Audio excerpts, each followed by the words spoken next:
Good, man. I had a bit of a stress. I thought I wasn't going to get into the account today. I was like, oh my, really like backpedaling because you got to get an OTP to log into StreamYard, and they don't really log me out. So I was like having a mild panic, not a panic attack, but a mild panic. I was like, uh-oh, what if I can't get in? So I got in the end. Whenever I update my software or change anything, I seem to have these problems. And sometimes the OTP is a bit delayed. I'm not sure why. So here we are. We're live. We've got Cosmic Prankster. We've got Indie Sage. We've got Aaron. We've got a couple other people going to arrive as well. It's an exciting discussion, I think. The pendulum of polarity, the middle path. Click, click, click, click, click. Crabicious adventures of an oceanic type. So I think we're going to have some great symbolism we're going to be throwing around here and kicking the ball out. Before we get cranking, I'm going to introduce who's on the table for now. And a couple of people will be arriving as we move. I'll just introduce everybody as they arrived. Hello, Mexico. Sorry we're late. Me and my OTPs, I don't get it. I'm really bad at organizing all of this stuff. I should have checked it yesterday, but it was fine on my other PC. But the time to go and get my other PC and plug it into all this gear and everything is a pain in the butt. And that's a really old PC. So this one's much newer. So, you know, I was like, should I try and set it up there? And I was like, no, it's going to be too much of a time dilation. I may as well just bite the bullet and get on with it and figure out what's going on and renew my email, log out and log in. But yeah, so let's introduce everybody as they are here. We've got Aaron. Aaron is a philosophically inspired, magically enticed man who's been involved in Western occult and also Vedic occult and a large element of Rosicrucian philosophy is a part of his ideas. He works with the imagination. He's been working with the memory as well. He does a lot of really interesting. You can find his YouTube channel in my list of recommended channels. And he's a great brother, very open-minded, got a lot of great things to share with us. I think this is going to be an exciting adventure. We've got Indie Sage. Indie Sage is a shadow worker. He helps people work with their shadows, helps people engage those parts of themselves regressed that have been repressed or suppressed due to life's pressures, fears, pains, anxieties, whatever. He's very hands-on, also anthropologically gifted, as is actually everybody here has done a lot of homework, in fairness. But lovely group we've got here. We've also got Cosmic Prankster, also very much an original thinker. He's been channeling his own system, very connected to the Fae. So his elemental antennas are always twinkling in the wind, as you say. So he's been channeling an entire system of cosmological, magical writings and ways of understanding the universe. A magical system in itself. Very interesting. Yeah. Let's get cranking. I'm the Bush Whisperer. I'll give each person a moment to introduce themselves, to say a few words, and then we'll hit the ball out there. Big apologies for us being late. Everybody was here in the studio waiting for me, so it was me. I'm always the one that's a little bit late, but today I was panicking. I thought I'd been locked out of the system. StreamYard. Me and technology. Never a good idea. So let's go, dear Aaron, if you would say a few words, brother. Hello, everyone. Great to be here on the round table today with everyone for such a great topic. I definitely enjoy the discussions around polarity. They are a big part of my own spiritual practice, and I enjoy creating various diagrams, trying to map out the different internal forces that I feel getting pushed and pulled, and trying to stay centered and grounded on the middle path as I explore new ideas. And so the imagination work is a huge part of that, trying to develop new worldviews and new perspectives in order to reground and center myself in a healthy manner and continue to walk on that middle path. And memory is a big part of that as well, remembering the different phases and transitions that I go through in my life in order to better cultivate the next pathway. All right. Thank you, Aaron.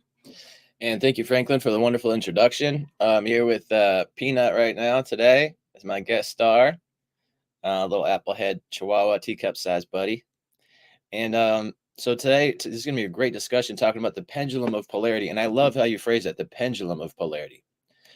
because there's a lot to that. Now, in the polarity of the Hermetic principles, we have the gender aspect, where there's male and female aspect to all to all aspects, to all things and beings, objects as well, inanimate as well. And then we have polarity itself as an aspect, where all things are have opposites and opposite, and there are complementary and opposite aspects of things. Now, opposites can be also the same, but on dual poles on the same scale. So in Taoism, we say that all opposites are one and the same in form, but they are on different sides of the scale. So in a lot of ways, polarity, opposition, sacred union, this is going to be a beautiful discussion. There's so much to it. And the middle path is a great aspect to put in with this, because when we have two diverging paths, it's often said, especially in Taoism, that to take the middle path is the highest path. To integrate with sacred union, the two polar opposites, creates a higher third path, and that's the oppositorium coincidentia, as it's said in alchemy, I believe. So we're going to go on. We're going to talk more about all this stuff, and I just wanted to mention some of that. The polarity in shadow work is there's an external and an internal shadow. There's an external light self and an internal shadow self, and ultimately the goal is to integrate the shadow and the light selves in the middle path and unify them as one, so that one can transform the inner turmoil to inner joy. So I can go on more about that later, but I just want to give a little brief synopsis of some of the things I'm going to be covering today, and I'm going to pass the mic over to Cosmic. Thank you, Indy Sage, and I am the Cosmic Prankster here. Don't really have much to say in terms of the introduction. The system that I do work with in terms of the Fae, there's a big emphasis on sort of the masculine and the feminine, and sort of there's a dual substance kind of idealism aspect to it. So I'll have a lot to say about this particular conversation, and bring the mic back to Bush Whisperer.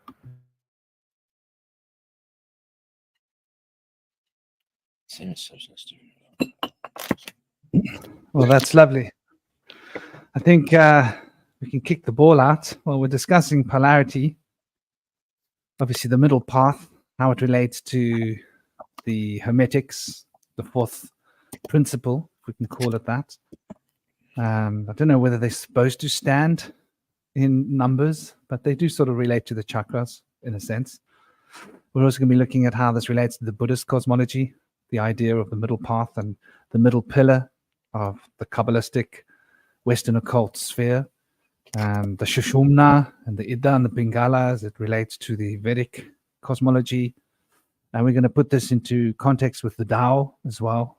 The Tao is really an interesting Yang-Yin. People think of the Yang-Yin as just being two, but it's such a complex symbol. It's so loaded. I love the Yang-Yin. It's got so little, but it says so much. It's like a perfect minimalist Japanese Zen concept. So yeah, I mean, we're going to be looking at how these things all fit together. We're also going to be touching on, I believe, or delving onto the sign of Cancer. And Aaron mentioned that we've got this amazing super moon ahead of us. It's a super moon. It's a blue moon. It's a very powerful moon. It's a very rare kind of a moon, actually, that we're having, because it's a blue moon and it's a super moon, which means it's really, really close to the Earth. It means the radiance and the energetic systems and the tides and the gravity and the magnetism is going to be powerfully affected by the moon's presence. It's also going to be a powerful lens. You take a telescope, you don't have to adjust the little lens very much to change what you're seeing in a big way, to really refocus that light, to refocus that perspective, that energy. So we are heading into a very powerful time, just on our way out of Leo, but Leo being the head of the serpent, Cancer being the tail of the serpent. Today is the number 69, coming from 17 plus 8, which is 25, plus 20, the 20th century, plus the 24th year, adds up to 69. So numerologically, we're in a very interesting point. Cancer is quite apt. We're going to look at the relationships between, well, you can't just break it down to the two pairs, but the way in which Cancer and Libra are connected.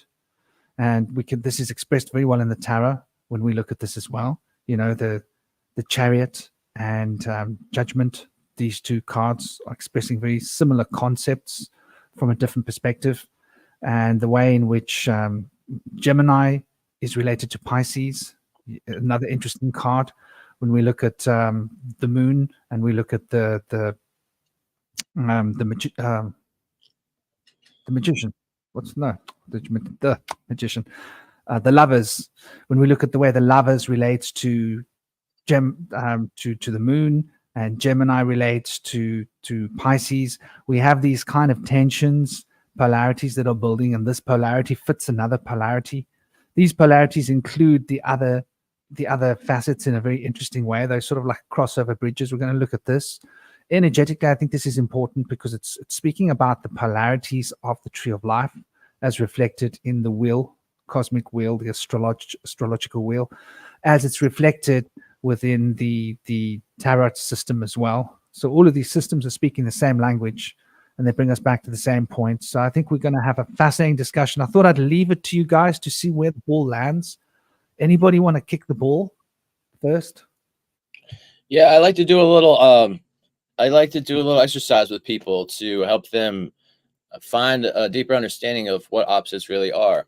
So what I try to do is I'm going to ask each of you three people here in the round table, what is the opposite of a tree? Now, all of you think of your answers now independently, and then we'll go around and everybody say what your answer is. And I have an answer as well. There's no wrong answer to this. So what we're doing is we're going to think of the opposite of a tree. And in doing so, when you think of what the opposite of a tree is, you're creating a theme or an aspect in which those two things relate. So then they're going to be in the opposite scale of that scale. So they're going to be in the same scale, but on both ends.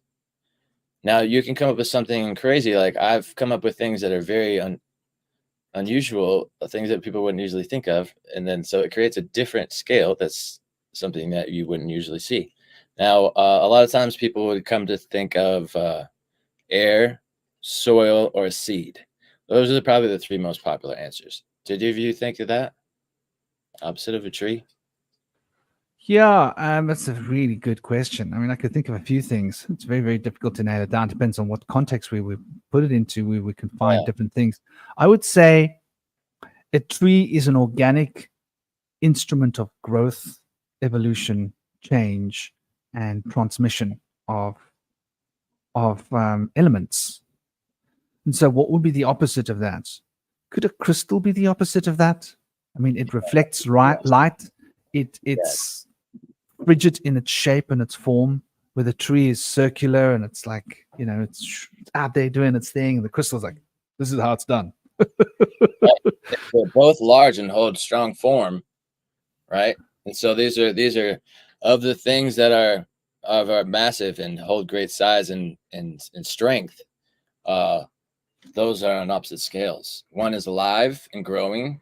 One is inorganic, but yet seems to grow as well. So they do have a lot of similar aspects. They do have a lot of different aspects, and it creates a scale. That's another good one. Crystal or rock is another popular one that people say, because you see a tree is so beautiful and unfolding, whereas a rock is just kind of there. You know? Mexico showed us something interesting, which is a tree, lungs. Yes. Yeah. And if you look at the way that, if you see on wood how they electrocute wood and see how the electricity travels through the wood, it resembles the tree branches or lungs. So the ways that trees and our lungs are unfolding is following the ways of electricity and the electrical pathways that our air travels in. So that's one of the templates that people have tried to put on that lately. And I think there's something to that. Indeed, the one that kind of popped into mind right away is I think that the polarities or opposites are almost like focal points of a cycle. And so I was thinking of life and death being the focal points of a cycle, but then really the tree as living is almost like the in between of those 2 points, existing and almost like a potential. And it's kind of up to us to choose whether we think it's living and leaning towards one polarity, or if it's dying, leaning towards the other polarity. Wow, that's a good one. Because so the tree would be somewhat in a middle path between the two opposites of like the seed and maybe the dying stump. Maybe it's got a leaf on it, maybe it doesn't. It could be alive, it could be dead. We don't really know sometimes. So that's just a really good one. I had a weird idea that came into my head. I was thinking that maybe perhaps the opposite of a tree is a coat rack, because if you think of a coat rack, it's sort of similar to a tree in that it's this like vertical standing structure, only it has these perfect metal rods, whereas a tree, the branches kind of curve and twist in all sorts of different directions in a more kind of spontaneous sort of way. Yes, I love that. Now, my answer that I came up with that's very unusual is very similar to that. It's somewhat different, but it's very technological. And so in the sense, I mentioned it because I thought the tree is the opposite of technology. Tree is just a divine, self-creating, self-propelling, autotrophic thing. Everything that it needs comes to it. It doesn't really need to do anything. It's the most beautiful living thing there is. So most advanced. Then, and what I chose to be the opposite of that is a staple remover. And we use a staple to staple papers together. It comes from a tree. But then we take apart those parts that we were connected from the tree with a staple remover. It's very far from the tree, but it creates a scale. It's a scale between organic and inorganic, between natural and technological, synthetic and organic, somewhat of a scale there. So there's no wrong answer to this, and it is a very eye-opening exercise. So you can see that there's really no wrong answer to what opposite might be if it's not clearly delineated between something like male or female. If you look at between two people, who's the opposite of someone? There may be many people who are opposite of someone. It creates a scale. And so it's interesting to know that there's no right answer about what our opposites and what these polarities are. There's many aspects to polarity. So that's a beautiful thing. Now, one thing that's popular in Taoism that philosophically that we talk about between polarities is the paradox between opposites. There's a paradox between things, and there's an exercise I like to use with people to help them understand how to integrate the paradox. The paradox is an apparent or a seeming contradiction. It can be said as such. Keyword being apparent, because it can be integrated, and through integration, the paradox is no longer a contradiction. So one things I like to say is there's two phrases that seem to be contradictory but can be integrated. The first phrase is out of sight, out of mind. And the second phrase is the heart grows fonder with distance. So if somebody's out of sight and out of mind and they're far away, how is the heart growing fonder? What do you guys think? Anybody got an answer on that? I suppose it's the affinity increases. That makes sense because we want what we don't have. Yes. So Indeed. in the universe, if you want to see a plant thirst, if you want that soil to suck that water up, then hold the water away. But when you water that plant, it's gonna be like, mine. Yeah. You Well, know? that's amazing how that works, because people have they want what they don't have. So a lot of people, they seek money because they don't have that. But a lot of times when people get money, they oftentimes will think, oh, this is not really what I had hoped for. I thought it was going to be something better. And so the money itself, a lot of times, is not the answer. But what money can buy might provide more happiness to people. So I feel like oftentimes what people seek is not always what they want. It's just something that they lack. And so what we lack is usually something that we seek more. And that's the really powerful principle to understand, because oftentimes we will spoil ourselves, especially with these phones, pressing buttons, dopamine fix, and then all of a sudden, if we have to do something that's not just a press of a button, it's like the end of the world. This bump in the road is the end of the world. It's like, oh my God, I can't just press a button to make this fixed. I have to do something. So a lot of people have been losing resilience from the immediate gratification of the cell phones and have not had the time to be able to build patience doing other activities. So it's important to be able to understand balance and understand that when we deny ourselves of something, it's called dopamine fasting. If you deny yourself of use of your phone for a while, then little things start to please you more. Like a butterfly might fly by and you might be like, wow, I never noticed how beautiful they were. And little things will start to become more scintillating if you take away that constant pleasure factor. And one of the aspects I find in this is that if I'm working hard throughout the day and I might think to myself, oh, this is grueling, when is this day going to end?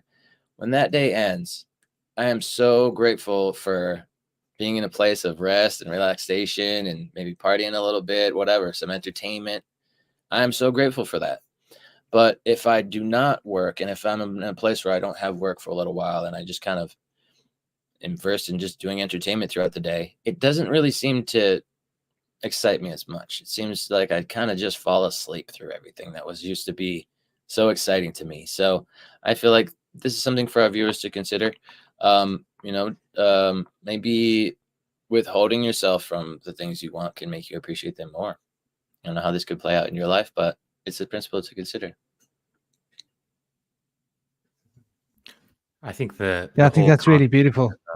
Looking at these principles are used to control us. Somebody studied the human matrix quite well and figured out like all we got to do is create certain deficiencies, certain lacks. Hey, namaste. Welcome, Rob. It's lovely to have you guys here. And so they've engineered the system to make sure that there's certain things deficient in the picture.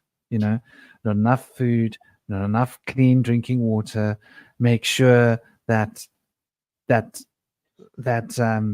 need to go out and shop, the need to go out and be consumers is constantly a consuming thing, and entice the mind with the things that we don't have, the things that we could want, the things that we could need. And so big companies are very aware of how this works and how to like get in there, get our attention, hold our attention, squeeze all the drops of our lust and desire out of us, and then say, yeah, this is what you need. Men, you need a new car. Woman, you need new shoes, new handbag. You need a new look. You need new clothes. Men, you need this, and play us off against each other. The sexes, the battle of the sexes. Look how they did it.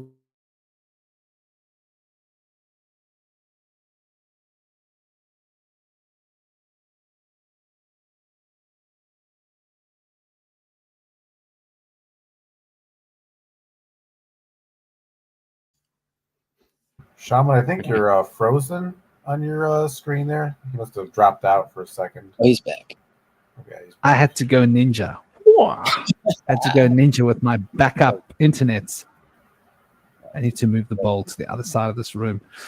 I need to go ninja with my internet connection, which is it's quite dodgy if you think about it. But I think this what you're saying is so on point because we don't recognize how that works within us and how the things that we think we want, the things that we think we need, those objects of our desires are usually just because there's something missing within us. So within me, if there's something that I'm missing, something I'm not paying attention to, some aspect of myself, we might want that shadow reflection in the outer world, whatever that is, money, notoriety, respect. We might want to be, we might be masochist. We might want to be hurt or harmed or, each to their own. But I think that there's this very gentle and very consistent polarity from within us and in the outer world. And our desire is that key. I think desire is quite important here when we're talking about polarity. We're talking about Cancer. When I think of the sign Cancer, when I think of the Chariot, I see that as the instrument of dynamic will. I see that as what is used by the magician. There's the magician is using the will of the Chariot in order to manifest magical changes within that can change the world around. And so this will, this instrument of will, which moves the desires, which moves the possibilities of what we can attract to us, I think is the key to manipulating this polarity within us. Henry? The dogs are moving the cables around beneath my feet. But yeah, what do you guys think?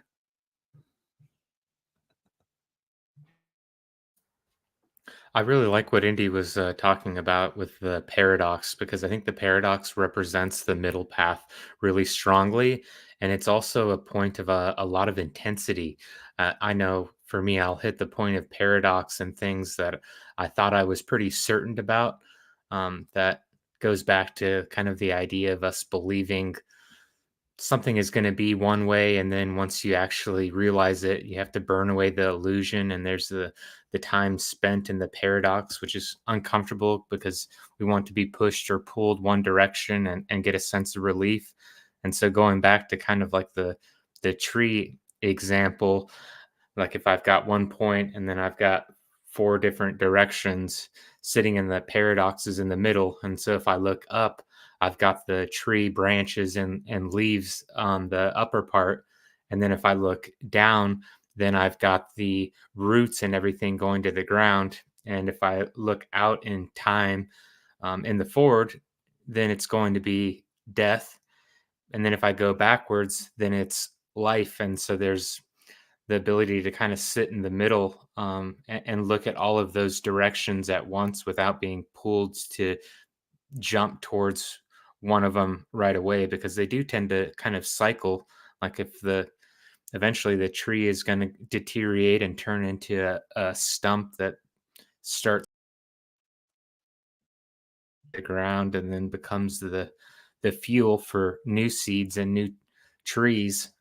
So I really like the working to have the middle path and sit comfortably in the paradoxes of emotions and thoughts and different beliefs and illusions.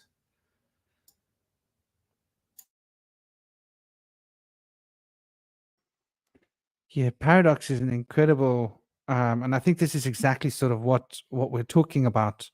That paradox is a reflection of how what is in the outside world is reflected within us, and what is within us is reflecting something else in the outside world. Like you were putting out earlier, Indy, saying that there is no right answer to the polarity. There are many divisions of polarity, and some of those divisions of polarity fit back into the system of polarity. And when we look at those two different parts of the systemic polarity, what we notice between them seems to be a paradox, because there's a paradoxical connection thus between, okay, so metal and wood. So iron could be the opposite of a tree. If you look at it, then you could say there's a paradoxical connection between iron and crystal, and what in the way that they're the same. They make crystals And red. Same in the way that there's a very powerful electrical connection that they have. You know, where if you quartz will conduct electricity, but it will generate electricity. Iron will conduct electricity, but it will become magnetized. There's something very interesting in the way that they are the same, but they're not the same. It's interesting what paradox is. I mean, how would you define a paradox? The paradox is not really it's not really taught to us at school. If it is, it's further down the line in deep philosophical thinking in college. But I think the paradoxical thinking is integrative, and we're taught to think rationally, which is divisive. So through reductive rationalism, we're taught to see that black and white cannot make a gray. There's only black and there's only white, and there's no gray shades. That's how we're taught to think. Now, through paradoxical nominalism, you can understand that there's many shades of gray, and that opposites can be also the same in some aspects. And so there's a really good discussion that shows these two schools of thinking coming head to head between Jordan Peterson And Katie, somewhat, I can't think of her last name, from Channel 4 News. And this is a really popular lecture discussion that people want to see, because Jordan Peterson's talking about how women are not discriminated in the workplace. And this outrages Channel 4 News' newscaster, and she will not accept that. But what he's trying to say is that agreeableness is discriminated in the workplace, and agreeableness is something that women are socialized to have in childhood. Women who are disagreeable tend to go further in the upward mobility. So those women tend to be more masculine, more competitive, and more outspoken. So women are taught to be agreeable. Now, some men can become agreeable, even though it's against their socialization of their gender role, and then they will be discriminated in the workplace. And so that's what Jordan Peterson is saying. He's saying that the aspect of agreeableness is discriminated in the workplace. He's saying it's not necessarily because they're women. But what he's implying is that women could transcend this socialization role and not be agreeable if they wanted to go further in the workplace, which I don't think would necessarily be the right answer. I feel like what we need to share responsibility with women in the workplace, in politics, etc. But what we need there is not for them to mimic us. I think we need an aspect of maternal instincts and compassion that's not there in disagreeableness, which is celebrated in upward mobility through capitalism. So what we need is more compassion and agreeableness taking power. Of course, you have to realize that there's going to be some limits to this, and one of the aspects of agreeableness is being a doormat or a pushover. So we want to make sure that the people that are taking power are not just being agreeable to opposing sides and just doing things that that seem easy, because agreeableness is somewhat of a passive role. But there is an aspect of compassion and maternal instincts and love and using ethics and morality having a higher place in decision making, where agreeableness is part of that aspect. We want to understand that there's going to be an aspect of compassion for the wrongdoers as well that's going to come of this as well, which could be something that would really do well for our justice system. I feel like punishing people does not make them want to reform and do better in life. Offering them reformation to be able to go somewhere and learn how to do skills towards some kind of a trade or some kind of occupational training that they could go through might be something that would be better for our community, for our society. So I feel like there's a lot of disagreeableness in our society that has made it very hard for people that aren't on the top. And so we need somebody to come in to be able to allow us to have it, so that the people who are making all of the services and products at the bottom rung, who should be the ones at the top rung, could go on strike anytime and then get what they deserve for whatever is being provided, but they're not right now. But what could be happening would be we could allow people to, at least at the bottom rung, live in a place where they're not suffering and struggling immensely, because we know that the people in the elite have way too much money. Now, what happened during the Great Depression was they made a cap so that anybody had over $100,000 and to give the rest to redistribute it to the lower rung. And the working class got that money and were able to redistribute it for themselves so that they were not dying of starvation. And that's how we survived the Great Depression in America. Since then, they undid that, and they took the cap off, and now people can have any amount of money and keep it all. But now the rich no longer pay taxes, which I feel is an issue. But we don't need to get into politics too much. I'm just trying to value the understanding of seeing these two types of reasoning and how they interact with one another. Now, nominalism and understanding shades of gray can be very important in understanding polarity, but it will also take away from the significance of the two poles and their extremes by going into shades of gray and integrating them. So I have a few thoughts on the whole nature of paradox. One of the things that I've been working on with my system is sort of looking at different belief systems from kind of an upper sort of meta point of view.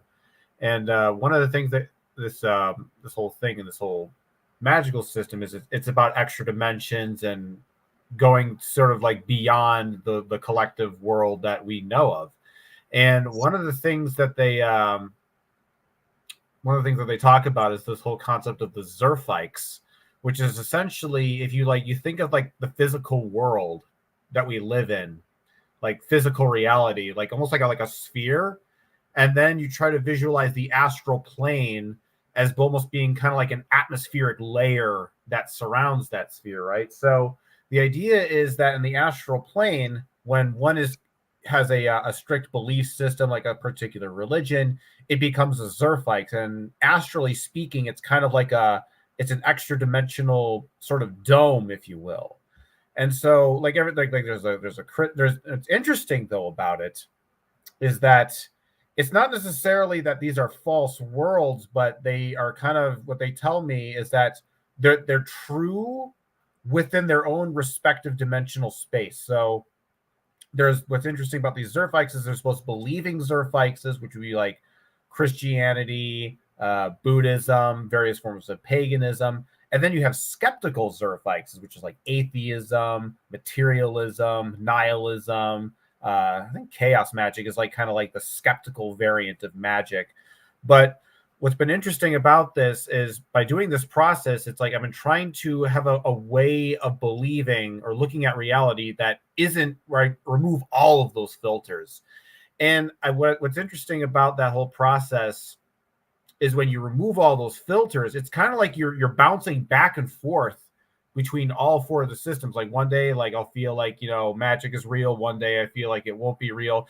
And by what's really interesting in regards to truth is that what I've realized through kind of going through this and sort of bouncing back between transcendentalism and nihilism and just going back and forth is you start to, instead of seeing the universe as one thing, you see it as many things. You realize that there's like sort of four worlds that, people can access, and that most people are usually just sort of stuck in one sort of reality, but being able to shift your beliefs is, in a way, is like a way to shift to different dimensions. Like I can kind of like go back between like a believing dimension or a skeptical dimension at will, because I'm not really like beholden onto one particular world.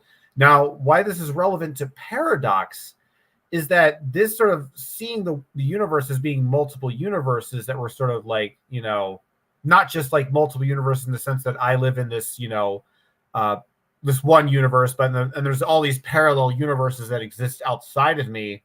What's interesting about this magical system is that pretty much every day you go to sleep and you wake up, you enter a new universe, a slightly different universe. And there's just like this sea of universe bubbles. And one thing I realized when it comes to paradox, and I was just sort of thinking this now, is that it's a kind of a higher dimensional understanding of a concept without understanding higher dimensions. It's like understanding a fifth dimensional concept with only fourth dimensional perception, or understanding a fourth dimensional concept while being limited to third dimensional concept. Because if you think about, like we talk about paradox, if you think about like a cube, and you think about something that, if you think about and you put it in a 2D space, it's almost like that cube is almost kind of like a paradox, because in a way it's moving, when it like moves in the third dimension, it's doing things that are basically, that seem completely impossible. But when you look at it from a higher dimensional lens, you see, oh, well, it's actually kind of like, it actually makes sense from this point of view. And it's not, the paradox is more apparent and less contradictory at that higher level.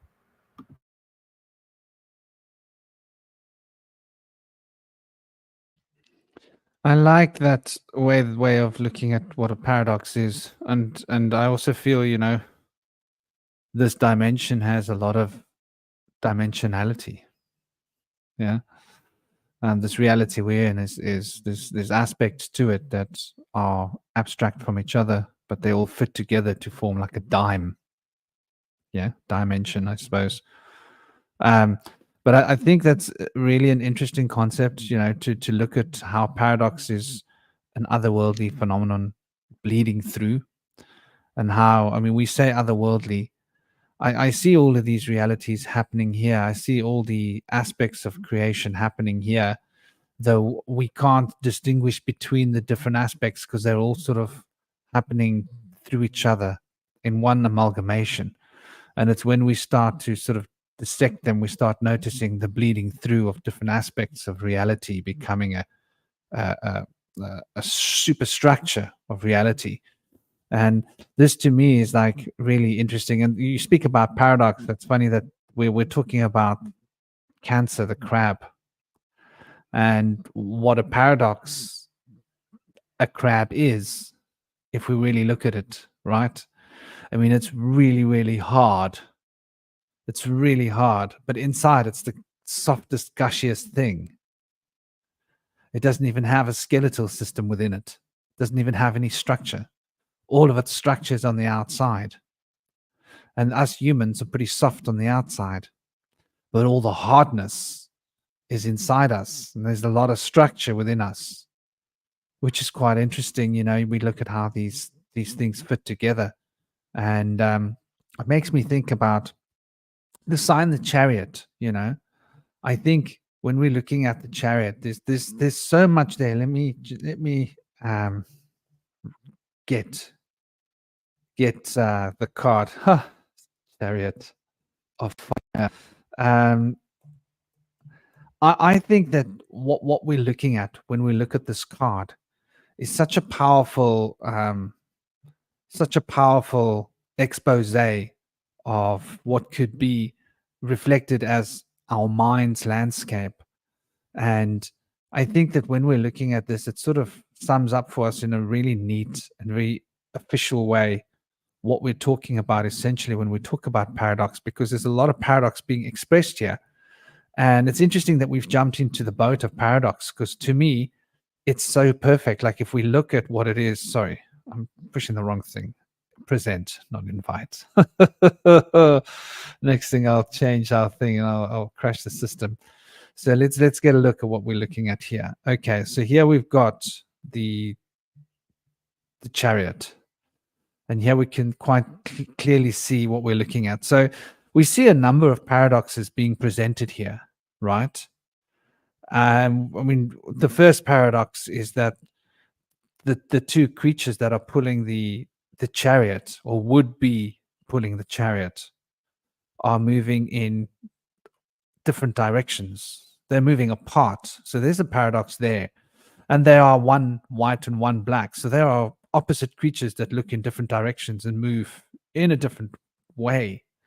Then we're looking at another paradox above them, where we can see those symbols. Then we've got the winged disc. And the winged disc represents, obviously, the union of opposites, right? And the union of opposites as something that disconnects and transcends.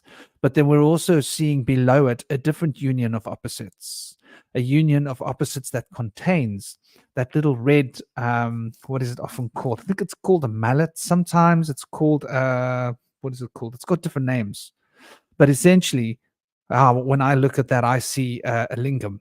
I see a lingam and a yoni. And I see the yoni wrapped around a lingam, producing the unity, but fixed onto the lingam. It's like a spinning top. In fact, as children, we had spinning tops like that would basically be spinning but going nowhere. Yeah, and then we've got the wing. Sorry? It looks like a dreidel spinning top, too. Yeah, exactly. It's spinning, but it's going nowhere. There's a little bit of a paradox. And we look at the winged disc, which implies no movement of itself, but it wants to fly up into the sky. And so these two opposites are maintaining each other, even though they're extreme opposites. And then look at this card. Just look at it for a moment to talk about paradox. Okay, so he's in a chariot, right? So it's an instrument of movement. But when you look at the chariot, like he's in a block of stone.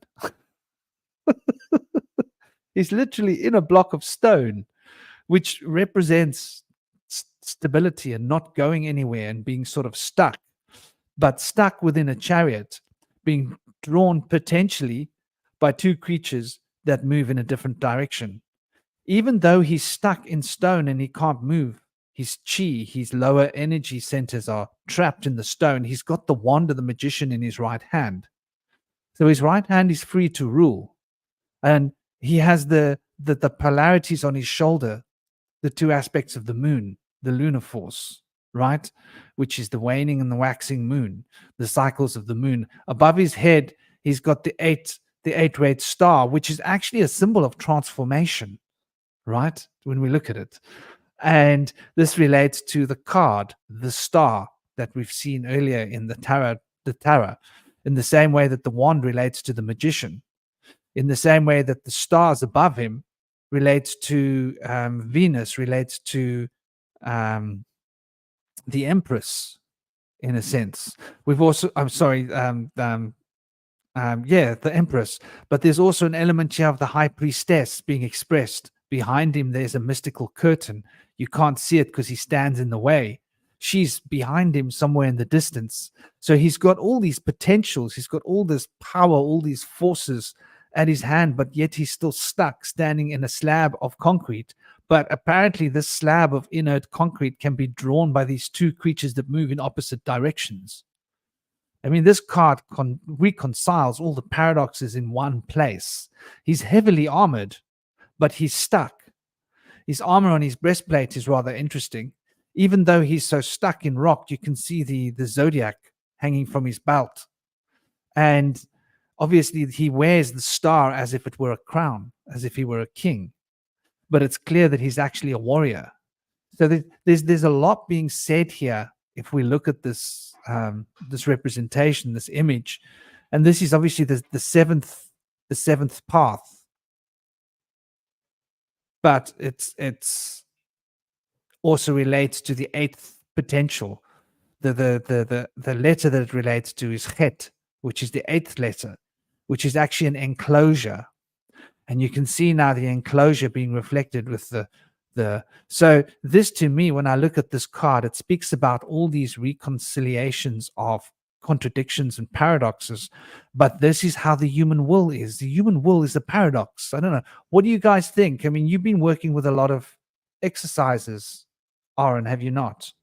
Yeah, I think I can actually tie this back to the question Indy was asking about women being too agreeable in the workplace and things not getting done. So agreeable is very soft. It's the receiving element. And then the opposite of that would be to be more firm, which is very penetrating. And so each one kind of needs to be in the proper union and the right time and place for application in order to move towards an intention or a goal. Because sometimes in a business environment, if I'm with a team, I can be more effective if I am agreeable, but there's also the right time where I need to be firm and get everyone to conform and really be the more of like the grounding rod or the directional. And that takes a level of resiliency in order to withstand the impact or everyone's kind of counter opinions. So I don't think it's necessarily one or the other. It's, can I sit in the paradox and wait long enough to observe the whole situation in order to know which one I actually need to apply. And I think it also relates to the difference between awareness and perception, because awareness would be more of the opening, the receiving, and then perception would be the middle of that, the top that we saw. And that's the focal point towards the intention or the goal. And so I think the best way to move the chariot or be the magician is to see when I need to apply either of those elements in a way that's going to be effective, which I think takes a different level of skill of the magician that takes the wisdom and the experience to know how to navigate the paradox properly. Yeah, I think I that's like really, that. I feel like you need a combination of the two on both sides. You need to have some agreeableness with an aspect of firmness to it. to coincide with firmness that has an aspect of agreeableness to it, so that they can understand each other and work together, and so that they're not too far to the extreme where they're doing things without the balancing aspect. So one of those aspects might be for them to just give out free money to people who aren't doing anything just because they want money. I don't feel like that's necessarily going to be a good thing for those people. When people are used to getting free handouts, they're never going to be really driven to want to have to do something for a reward. So that can really make things difficult for everyone. And I feel like when you can offer people who are willing to work a reasonable amount of pay so that they can afford to live without debt and not pass debt on to their children, I think that's a reasonable thing. You have to have an aspect of reasonableness to your actions. You can't just be fully compassionate, because it could be damaging. I actually have another dimension to add to that when talking about the whole masculine and feminine and softness versus firmness. I think it's also important to consider that like softness and firmness can't really exist without each other. One of the things I've been kind of find that's interesting working with the Fae is that these are definitely very, feminine female spirits that I'm channeling. But in the process of been working with them, I've actually been kind of like gone deeper into my masculinity. And one of the things they kind of tell you is that when you have that, there's something about the nurturingness of the feminine that sort of gives a fertile ground for masculinity to sort of rise and thrive and proper. So thinking about like softness and firmness, when you want to like make a pizza and you make dough, you beat down the dough with your fists or a hammer, you use something firm, and then you make that thing soft. Likewise, if you want to make a hard, firm object, you need something soft like clay or some kind of like, liquidy, viscous object where you kind of press it together with pressure to then make a ham. Like you take trying to think of like a metaphor. Like you take like clay, which is really soft, but then you mold it together and you sort of like push it with pressure and you put it in a kiln and then you make it hard. So you need something soft to meld to make a hard object, and likewise to make something soft you need something hard to press it down to separate it. So I think when it comes to these sort of approaches, I think it's also important to consider that the two kind of like reinforce each other in a way. So it's like, what I think when it comes to like people talk about men trying to find their masculinity and trying to find their, be more manly like, and there's a crisis of masculinity. I guess I'm like, be honest that I've always had sort of a struggle with women and dating, but the one thing that I think really helped me reinforce my masculinity was not so much like, being around manly stuff and, talk about manly things and doing manly things, but like actually meeting a girl who like, tells you like how, handsome and attractive you are and like how manly you are. And that confidence that from that sort of feminine affection allowed me to sort of fertilized the masculinity within me and allowed me to grow. So I think that we also have to consider like that dynamic as well when it comes to the sort of the firmness and softness polarity, and that the two actually it's not just that they're opposites, but they're sort of dependent upon each other in order to exist. One can't live without the other. I like that, and I like the way we're looking at the polarity here, where we are sexualizing it in a healthy and positive and good way. And I'm looking at the words agreeable, agree, able. So agriculture, aggregate. It relates to like bringing things together. And to be agreeable is to merge with other people and to become one with their idea and to merge with them and to add what we've got to what they've got. Then we look at the masculine side of the poles, and it's compete. I think that represents masculine energy in a way, like that hard edge is compete. Like I'm clashing with you, I'm competing. And we look at the word comp, eat. So it's like comp is to one thing. You've got communication between two things, and then you put a P between them, and it adds that hard edge to it. Complicate, compromise, comprehend. So there's this sudden hurdle that needs to be overcome. But when we look at the word eat, it's like comp and then eat. So it's like, who's going to eat who, right? You've got two things, and one's going to eat the other one, and there's going to be one left. As opposed to two things, and they're gonna agree and become one bigger thing. And I think women do that for men, because women bring that agree.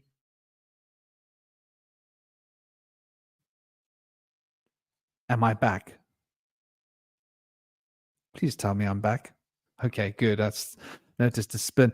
So women bring that agreeable nature, and they give that nurturing space for the man.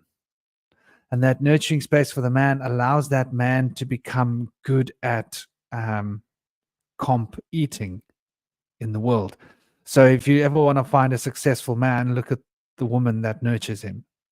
And men, because of their competing nature, they give the stability to the feminine. So the feminine can be like all over the show, but when they've got that, and so that little symbol that we're looking at here represents that in a sense. Sorry, let me try and get this right. There we go. No, man. Sorry. That's the one. Okay, let's just do this. There we go. So you can see here in this card, as we're looking at it, it seems to represent that idea here.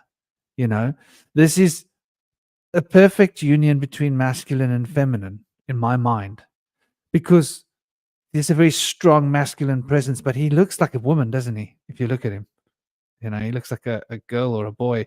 Look at the two pillars in the background, and the way these two pillars are, the pillar of severity and the pillar of mercy. These are the two pillars in the high priestess's temple. And so that symbol, this symbol here, right, which is represents Shiv Shakti, represents the powers. And the powers is bound by the ability to transcend. So the ability to transcend is to rise above. This is the feminine aspect here, I think Bob B said that red object is also called the gavel. Yes, gavel. Yes, gavel. That's the word. That's one of the words. That's correct. Gavel seems more appropriate. Yeah. So the gavel there represents that masculine-feminine union, but from a masculine perspective. So that's how the masculine see the union. But this is how the feminine sees the union. You see, there's the lingam and there's the yoni. You see? And the yoni is lifting up and making the lingam better. But in the process of the lingam being made better, the lingam is giving a root and structure and a place for the yoni to rotate and generate more energy. So I think these ideas are being reflected in this image quite well, in the way that the masculine and the feminine sort of empower each other in different ways. So I thought I'd throw that ball into the game. And just before we do, have we got somebody that's at? No, we haven't. I thought somebody had joined us. But what do you guys think about that notion of the sexes, the two different ways of being empowered? The way the masculine is empowered, the way the feminine is empowered from one thing. There's a certain paradox there, isn't there? Yeah, there is. Oh, go ahead, Aaron. Well, I was thinking about the third element to this. So if I'm thinking of the perception and the awareness, or we had the agreeableness and the firm, in between, there's the potential to move towards the intention or goal, or to move away from it. And so when in a business environment, if I'm choosing to take on the lead of moving towards the goal of the business, well, I'm also absorbing the blow from the consequences. So if I end up taking my entire team towards the direction I want to go. And then all of a sudden we lose a bunch of money, and they need to have somebody who is going to get fired or suffer the consequences of that mistake. Well, by choosing to take on the role as the leader, I'm also taking the responsibility for any negative consequences. And so if I end up getting fired, well, I've got to go out into the unknown and find a new job, face the consequences of not having money and losing a home.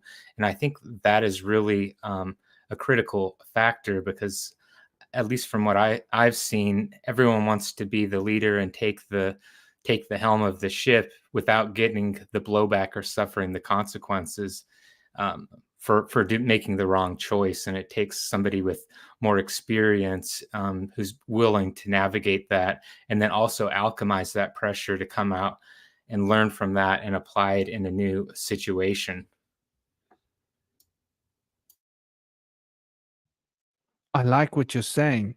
It makes me think about something I was actually thinking about this morning. Because my son's mother didn't get it. She's like, I take my boy up the mountain every morning, right?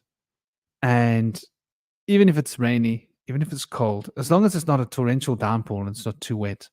And people might think that that's harsh. And I'm like, I was thinking to myself this morning, yeah, but the problem in the world is that men aren't men anymore. Men want to drive the car, but they do not want to take responsibility for what happens where that car goes.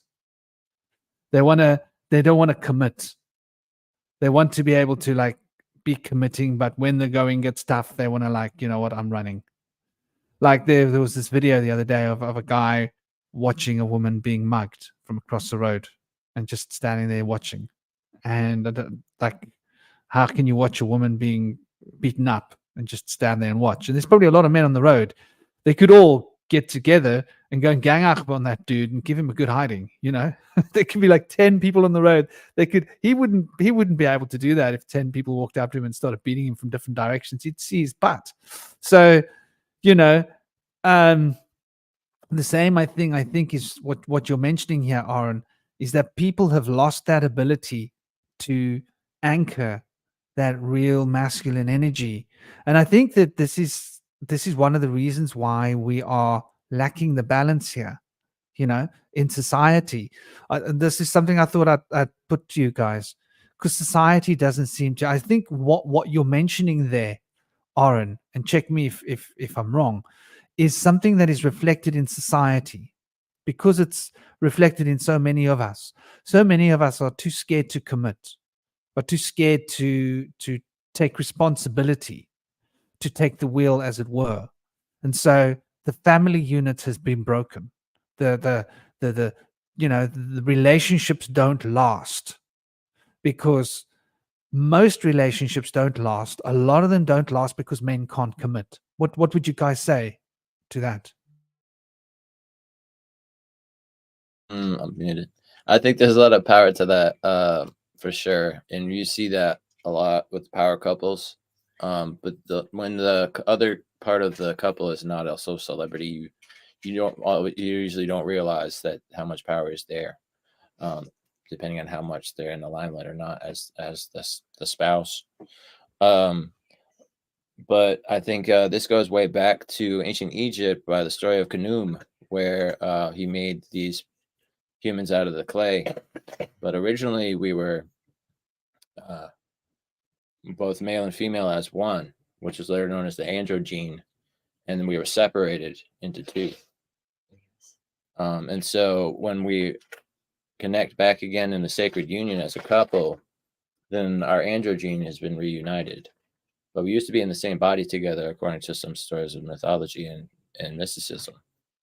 But you can see how much power is there, and I feel like there's usually the traditional role in parenting, where the mother will be the permissive one and the father will be the disciplinarian, and they'll play kind of a good cop bad cop role, and that aspect works good when both of them are able to have an aspect of each other. See, if one side is just a pushover and lets the children do whatever they want, and the other side is overly strict, it's not a very good system. But it can be better than both being overly permissive or both being overly strict. But when there's more of a balance there, like we mentioned earlier, and you see in the chariot picture how both of the headdresses of the sphinxes have white and black to them. They're not just one, it's not just one being black and one being white. They both have aspects of each other within their mind, in their headspace. So we see that that they are having complementary aspects of their opposite qualities working together. So, and it makes a pretty beautiful pattern in that card. And so it works well as a parenting strategy as well. You can have an aspect of the disciplinarian in your permissiveness and an aspect of permissiveness to your disciplinarianhood, if you will. And I have a good I have a really good blog on this in my blog page, and the link is down below on my thing here, vibetribescribe.wordpress.com. Ending the bifurcation is another good one I wrote. You can, is it an image that you got there? Oh yeah, for the articles. Because you can just open the page and then just click present on the bottom. Yeah, I could do that. And then you'll be able to present it here in the way that I've presented the chariot card. Mm-hmm. Aaron, you wanted to say something, brother? Or am I wrong?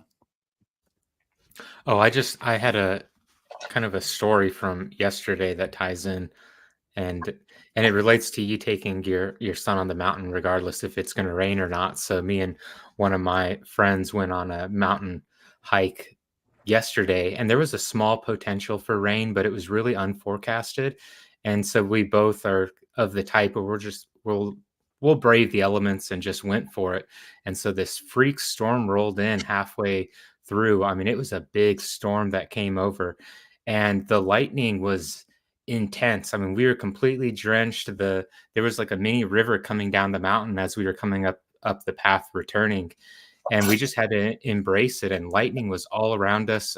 It was really close, where we could have gotten struck by lightning, but we just had to have the fortitude kind of in the unknown and embrace that we've already made the decision to go on the path that we have, and there's no turning back. And so we have to accept the consequences of all of that, and just the pressure of, all of the unknowns. Is someone going to get hit with lightning? Do we trust each other to continue on the path and be able to help each other if something, does go wrong? Do we have the survival skills necessary? And that's also the same in kind of like relationships as well. Are you able to trust the partner that you're embarking on the journey with when things get tough, when you're in the unknown, when your plans are completely destroyed? Are you still able to have that union and that bond together during the difficult times? And I think that those kind of points of criticality really foster the magic and the trust in the relationship and the sacred union, where that bond, if that happens over many periods of time, many trials and tribulations, then you really do start to become really close together and trusting, and the magic is generated that seems to help you get out of those situations in a good place as time continues to go on. Let's go let nobody. Yeah, that's all about commitment, isn't it? It's all about dedication, focus, and commitment. And it's funny how those times are the times that, how can I put it? Those are the times that form us. It's those trials in life, those challenges that give us meaning. Yeah, that gives us an opportunity to fully become who we are naked. There's your image, brother. Yeah, the article is called Awakening Times Begin. And it features on top a couple of cherubs. Or maybe an angel and a cherub. It's a lovely image. And we see that winged disc was in the chariot as well. But yeah, there's a lot of good symbolism here of integration of balanced opposites.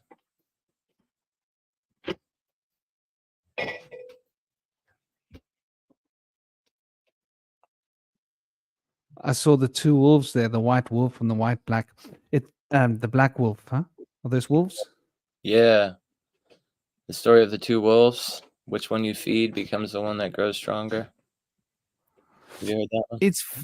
It's very interesting because that's also what you've got there is the chariot in a sense, or a reflection of a part of the chariot. Because okay, so originally the two steeds in the chariot Mm-hmm. were horses. Yeah, this is an interesting story. I think it was Eliphas Levi, and Eliphas Levi was a Kabbalist in the last sort of few centuries that got a lot of acclaim, and he came up with the idea of replacing the horses, which were the original symbol of the chariot, where there was a black horse and a white horse representing personal power, with the Sphinx representing the four elements in one, which is interesting because you've got two sets of four elements in one. It becomes an 8, 44, which is an octave number. Very interesting. But so this idea of the two wolves isn't far away, because to me, a wolf represents intelligence. Or what would you say? Yeah. I think in this presentation, I'm trying to present these two wolves as both part of a whole together and both equally valuable. But in the story of the two wolves, when you feed the white wolf or the black wolf, they're supposed to represent like the demonized emotions and the more societally preferred emotions.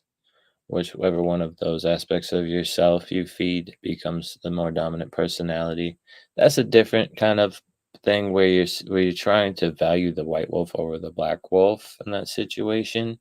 I don't think that's what I'm really trying to do here. So, but there is that.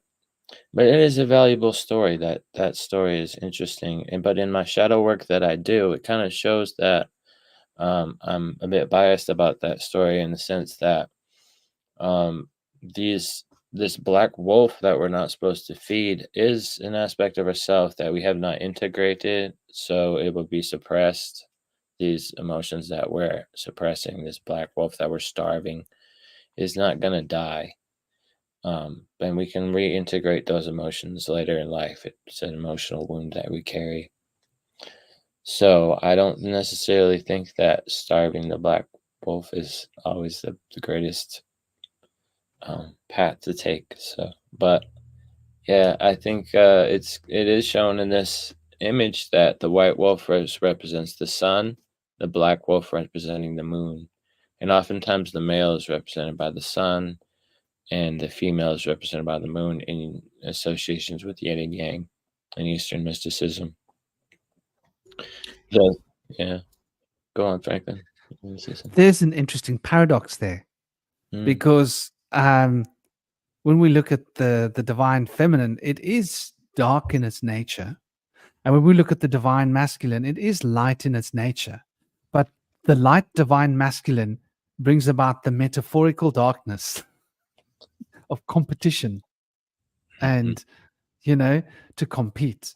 And the metaphorical darkness of the divine feminine brings out that light of we're all together in one group, happy, like, matrimonial kind of concept, which is interesting. I'd never really noticed how much of a paradigm of paradox we're really dealing with. And I think this is why a lot of people have trouble with the sexes and with the idea of sexing the polarities, because everybody wants to demonize the masculine in modern times. In the old times, people wanted to demonize the feminine, but they both have a demonic quality. They both have an angelic quality to them. And that sort of dynamic balance is what brings about the forces of life. Yeah. The cells passing away as the new cells are being generated and born and becoming alive.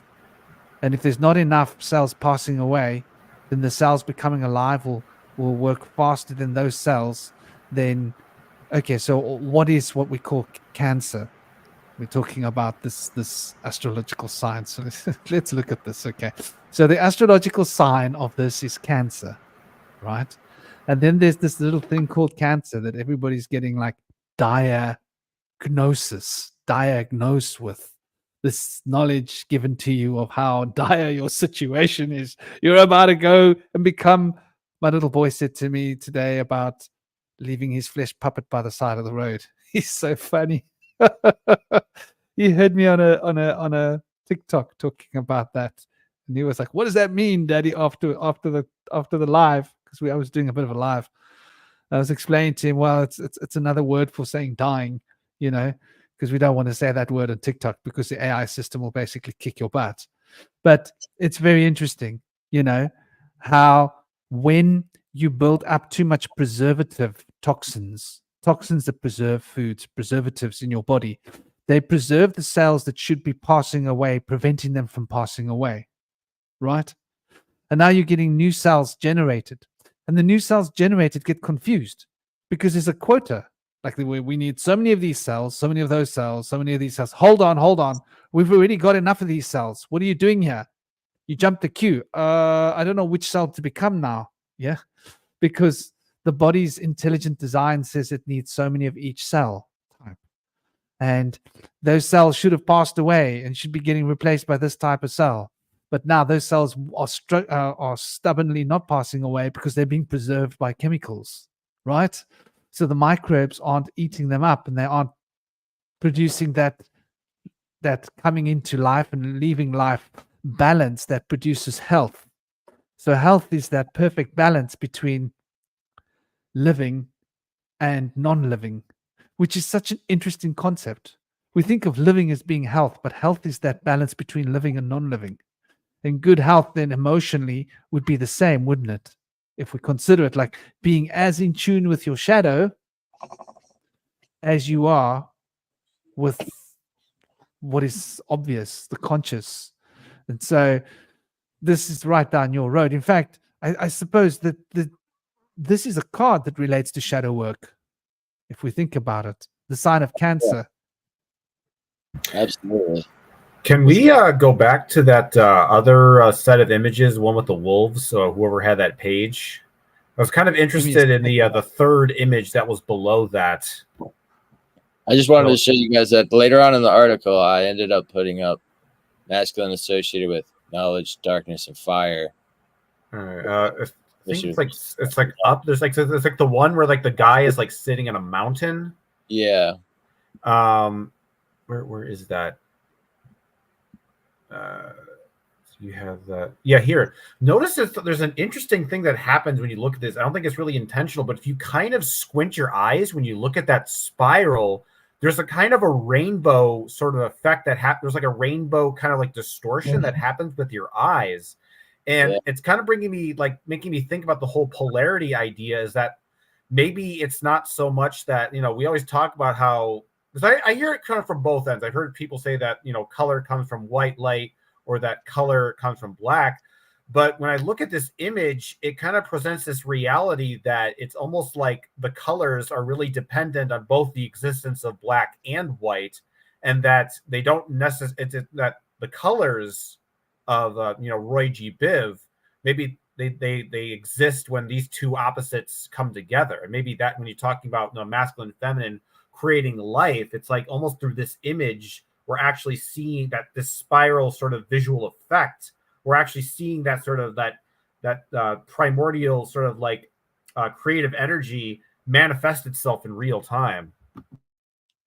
Yeah, that's well said. It's amazing. And when I say shades of gray, maybe I should also include all of the color spectrum, because it does seem like, white does contain all of the different colors when they're combined. It creates white light. When all of the lights are combined, it creates white light. I guess when all the colors are combined, it creates blackness. But on a white canvas with black having all of the colors combined on it, You can see it spreading out in this image. There's like rainbows emerging from it. It's amazing. To me, it kind of comes in like petals of a flower, kind of moving around a little bit. Almost looks like a pinwheel. Yeah, that is interesting when we consider what color is. I mean, call. The word call means spot or a stain or a spot, right? A mark. From Germanic languages. I wonder if that comes from Norse. I wouldn't know. But I see it in Afrikaans and probably Dutch, probably Germanic, other Germanic languages as well. So call our, kalau. It's those little spots that filter and break up the white light that produces color. And so color is when you're not seeing the whole of the white. That's very interesting. So if you so basically what Cosmic is suggesting is that you've got spirals happening. And depending on how closed or how open the spiral is, depends on what color we're seeing. Am I right? What would you say, Cosmic?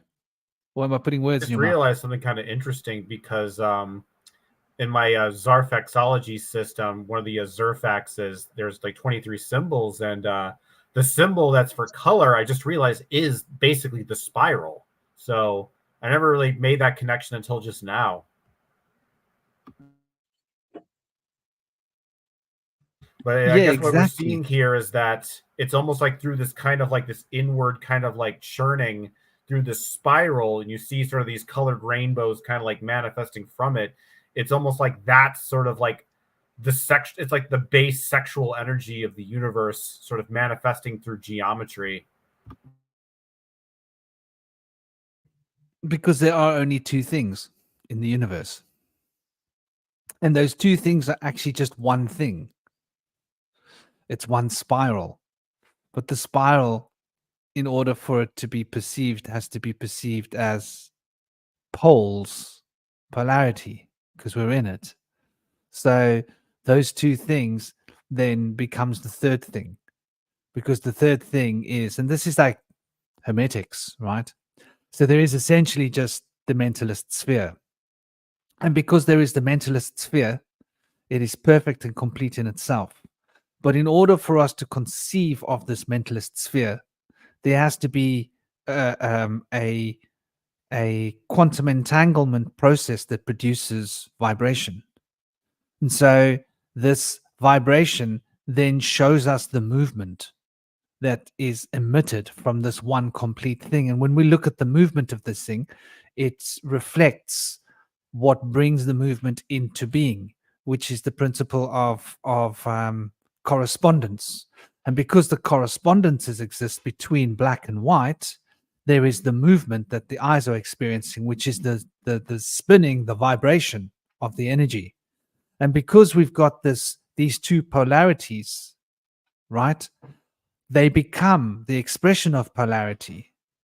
So then the fourth principle of polarity then embodies what we've just discovered about how the one becomes two and how these two then fit together to form a polarity.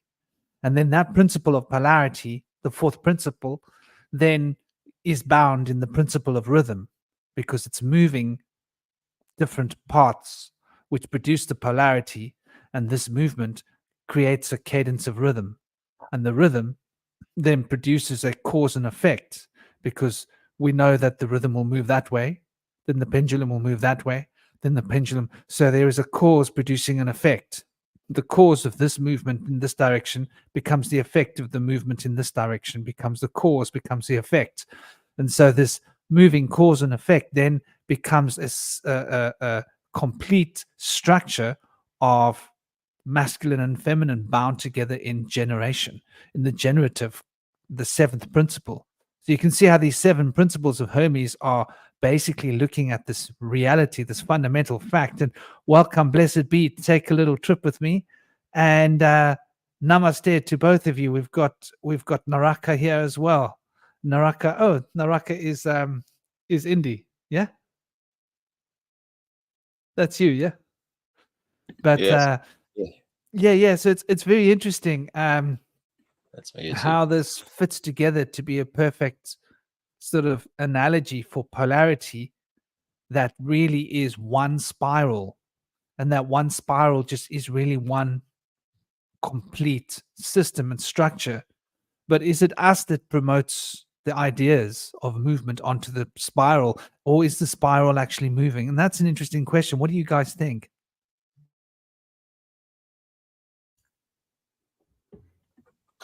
I think for maybe for shadow work or the facilitation of movement or moving potential towards the goal, I've noticed that it's not just embracing, the shadow all the time or the light side, but almost like what seems to facilitate the movement most effectively. Because sometimes, I'm thinking of in the business environment, like if I want to be all light and really positive to the team, sometimes the team doesn't respond well that way, and it's almost like they need the shadow to come out through more shadow, or I give them the opportunity to act on maybe a plan that I already know is not going to be effective, but they're really resilient to try out their plan, and they need to fail and have that experience themselves. So I let them implement and kind of take the lead of a plan.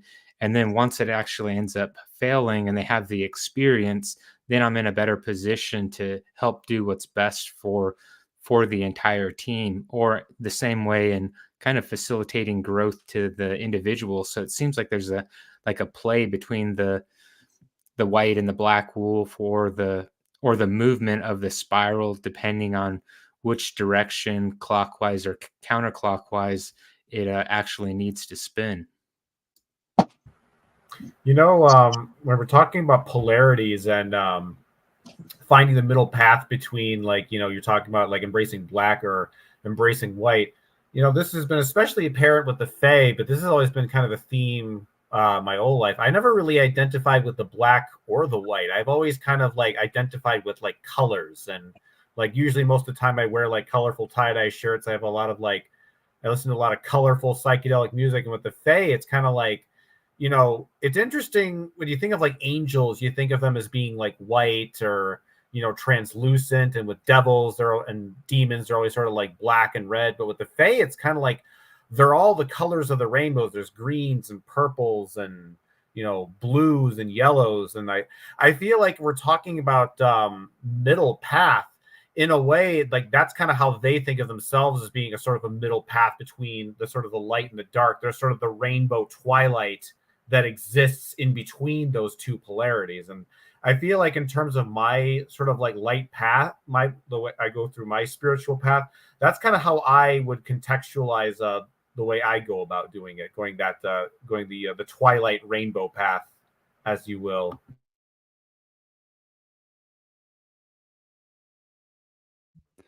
Yeah, I like that you throw us into the middle path. I was actually just going to mention the middle path. The synergy seems to be strong here, making me think about the the words of Buddha and the teaching of Buddha.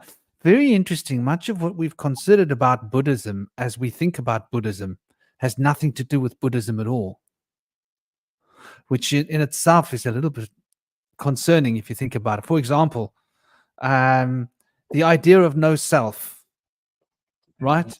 We think of Buddhism, we think that the idea of no self is a part of Buddhism.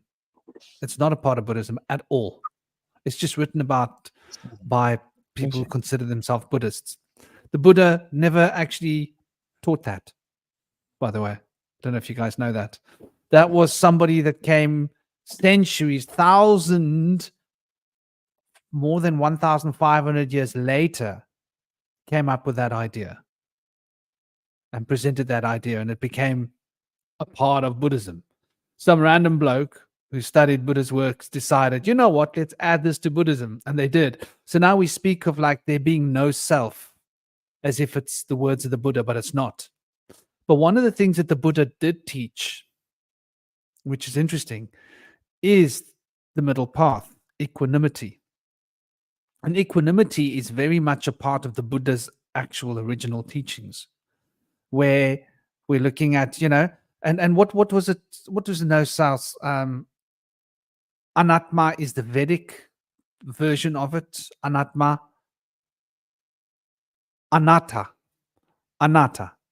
The concept of anatta is what I'm talking about. That's got nothing to do with Buddhist teachings. It shouldn't be under the label of Buddhism. It should be under the label of teachings associated with Buddhism, because you can't put Buddha's name onto something he didn't teach. It's lying.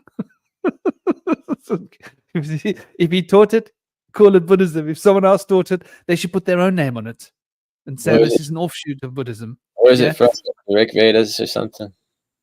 No, the Rig Vedas have got I'm getting confused with the terms. Anatma, but it's not quite the same as the way the Buddhists are expressing it. It's a different concept, and it's people translate it into being like no being, but what it is it's this this spiral of yours is what we're talking about, right? This. Oh damn! No, I didn't remove it. This, right? If we want to consider this spiral as being, then there's the black and the white, right? So if we're going to look at the white, at the colors being reflected of the character that we can see, it can only exist on the background of the black. But in itself, it can't exist as a does that make sense? So we've taken it to be something that exists on its own, but it can't exist. It's like up cannot exist without down.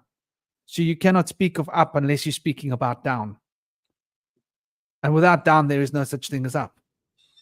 Franklin, so I up just has got no an value idea. on its own, if that makes sense, other than as part of an up-down polarity.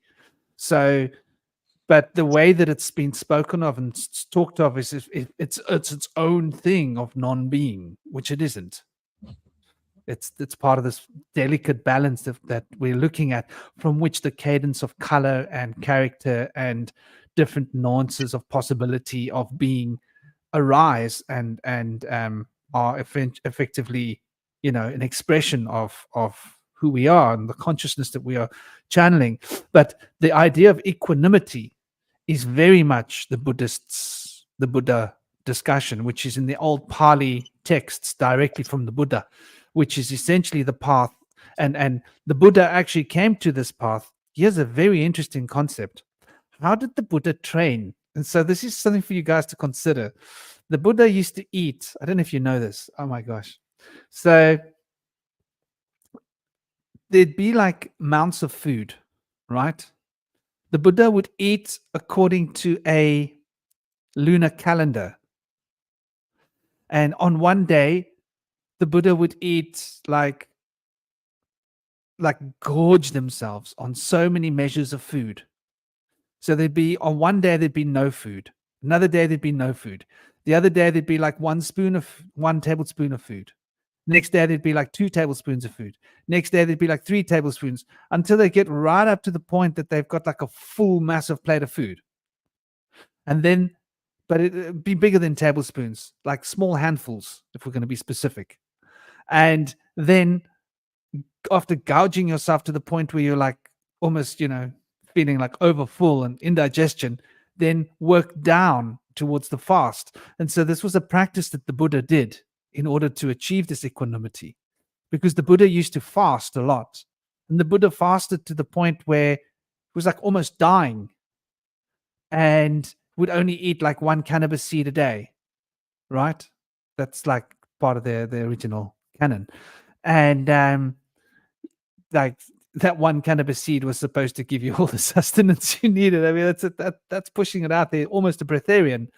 And then recognized and realized that this austerity is only one half of the story, and that it makes one rigid inside and makes one hard. And what one needs is compassion.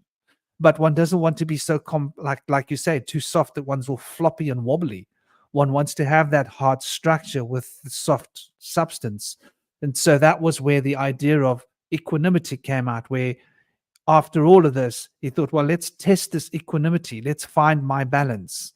And went through this until he found that perfect balance in the middle of that lunar cycle and embraced that as a standard. And then moved from that towards that equanimity of just eating at the right amount every day. Not too much, not too little, and just getting that balance. And then that's just one aspect of it, the food.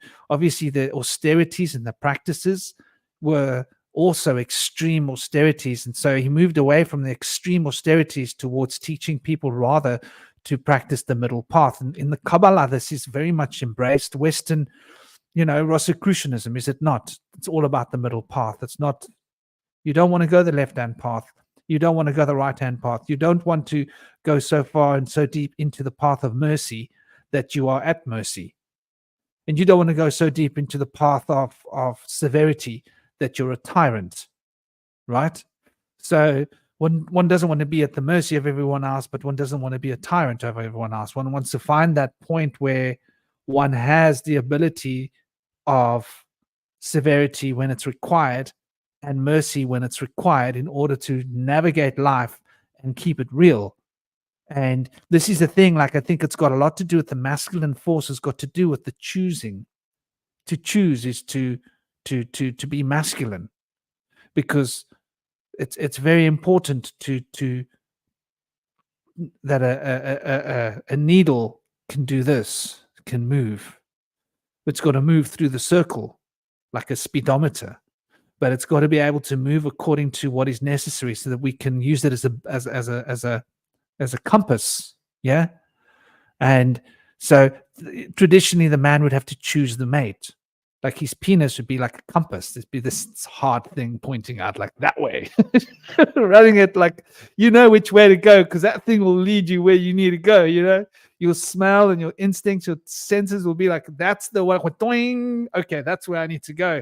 Where the women are far more chilled and more contained, and the men are like that needle just pops up, bing. Okay, that's where I gotta be. And so it's very easy for a man to choose a mate. I think for a woman, it's a lot more complex because there's more to it. Men were quite simple in a way, aren't we? Our needs are simpler than a woman's needs. But then again, we don't have to consider like childbirth and be having a womb, and the women have a lot more complexity to consider. So this is, I think, why women are so much more agreeable, because they've got more potentials that they're juggling. The men are juggling less potentials, but because we're juggling less potentials, it makes it easier for us to be decisive, and as an act, which is like probably what causes us to become so competitive very often. That excessive decision making, and like, I want to decide. No, I want to decide. Okay, we're going to compete. Where the woman would just be like flowing with like, what's best. Let's go with what's best for the family. They're not so much on that like egoic, eccentric, I need to control the dynamic. And so I think that this lack of masculine force has caused men to become like not a good grounded rudder, where we're meant to be able to focus that energy when we need to. I don't know. What do you guys think? The equanimity story. I wanted to comment on that Buddha practice real quick before we moved on, because I think you highlighted something really important. And for me, what he was doing with that practice of building up and then going back down, it reminded me of my own experience with fasting, and also pushing to see if there are real or imagined boundaries. And I remember the first time I was doing any fasting, I kind of felt like there's no way I can go a whole day without eating, because the society also pushes the feeding frenzy energy. And if you don't have 3 meals a day, you're going to end up dying, and your blood pressure is going to spike, and insulin, you'll get diabetes, just like fear. When in reality, that is an imagined boundary. And then I discovered through fasting, if I went multiple days, well, I actually felt better if I went a long period of time fasting, and then my body went into an actual cleaning cycle, and then I came out of it looking younger, and after a period of time, my cells were rejuvenated. And so that practice of going maybe to extremes on both ends allows you to determine, am I really at the middle path, or did I just imagine before I was in the middle path of the polarities I was willing to explore? And so I think it takes a little bit of the masculine to be like, I'm going to push against boundaries that even society says are insane. I'm going to push it to the absolute extreme to see if it's real or not. And then also with that spiral image that we were showing, the thing I also got was the man was sitting and the spiral was actually moving counterclockwise. And so it reminded me of sometimes in order to move forward, I have to go backwards into the past, because I may have thought in the past I was walking the middle path. But if I have a new perspective and I revisit and go back in time, I can reassess where I wasn't really on the middle path. And then that allows me to move forward on a more aligned middle path and be more successful with a new perspective. And I think it's important also to play out different time scenarios to extremes in the past and the future to regularly determine if I'm truly in the middle. Amen. Yeah, beautifully put. I think that's exactly what it is, pushing those boundaries and testing the limits of our own perceptions. I think it's what a lot, and that's very interesting when we look at the idea of Cancer. So what is Cancer? Cancer is the top of the wheel astrologically, right? So when we consider the sign of Cancer, we're considering the opposite of Capricorn. Was it Rob that was pointing that out earlier? I hope Rob's still with us. Oh, maybe I think he had to go and maybe do some stuff. Maybe he'll pop back. But the opposite of Capricorn is Cancer. And do you see this relationship here? Because Capricorn is all about power. Capricorn is all about being in charge. Capricorn is all about sort of moving towards your goal, right? And it's a very direct, like get things done. I want to organize the way I want things to be.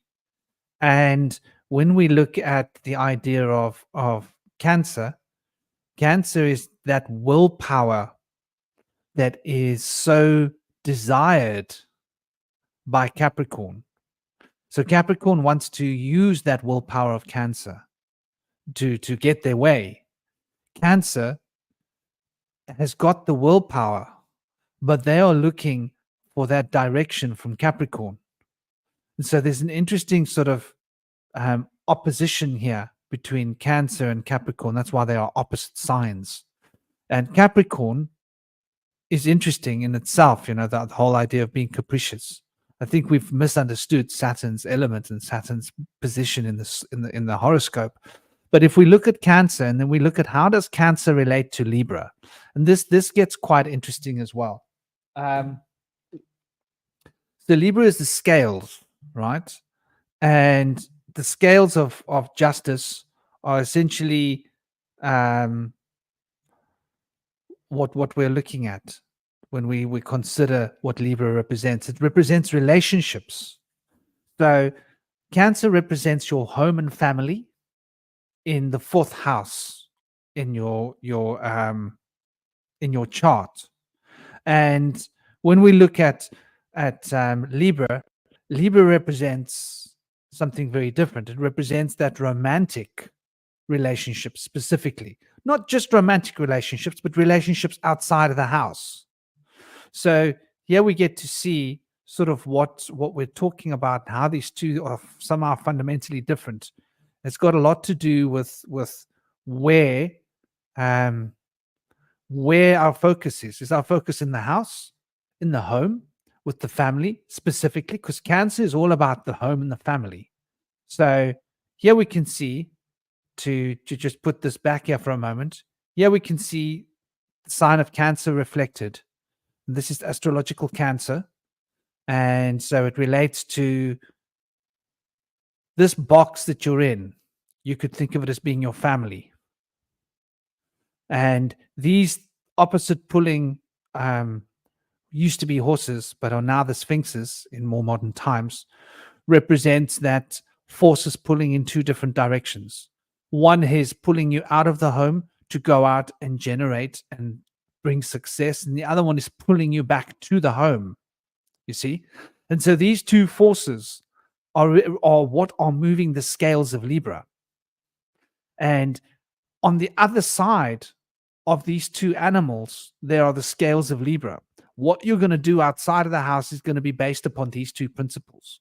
And these two principles are going to move the scales outside in the relationship that you generate romantically and with other people in the sign of Libra. Libra being ruled by Venus, this is ruled by the moon. So this is the lunar potential. As we can see here, the lunar potentials and the polarities of the lunar potential. On these shoulders, by the way, it represents life and non-life. Creation of life and destruction of life. So we're talking about life and death, essentially, with these two shoulder symbolisms here. And the lunar potential holds within it this fundamental core idea of these two principles bound. And so let's take a look at the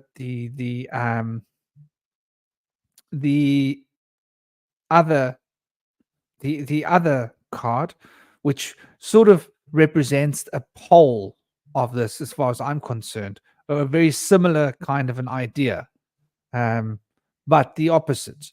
So now we look at justice, and so this becomes interesting in itself. So here we can see that the wand has been replaced by a sword.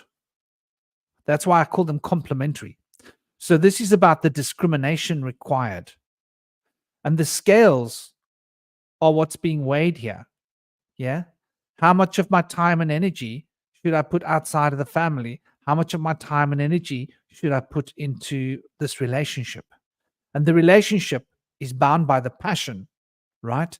Can you see the color of Cancer in the background here? So when you looked at the other card, this is the color that you're dealing with. But notice here we have a curtain, and the curtain is becoming more red, more built with desire and passion. Here we've got a crown. On the other one, the crown was a star. Here we're looking at a crown. So this is more empirical. So this relates to the emperor in a sense. Where the other one was relating to the star, this relates to the emperor. And it's very interesting what Aleister Crowley did. He took a martial card and replaced it with a card that relates to Aquarius, the star. So we can see why he was doing what he did, because there's this fundamental kind of a relationship here between justice. Notice here you've got the two pillars, but the two pillars are colorless, right? Which is interesting. The pillars are in stone. Now, the stone that these pillars are in is the stone that is what the charioteer's bottom half is. The chariot is made out of this stone. So you take your home relationship qualities with you and you build these parameters that you're now going to apply. The conditioning that you have received from your home and family life is what you're going to bring to your relationship romantically. And this represents obviously a sexual, passionate, romantic connection, because we've got this green producing the life of, like, it looks almost like leaves and bushes, almost like something that's growing, this cape, but it's very much bound by the red passion. You can see the little toe stabbing out there, sort of suggesting that there's something going on beneath the covers here. And these scales, once again, are the scales of gold. And these scales are now the wheels of the chariot, right? The wheels of the chariot with this color. So we can see this sort of relationship here. Now, when we look at Libra and we look at Cancer in terms of astrology, we start to notice. And one more thing, can I see it here? Notice what we've got here. We've got a sphere, we've got a circle, and it's red. Where the other one, we had the Shiv Shakti, or that Indy, you told me the name of that thing. It slips my mind. I think of it as a shivling going through a yoni, and the shivling yoni. Sorry, Gavel. There we go. I think of that as a shivling and a yoni, the gavel.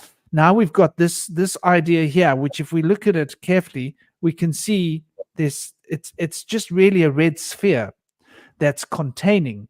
So there's very different ideas. Yeah, we've got a square representing the 4 elements on the head as well. So I don't know. What do you guys think of this relationship?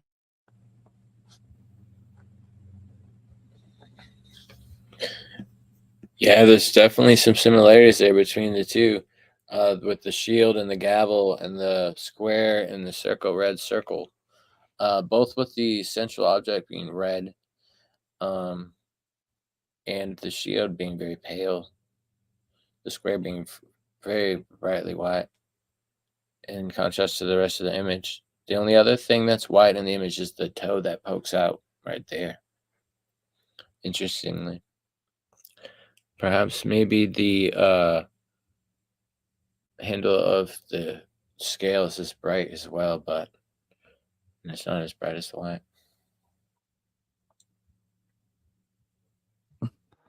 Yeah, it's not an association that's common. It's not an obvious common association that you'll find. I've just, when I was thinking about it, I was just considering, because to me all of the tarot trumps are associated with each other in different ways, and so I'm just picking particular associations, and the same can be said when we look at the other. So this forms one sort of the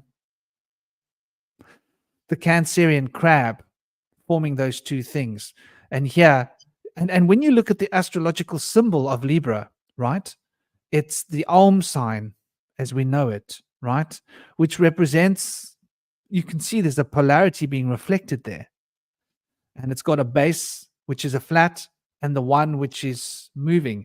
So the polarity is that the one is a flat line and the other one is this complete encompassing line which is got the circle in it. So the one is a line which is representing a circle, but it's a line, and the other one is a straight line. So there's a masculine and a feminine element being reflected in the sign of Libra, if we look at it. And when we look at the sign of Cancer, we've got a 69. And obviously the 6 represents divinity, which is interesting. The principle of 6 represents the harmony of being and the divine potentials to transcend. But we've got the 8-sided star above the head. And so here we've got a more masculine concept being expressed. The masculine pole of Venus is touching that feminine pole of the moon, if that makes sense. And the moon only has a feminine pole. Venus has 2 poles, but moon's feminine pole touches the masculine pole of Venus, so they can work together in a really beautiful way. And so we see how the moon governs the tides of the woman's cycles and governs the tides of the men's cycles too. We just don't realize it. And how Venus is what acts as the drawing together of the male and the female. It's what produces that potential for life, where the life coming and going is represented by the menstrual cycle in the woman, right? The lunar cycle coming and going, losing the life, gaining the life, producing the life. It's this Venus element of justice that brings the man and the woman together to actually force their hand to produce new life, which in itself is quite interesting. Do you guys have any more you want to add to this particular idea? I was thinking that justice and justice, usually Lady Justice, it's usually a woman. So it's interesting that it's a man. But I feel like there's a strong aspect of the red being central in those objects that are like drawing you in the center of the images, with the shield and the chariot and the square and the circle in the justice image. I feel like the red represents the feminine and the white represents the masculine. But I could have those backwards. But there's a huge contrast in the image where he has that huge red robe and just that one white toe poking out. So I feel like it's kind of showing that the majesty of the kingdoms is all to protect the queen, or like to protect the princess in the future and the queen, and it's all about like the male king warrior sage is like there to protect everything sacred that's feminine.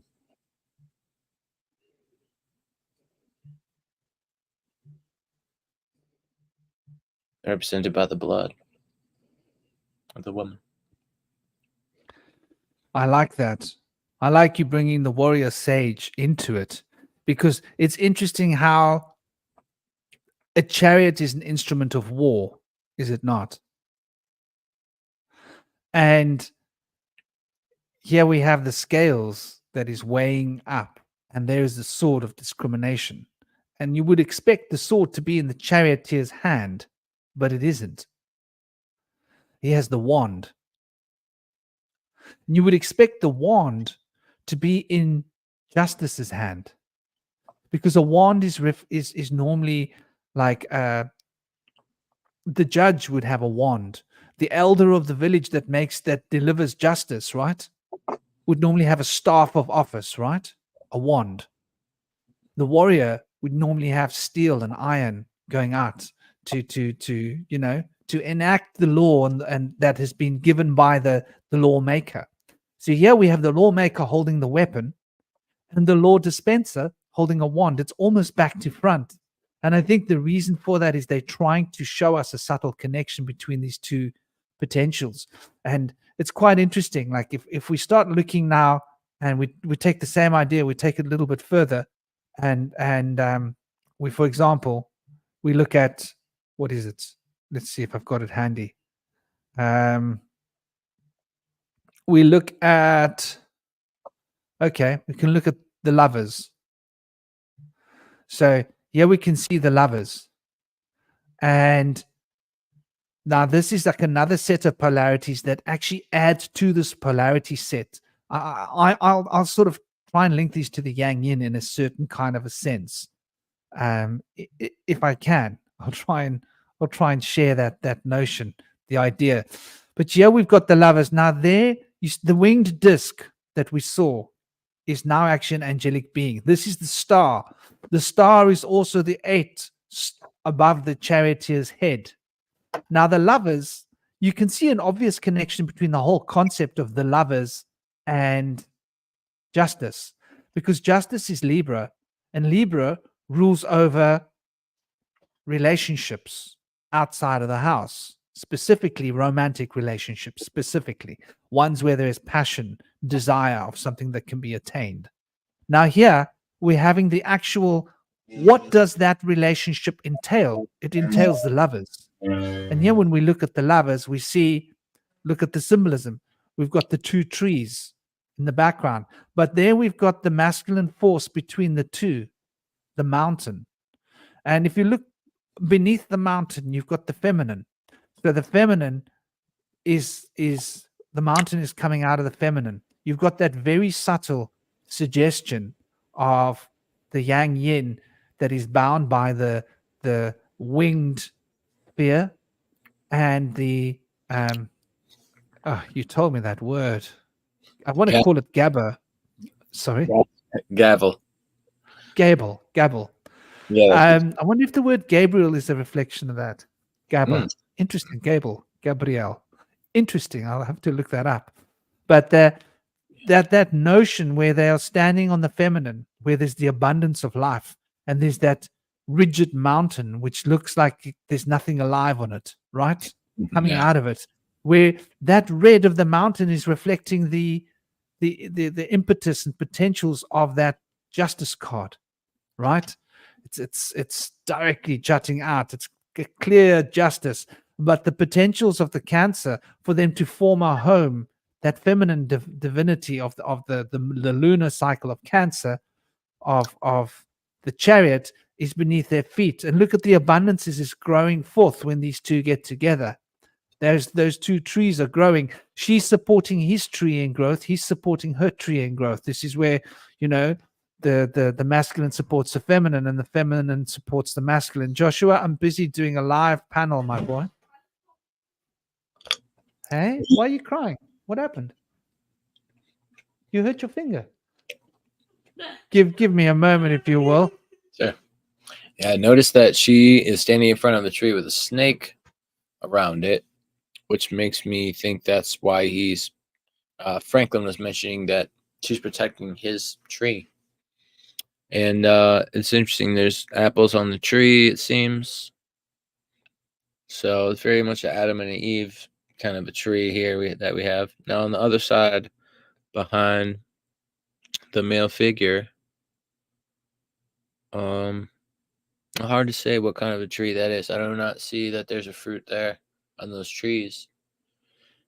Behind the man on those tree branches.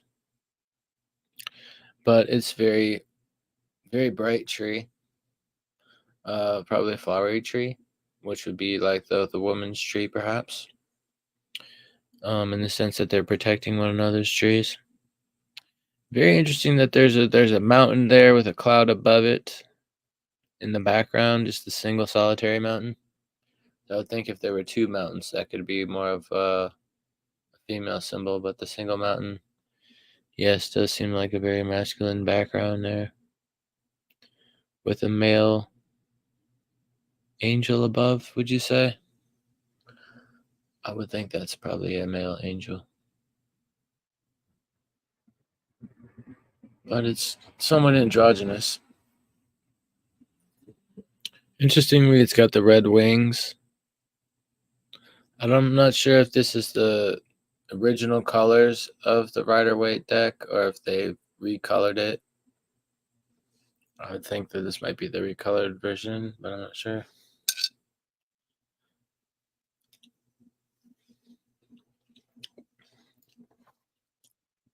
But if not, that those red wings do seem somewhat ominous. The crimson red wings. Blood I red always wings. thought the tree. I'm thinking now the tree on the right kind of looks like flames, actually. Yeah, it does look like fire. Maybe it's a kind of a alluding to the burning bush. I was gonna say something about that. Ah, that's a good point, actually. Yeah. Welcome back.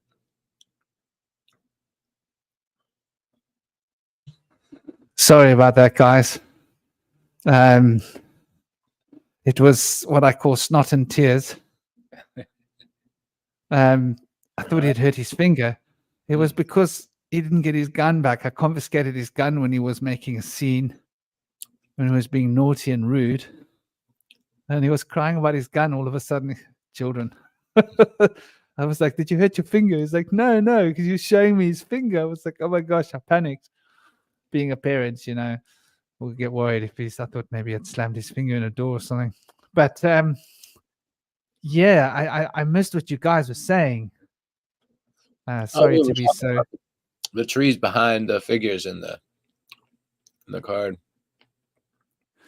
Yeah, it's fully interesting.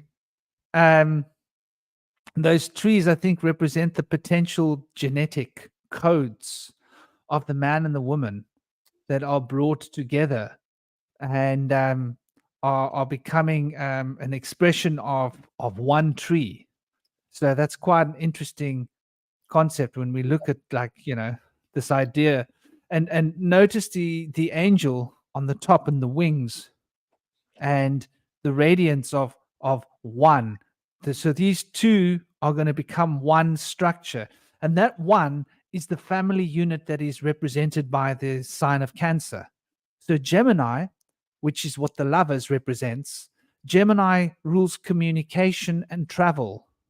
So when you leave your house, you have to travel away with Gemini, leaving the family and the home, in order to go and communicate out in the world to meet another lover, so that you can, with that lover, create a new home and a new family. And you do this by the powers of justice and Libra, which rules the relationships romantically, that passion, that sword, and the scales. And so there's this very fascinating sort of little pattern that we can witness here in the way that it works. And I think that it's often been sort of, maybe it's not been given in astrology, people haven't really looked at how they're connected. And now we look at the polarity, or if it's a polarity, it's a complementary sort of a polarity between the lovers, and which the lovers representing Gemini, and the moon, which then represents Pisces. And so when we look at the moon, we've got yet another image coming up here. And I think that it's really important for us to be able to grasp how fundamentally different they are, but how they sort of speak the same fundamental language in a sense. And here we have the moon. So this now represents Pisces. Now, what do we see when we look at Pisces? We see the crab of Cancer. Is that coincidence? And can we see those two pillars? The same two pillars that are the scales in the one hand, and in the other hand, it's the pillars in the chariot. And in the Gemini, it's the man and the woman and the two trees behind them, which have now become once again pillars. And we notice that there's water on both sides of the land. So the land is now that phallic system, that lingam of the gabal, and the water is what is around the gabal as a yoni. And so we've got the same idea. And what was the 8-rayed star and the crown above is now this full lunar potential above.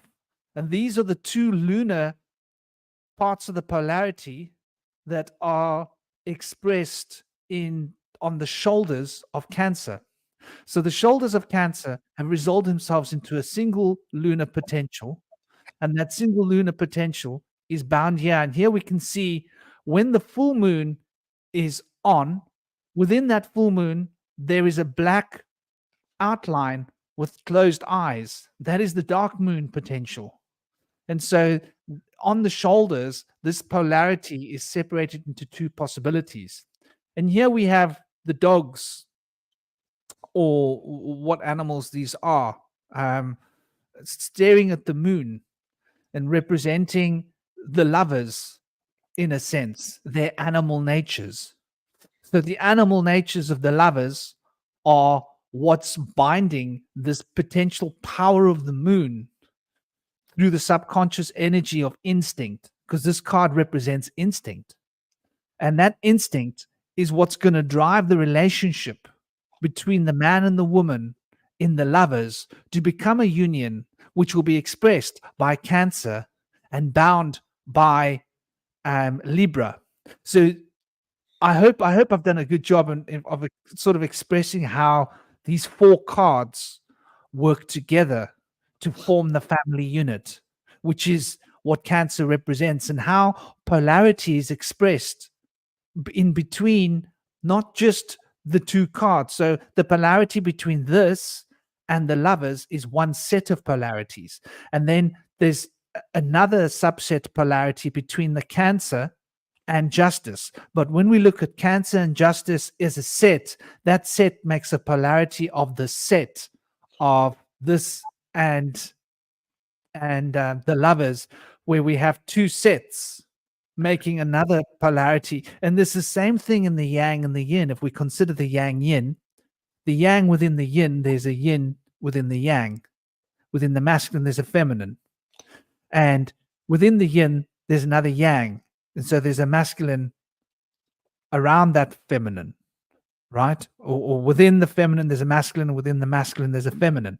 So you have two subsets of polarities that are resolved in a single polarity between Yang and Yin, which is reflected in each of the two separate ones. But together, they also have a polarity of the set of Yang-Yin and the set of Yin-Yang, which makes a set of four potential possibilities. And so we've got these four possibilities of potentials, all reflecting polarity in a very powerful way, and relating it both to who we are in our homes, in the family dynamic, and who we are in a romantic setting in relationships. And I think this cosmic, you mentioned earlier about how empowering the man and the woman are to each other. And you can see all the abundance of life crawling out of the ocean to come and add to the life on the land, if that makes sense. This crab is even coming out of the ocean, half out of the ocean.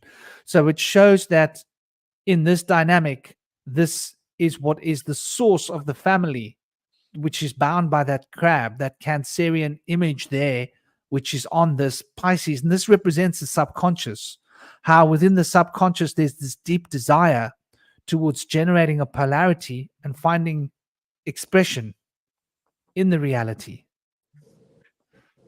We got spells of truth. Welcome. How are you doing? It's a lovely honor to have you on. I hope you can hear us. Hope all's going well.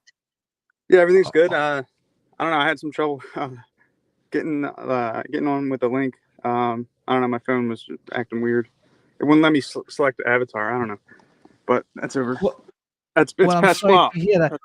From the what shall we call you on the show? Shall we call you Spellbender? Pasquale's cool. Whatever. Cool, That's my YouTube channel, Spells of Truth. Spells of Truth. Cool. That's lovely. So Spells of Truth. That's a beautiful YouTube channel. I can't believe I haven't seen it. Maybe for some reason I didn't get that from you. I didn't get the download. But yeah, Spells of Truth is somebody that I met recently from a Telegram group.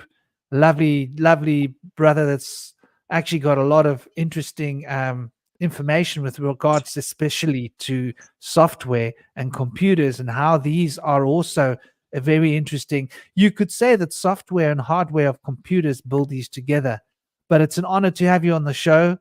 As far as I know, you're a fascinating gentleman that's got a lot of interesting ideas. Welcome, my cherry. It's lovely to have you. Do please give us an introduction, Spells of Truth, and tell us about where we can find your YouTube channel. And yeah, welcome. Yeah, I guess we met on Telegram. I have a YouTube channel called Spells of Truth. I get into all kinds of crazy stuff.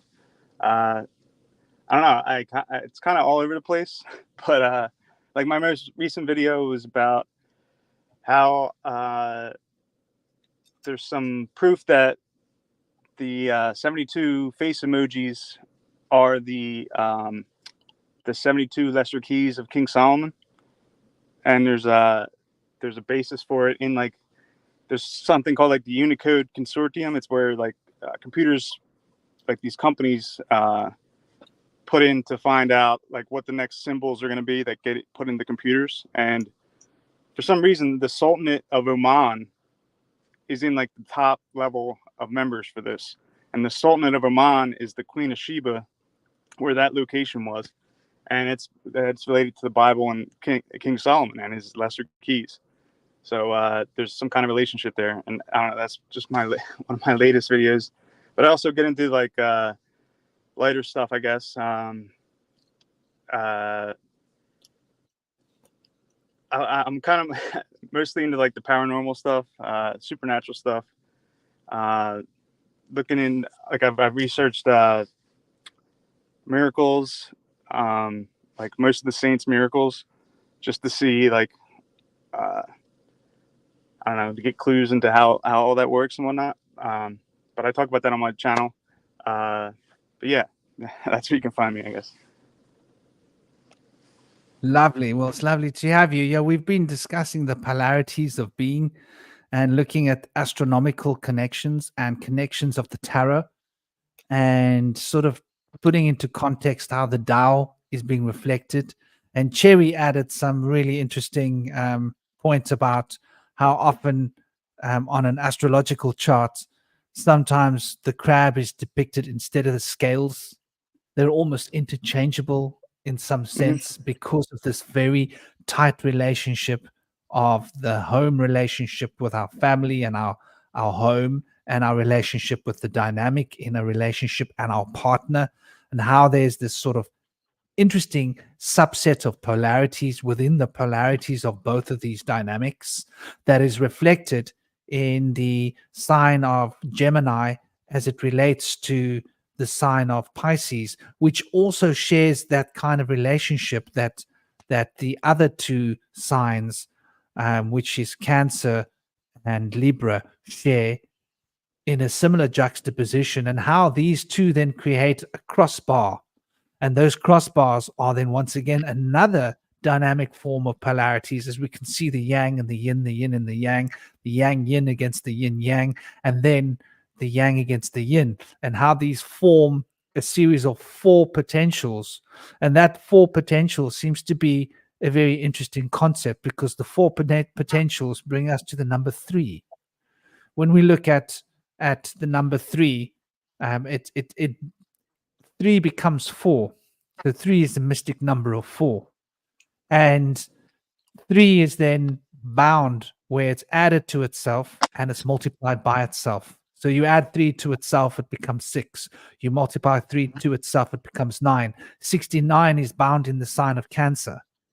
And so there's this very interesting and very subtle message being given to us for this particular sign of Cancer. Why the 6 and the 9 was used as the symbols is interesting, because the numbers are not used in the other signs, except in when we're looking at Jupiter, for example.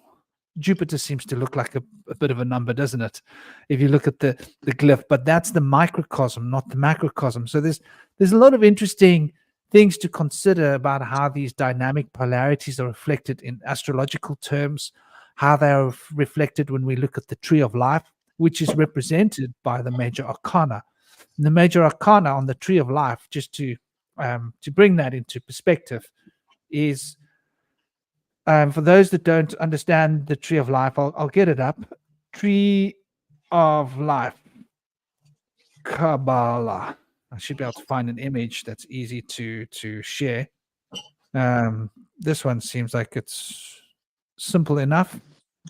So let's put that on there, so we can then get an idea of it. And I'm sure most of the people are fully aware of this. But for those of you that aren't, it might be interesting. I'm guessing probably it won't be very new to most of you. So here we have the tree of life.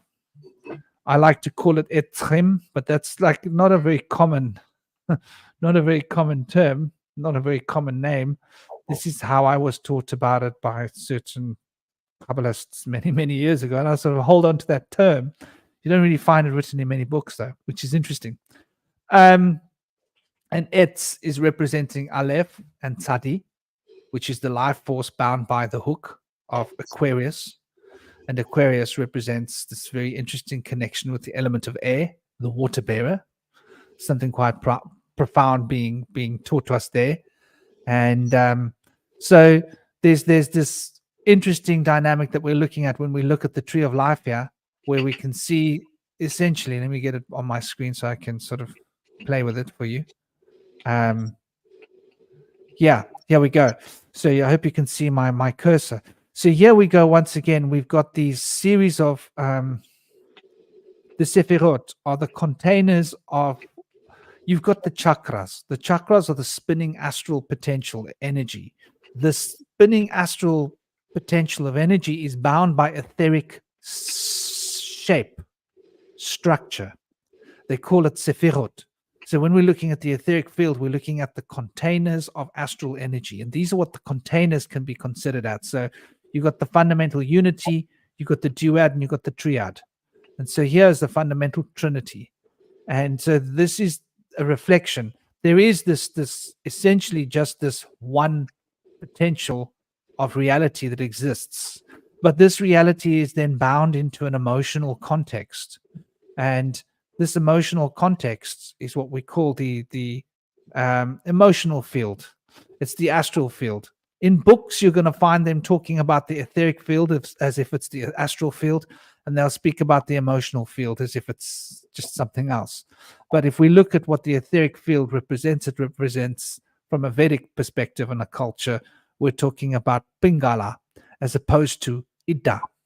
So Ida could be looked at as this triangle. And so we see that this kether, this unity, is reflected here as a harmony. This is why we speak of the number 6 being representing divinity, because the 6 is the divine reflection of the perfect unity. And 6 then becomes the beauty that is expressed by the other potentials. The severity, this is one of the pillars that you will see in all of these tarot. And the pillar of love or of gentleness or of mercy is the other pillar. In fact, mercy is the title of this sphere, and severity is the title of this sphere. And this is the title here is beauty, and beauty represents the harmony. And so you see how there's 1, 2, 3, 4 states of being that are concretely being reflected here. 1, 2, 3, and then we've got the final reality of dream time, which is a conglomeration of all 3 of these aspects seen at once, as a sense, where the mental sphere is being moved by the emotional sphere, is being bound by the mental thinking sphere, and is being reflected as substantiality of the emotional energies bound in the thought forms that are being reflected as a single continuity of being, which we can call the malkut or the guf, or the physical fundamental reality. So this is the fundamental dream time that we're in, seemingly the real world, the Maya, and this is the underworld of the shaman, and this is the middle world of the shaman, and this is the divine world of the shaman. And so in the Kabbalah we speak of Atzilut, Bria, Yetzira, and Isia, which is where we've got this fundamental reality that we're in. Even though it seems so fundamental, it's being seen through all of these different filtered factions here.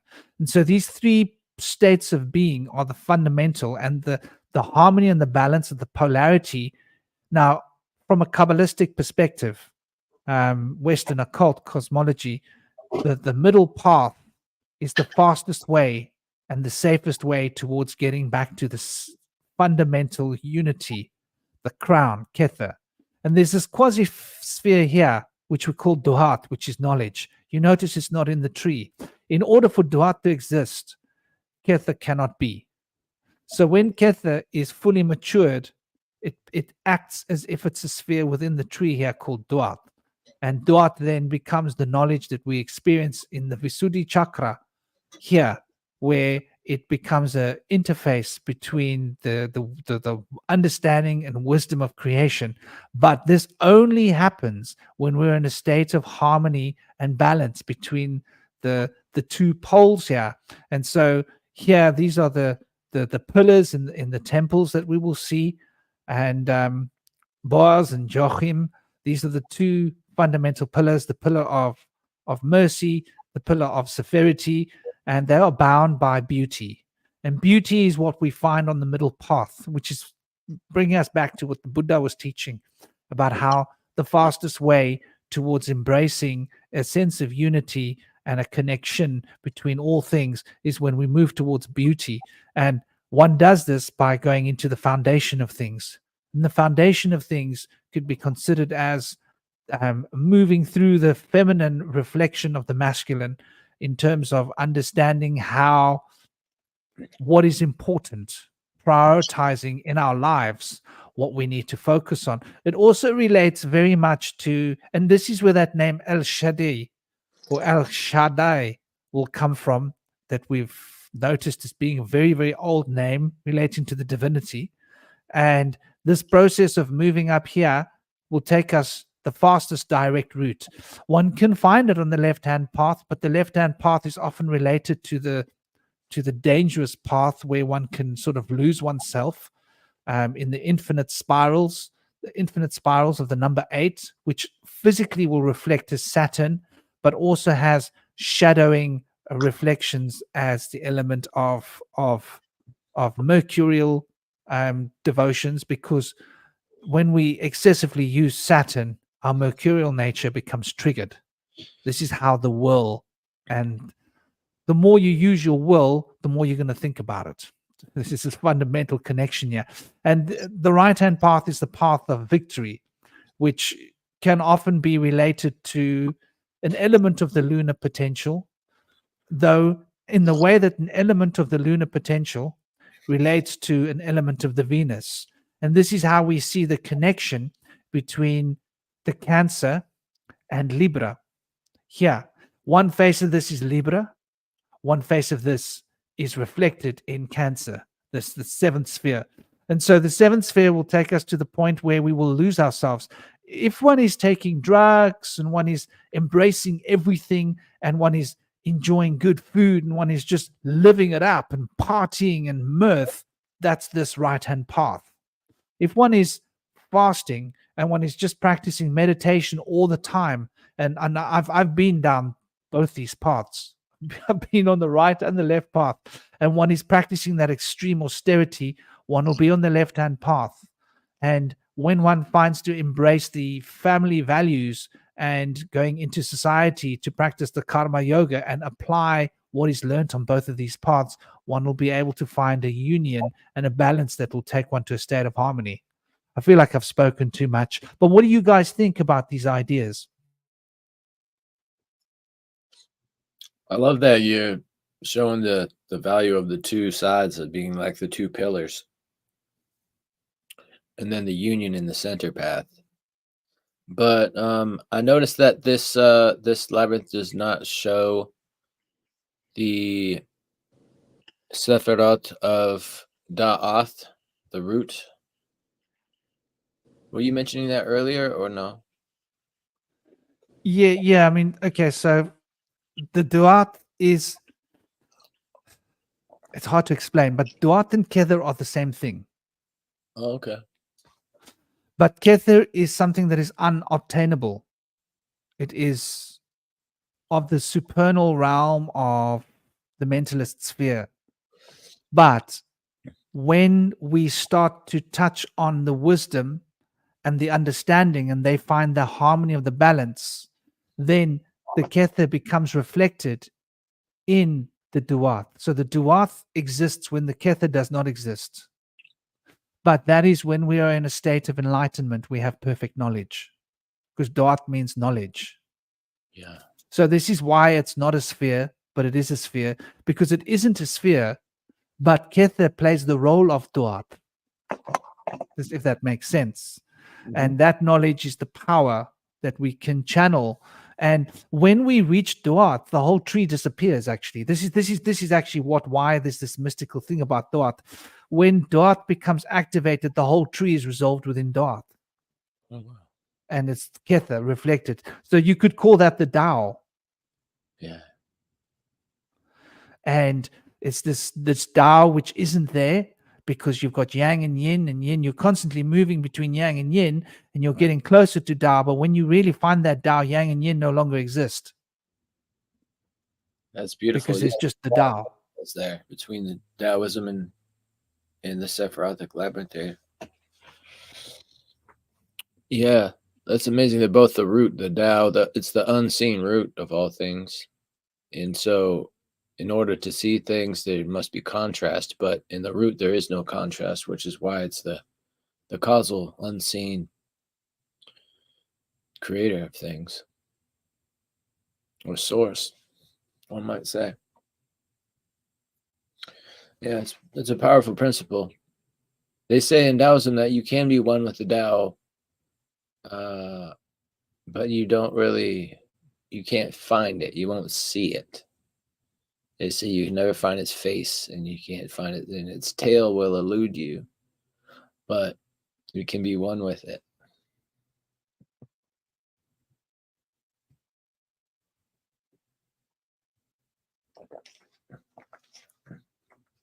I feel like to be one with the Tao, they talk about a practice called Wu Wei, which is explained as inaction or non-action, and people warn against it being translated as inaction, but I prefer it to be referred to as effortless action. And through a state of harmony, by going with the flow, if one lives in harmonic way, one would be in a state of wu wei, which is effortless action, in which you're not making a forceful effort to change the way things are going. You're going along with the way things are going in such a way that's harmonic to one and all, for you and all around you. And so I think a lot of times we make the imbalance in our society to either value either pleasing all around us at our expense or pleasing ourselves at the expense of others. But it's hard for us to understand how to have mutual agreement where we can benefit ourselves at the benefit of others or benefit others for the benefit of ourselves, to be in such a way we're mutually harmonic.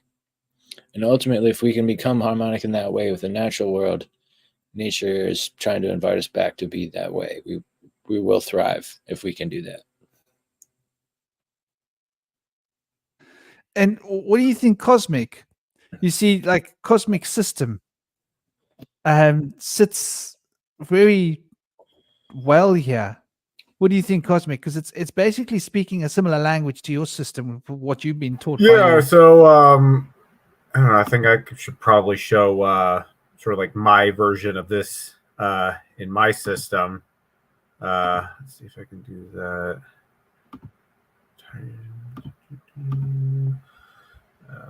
Let's see. Here it is. I just had this thing out a second ago. Where did I put it? Okay, so this is kind of how it's different in my system. Now, notice that what would normally be Kether is not at the actual top. It's close to the top. So the idea where this is kind of like you start off with a black void, which is kind of like the most sort of like dense sort of dimensional sort of aspect.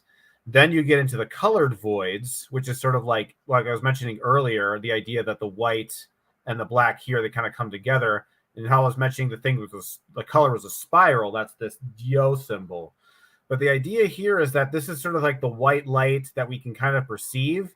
And this is sort of the colors and the ideas that are outside of perception, that they're sort of like the hyperdimensional, that's sort of like the Lovecraftian kind of beyond the ultimate hyperspace. But the idea is that it's all about, these are all sort of the reflections of consciousness and perception. And because this creates a mystery and that we don't know like what lies beyond it, it then becomes a black void up here. So it's like a kind of a looping sort of system. And also what's interesting, if I kind of look at some of my other notes, we're talking about the whole idea of Kether, that Re is basically, I would say, the equivalent of Kether, which is represented by this symbol here. What I found interesting is you got, so I didn't even really intend to do this. You have the Kith, which is corresponding to this channel. You have Kith, Re, Kith, Kether. And I was like, oh, that's a weird little synchronicity there. So Yeah.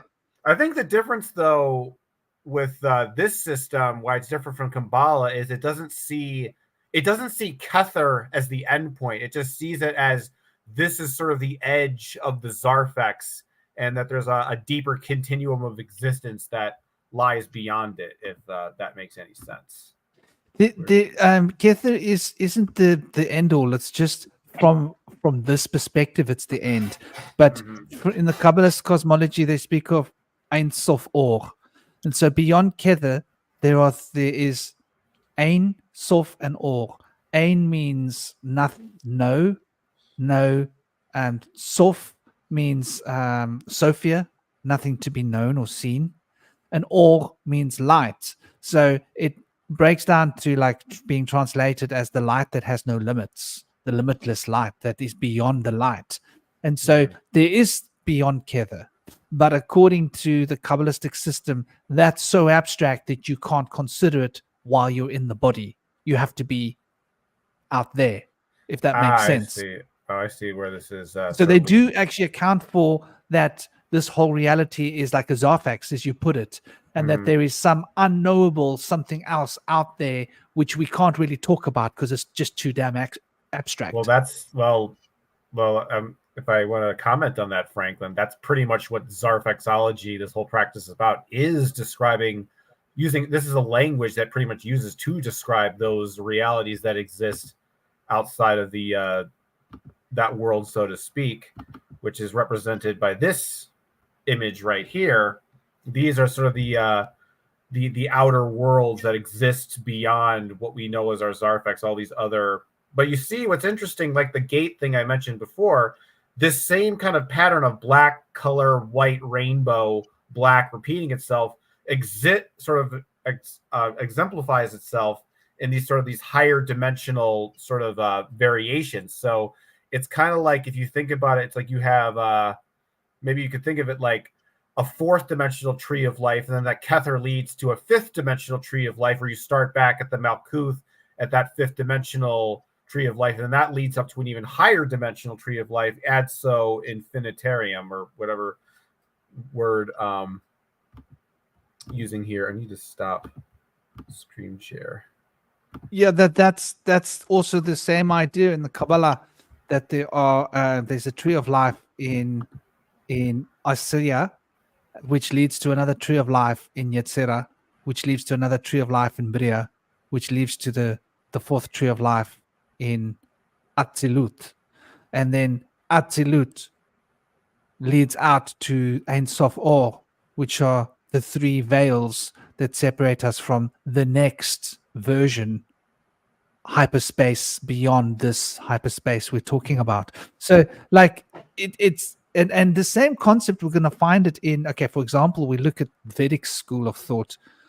We speak about the Aum Tat Sat. And so within the Aum, there are three aspects. There's the A, O, M. And these three represent three aspects. And those three aspects are reflected in our physical reality here as three principles that are coming together. The Vata, the Pitta, and the Kapha, right, are reflections of these three subtle aspects.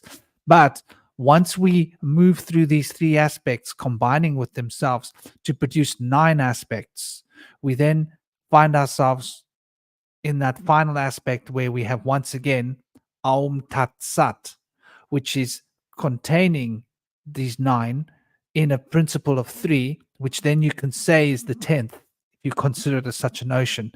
And beyond that, there is then what we call this Anatma, which is that black void stuff that is containing everything, but it doesn't exist of its own accord. It's sort of part of something.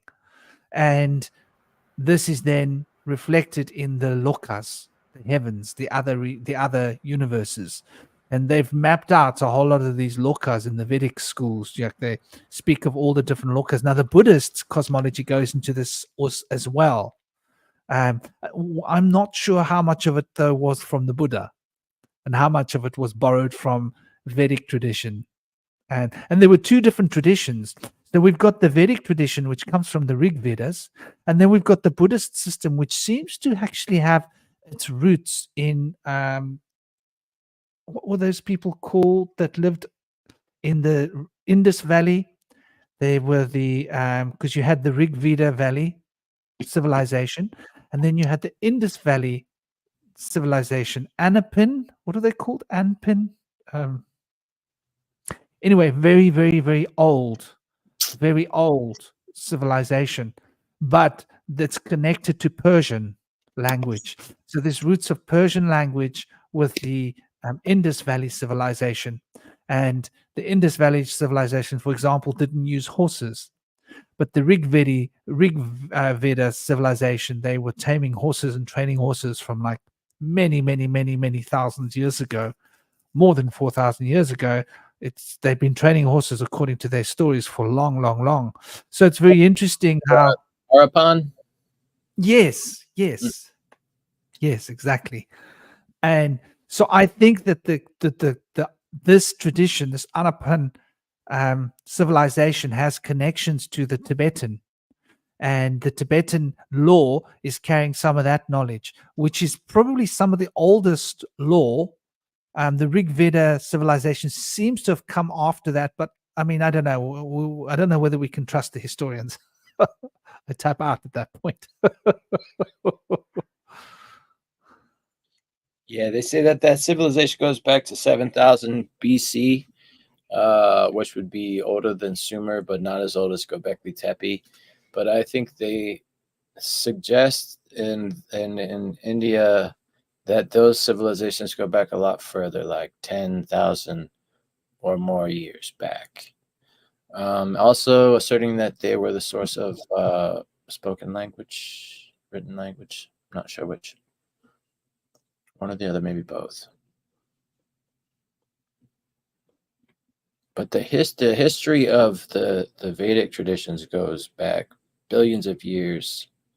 I think more than 15 billion years, like suggested by science, like 13.7, according to their calculations. But the story of the history of the Hindu culture goes back, I think, maybe hundreds of billions of years, if I'm not mistaken. I think there's no way to know, because there's only so long that paper and stone survives. Stone gets worn out. It goes back Paper before gets creation of the physical world, right? So exactly, and then there's where we were before. And I think that when they speak about the Sumer, I think that they're taking into account, they're dating those tablets and they're saying that's when it was from, instead of recognizing that those tablets, according to those tablets, were copies of others. yeah. And in those tablets, they're explaining how they were writing on lapis lazuli. They're just describing how they were writing on gems. Where are those original tablets? We don't have them. We've got stone tablet copies of the original tablets. What happened to the originals? And that chicken scratch writing we see on those tablets, and there's hundreds of thousands of those tablets, at least. What came from a pictographical language was originally had just these simple pictures, which later on became these scratches with, they look like little arrows. But originally, they was very similar to Paleo Hebrew, and they probably came from a similar source, if not the same source. But over time, what we see in all those tablets is a later version of the Sumerian language. So we know that it went back way further. But they weren't as advanced in making the clay tablets perhaps at that time, but they would last as long as they had. Or the ones that they had in a different region may have experienced flooding. Yeah, it's very interesting, because in my mind, it seems like there was a very clear sort of division, as the Sumerian tablets mention, between the society of the humans that were created. It was the god beings, whatever we're going to call them, that were teaching us writing, and we were like infants. And so we had to adapt our own versions of that in order to get back to that, because we had this ancient heritage of these beings that we remember being with us, and they were teaching us all this stuff, and we couldn't grasp it all, but we could grasp the pictures. Sort of like when you're a child and you're showing your child with pictures, and sooner or later those pictures are going to become alphabets, and you're going to be spelling the words now, and later on they're going to become a lot more complex. Where in the beginning, it was a very simple process, and I think it shows that how we were being schooled. But I think a lot of that cuneiform writing, it seems like it seems our historians tell us that the cuneiform evolved from the pictures. I would be inclined to say that maybe the pictures evolved from the cuneiform. I think it was the opposite, because originally the gods may have taught us to make these simple pictures of a face, like the letter Peh in Hebrew was originally a head, and it had a little nose and a little chin. It was a profile of a head. Over time, just became a little circle with a dash. I think it's because not everybody has an artistic side, and to make it be something that the whole culture could use, they had to simplify and reduce it down to simple things. And I've looked at all of the different types of languages across the globe to try to find the roots of language. And it seems like this happened with every culture. There was originally these nice, cute little pictures that became a chicken scratch that makes it hard to recognize what the symbol is anymore a lot of times. Now, especially with Chinese and kanji of Japanese, it still doesn't have any alphabetical meaning associated with the symbol for the pronunciation. You just have to memorize it. It's not written into the language. It just represents the image, but the image has been so much more simplified now down to a chicken scratch where it's very hard to conjure out an image from the appearance of it. But if you learn how the images have changed, it's easier to see. They've been turned from circles, have turned to squares and such. And it's the same all across the globe. But, there could be an aspect of both where the pictures that came before what we have now as a chicken scratch came from a simpler form earlier where they became more advanced pictures, and then they became more reduced back down as well. And that could have flip-flopped a couple of times. So I'm trying to get it back to the point where we can unite our languages with those original images of the symbols that were the roots of all of our language, with the pictures that are easier to resonate with us when we see the image it was associated with in the original languages as many things: a musical note, a number, perhaps a name of a god or a star or an animal that had a story that went with it, various virtues. And so it was a very powerful way to have our language in the full glory that it can be. But it's been simplified down right now to a chicken scratch. And I would argue that as we go back and forth between dark and ages of light, gold ages and dark ages, the chicken scratch version of the dark ages will return to a flourishing, beautiful language again, whether it be of beautiful script or perhaps pictographic again as well. Maybe a bit of both. I think we start to see that with graffiti culture, just celebrating the language, bringing back the glory of the art of the language and the beauty of the letters being amplified, beautified.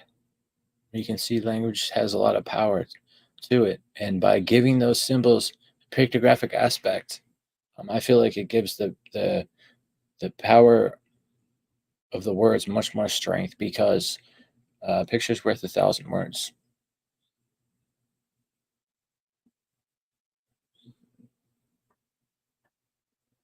I wish I could remember that guy's channel. Mexico might remember it. I think his name was Paleo. There's this really interesting channel. Okay, come to my group in Telegram, and I'll post some links to this guy's channel. He does some really interesting research. He finds very old books written by historians that were from the 1700s, from the 1800s. And so the historians then and the those that were studying then had different ideas of how language had come about. The last 200-300 years, there seems to be a complete shift in, we suddenly decided that ether didn't exist in physics. Now we've discovered it did. It's almost like they've tried to pull the wool over our eyes in many ways to try and hide stuff from us.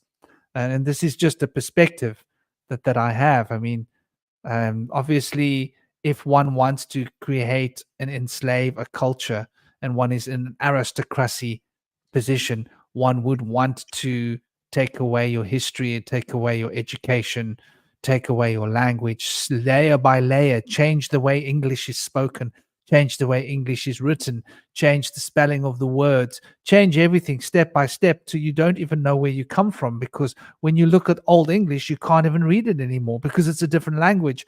When we say it's a natural evolution, I wonder how natural it is, because if there wasn't education, the dukes imposing how we must write and speak and think, we might have been in a different way.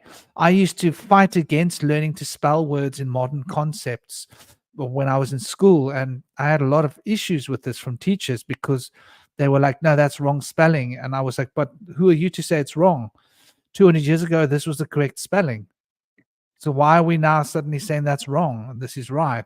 This is the way we've always spelt this word. Who are you to say that this is the way of spelling? Oh, the Oxford Dictionary says that. Who are they to decide how we have to spell our words? We don't spell our words the way we spell them because we're forced to spell in a particular way. And that's the education system that Mexico is, saying about how, our kids get schooled by the system, and they want to mangle our kids. They want to turn our kids into little blocks, like perfect consumers.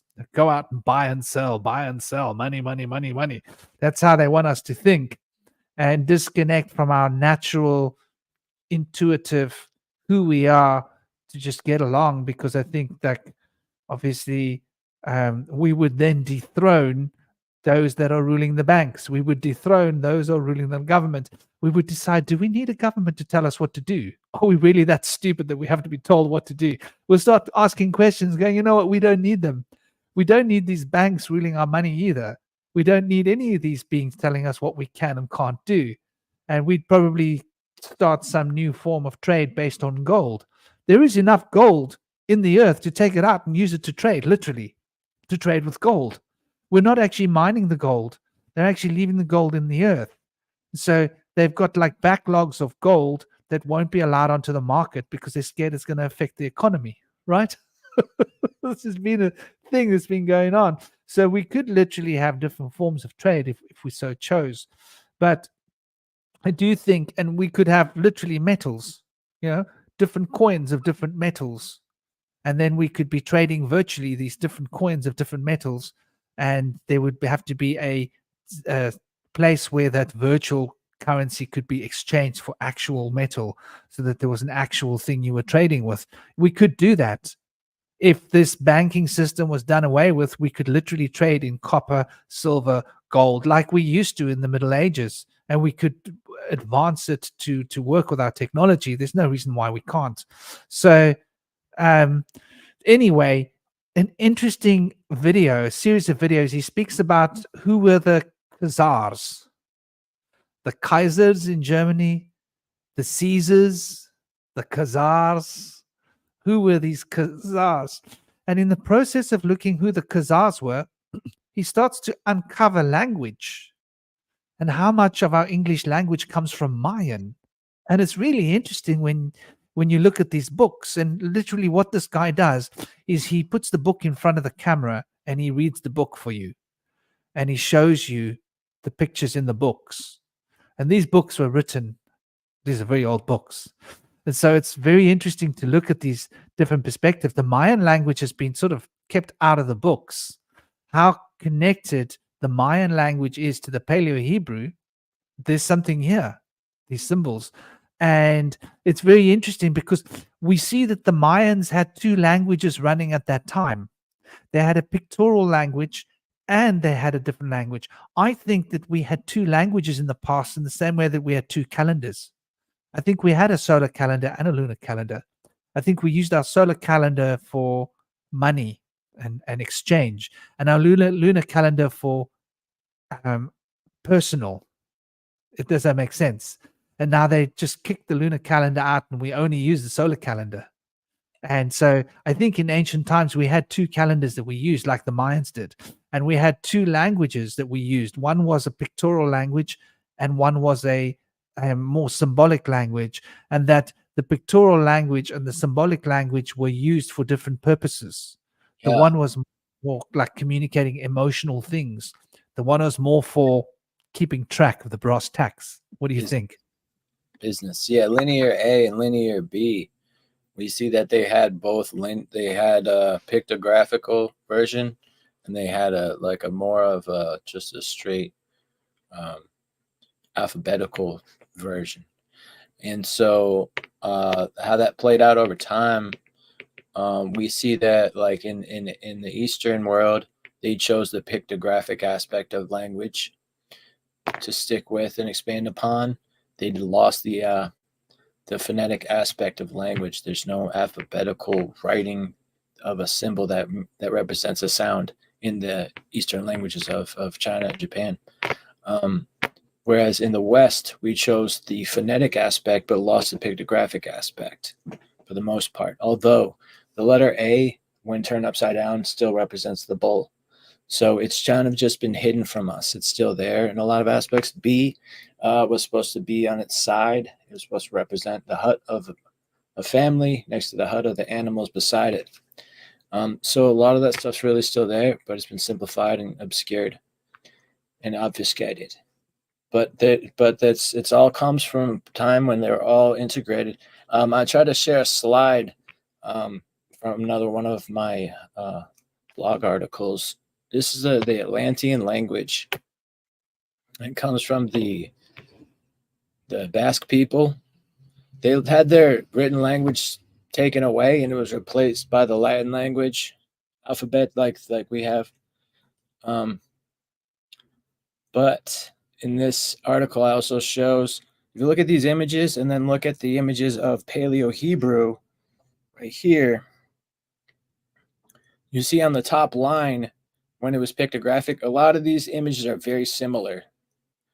And so these also tie in with linear A, which go back to the Mediterranean and the civilization of the culture that celebrated the goddess with a snake over her shoulders with her bare breasts out on the island of where the Minotaurs were, in the island of was it Minos? What was the island there with the linear A was spoken in the Mediterranean? It's on the tip of my tongue. But linear B went to the Berber people. The Berber people still use linear B. So their population became seafaring, and then there was the shepherding people, and they kind of split from the Atlantean people. The shepherding people, the Berbers, went out to gather their spirit tribe, and they would trade wives with different creeds of people to have more biodiverse tribe of their own. And they would return back to the seafaring tribe, which would be able to bring them back to their secret homelands, which later on, after the Atlantean flood, their secret refuge homelands were thought to be over in the Isles of the Canary Islands and some other islands in that area. But they ceded the rulership over Egypt for a long time until they were overthrown and the Hellenistic Greek period took over. Yeah, it's very interesting. Like you mentioned the bee, and that's one of the ones that he also shows how the Mayan language is connected to that Paleo Hebrew symbol, and how there are symbols in the Mayan tradition. So he postulates that the Paleo Hebrew is a reflection partially of the Mayan language and of the Sumerian language, and that the Sumerian language and the Mayan language are two derivatives of the same language. Yeah, it's thought that they are from the same exact language because both Basque and the Mayan language, which was known Aztlan, both have a lot of Q and X sounds in them, which are not found in other languages. They're language isolates. So from those languages, we think those were the languages of the Atlantean gods that was kind of obscured and lost through time. But the Basque people still speak that language. The Aztlan language of the Mayans, I believe, is lost, but I'm not sure. Some of the people may still continue to speak their old heritage language. Here's the interesting point.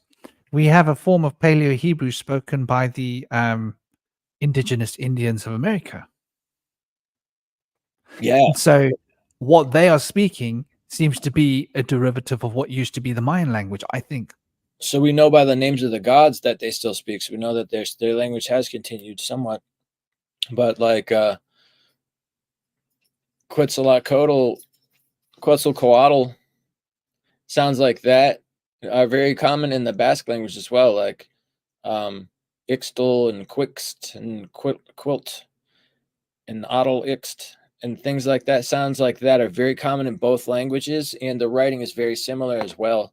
So if you look at Hebrew, the writing of Paleo-Hebrew is the same writing as the Atlantean writing. They've kind of just turned some of the symbols sideways. Like this first symbol over here in the top left is known as Tet. Was lost to when they language was all diversified, and the people language confusion was induced on the people. In the Latin alphabet, this first letter, Tet, the sacred spindle of the gods, was lost, and so that symbol was not carried on in the Latin languages. It was hidden, but that language is still in Greek and it's still in Hebrew. So it shows that the Greeks and the Hebrews were allowed to have more knowledge about the gods, perhaps because it was so stamped into their knowledge from their doctrines of deeper thought and philosophies than other cultures, that they maintained some of those symbols that were hidden from the rest of other cultures, and the barbaric cultures.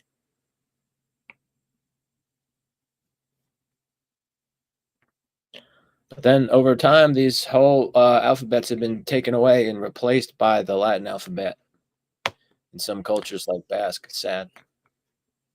Jerry mentioned something quite interesting here. We don't talk a lot about Mu. I saw some old maps of the Philippines that are written in Hebrew, probably a Paleo-Hebrew form, with a lot of the same names that would be in Eden, and alluding that these Filipino may be the lost tribe.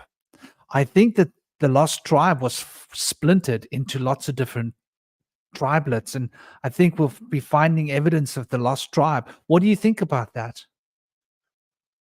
Yeah, that's amazing. That's really exciting. The lost tribe.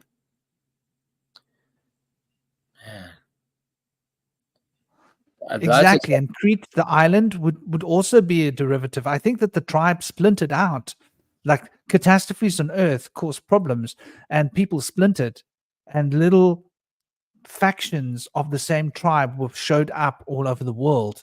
And we'll find like that tribe here and that tribe there, and the lost tribe. I think they maybe ended up in lots of different places.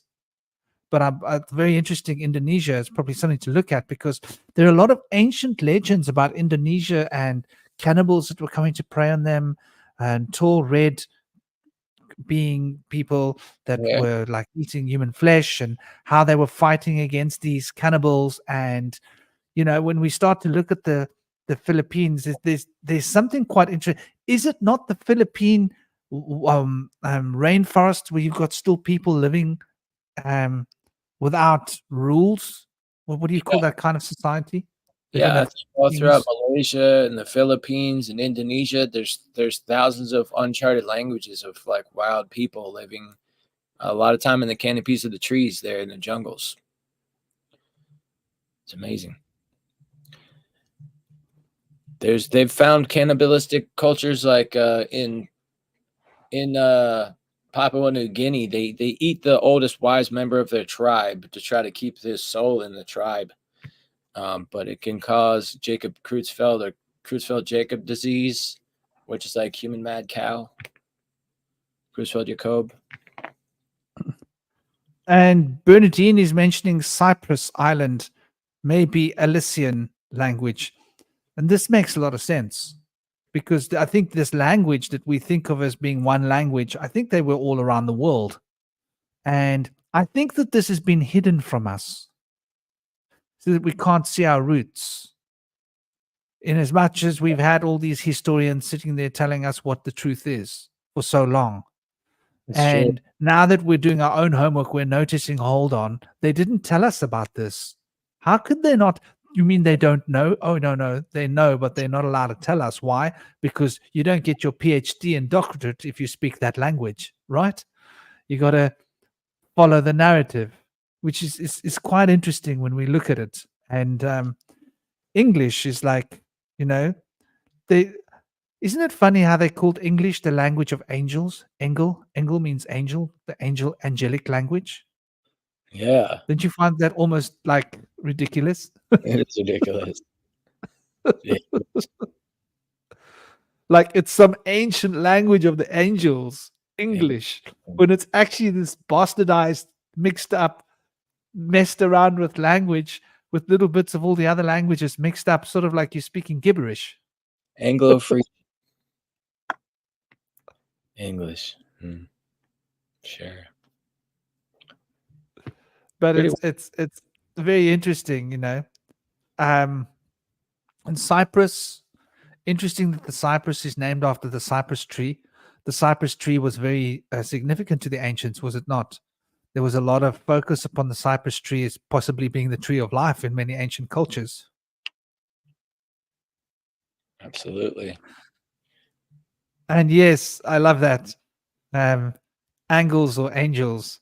I think angels are angles. That's why it's interesting when we look at the horoscope. We've got 12 signs of the zodiac, and we've got the ruling angels that rule in the zodiac. And this is broken down to the class of 72 angels, right? If we look in Western cosmology where the word angels come from. And the 72 angels are the 72 quinants. And the 72 quinants are the 5-degree demarcations in the sphere of the zodiac, which are the angles. And 5 degrees denotes a different quinance. So it's quite interesting when we look at like the whole idea of angels and angles. We measured the angles to know which angel to invoke.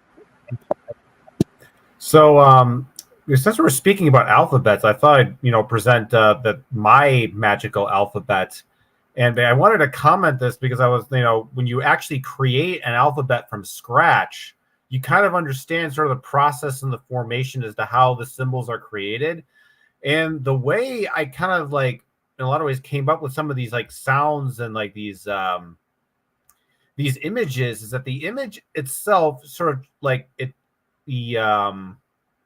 It's like it's supposed to look the way it sounds. So like if you take blood here for example, it's like you have a v that you sort of trace in your mouth with a triangle, and you kind of like bleh, you kind of like do like a tail, like a circle in the back right here, and or like thew, it's like the and then like the u down here, and it's like, so the idea that there's a connection between the symbols and the sounds themselves that they represent, that there's a correlation between what the symbol looks like and how that and that the sound correlates to the symbol in the sense that like if you take like the way your tongue moves in your mouth, that the tongue traces out that symbol as if the tongue was sort of drawing the symbol as you say it.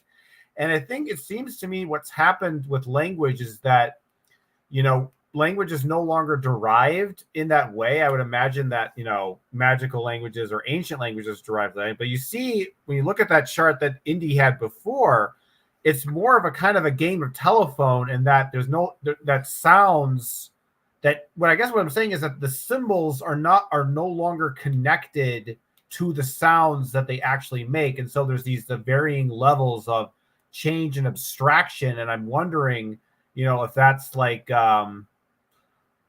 maybe that's why words have sort of lost their potency. Maybe why letters don't have the same kind of effect that they do, because they're not like energetically charged in the way that they're kind of in this primordial way. And I think that's probably why there's similarities in, certain languages. I'm thinking of the, I don't know if you guys are familiar with the Kiki Bobuo study. So basically what they did with this particular study is that they would have two shapes, two abstract shapes. One shape is really triangular and pointy, and the other one is really round and bubbly.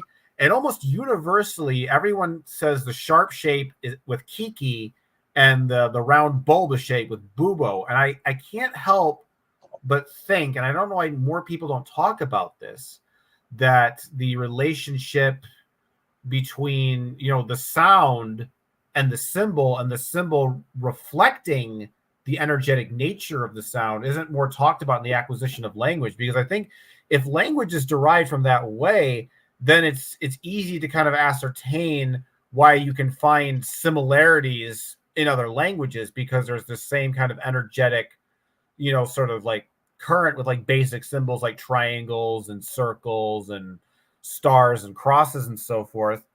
And that, we think of language as being just these random abstract symbols that don't mean anything, kind of like a what's that one postmodernist name, not Foucault, Derrida, who basically thought that words and letters, don't really have any inherent meaning outside of the context in which they're presented in. But if you understand language from a more magical perspective, you realize that assertion doesn't make sense, because there's a sort of an energetic, like sigil-like current within each letter or symbol that signifies the letter and sound, because the symbol actually correlates with the sound that it's associated with.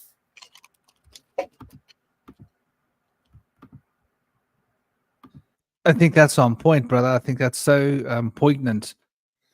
The shapes of letters and the shapes of sounds. And I think this is actually quite poignant, because it's bringing us back to the idea of polarity, right? So what are letters? They are sounds that are creating polarities.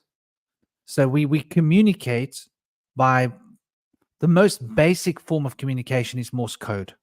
Dick, dick, dick, dick, dick, dick, dick, dick, dick, which is different rhythms. And each rhythm is a different frequency. And each frequency is a different tone, is a different sound. And each different tone, sound, frequency is a different letter. And all these different balances being created, this imbalance, this balance, this creates a dynamic set of balances that produces its own frequency and vibration. And so it's very interesting how words carry our thoughts. And like you say, the shapes of the letters are quite fundamental. And there's also like the way words onomatopoeia. I think a lot of our words are onomatopoeic and we just don't realize it. Like you're saying, even the way the letters are onomatopoeic, the words are onomatopoeic. And I think each word represents a kind of a balance of all the polarities that are put together. And so you've got these sets of polarities that are fitted together in a diagram or in a group structure. And within that group structure, there's a new balance and a new polarity that is formed. And then a sentence is trying to find the midland, the middle path polarity balance between all these new rebalances. Even like the way Mexico would say, like Mexico's a kinesiologist.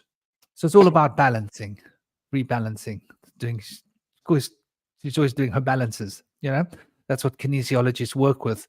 So that's also, once again, working about rebalancing parts of the body which relate to different meridians and different organs and different emotional states and mental impressions. And it's all connected. And so there's all these different, like we were talking about earlier, these seeming paradoxes that relate. Why is the spleen connected to worry? And the spleen being connected to worry relates to a particular part in the brain, which generates worry, or which is used when we worry, for example, or depleted energetically. And that is going to affect certain hormones in our body, which is going to change certain frequencies of the balance within our blood chemistry. And so the harmonies and different balances moving in our blood chemistry will produce different emotional states. And these different emotional states will cause us to utter different sounds. And those different sounds that we utter will then take on the form and shapes of these rebalances. And each little polarity that we're expressing in terms of that polarized version of a sound will fit together to make a bigger sound, to make its own polarity. And these will then fit together with other words that form balanced systems in order to create what is a harmony of balance. And it's very interesting. Like, I think that what you're saying is an explosive paradigm that repeats itself. Does that make sense? Even though I'm being maybe very abstract. A little. Rather a little than not at all. But yeah, I find it interesting, this how language is fundamental and how we can repolarize ourselves with language. In fact, is that what language is for? Being able to shift the polarities, being able to shift polarities within ourselves, to change our thoughts, to change the balance that we're in. Is information related to the scales? The scales represent knowledge in some way, and I believe that the scales are a symbol that relates to knowing. Though Libra being the scales isn't specifically tailored towards that particular notion, but I believe what's being weighed on those scales is knowledge. So Libra is the judge, relates to judgment, possibly on some level, which is quite interesting.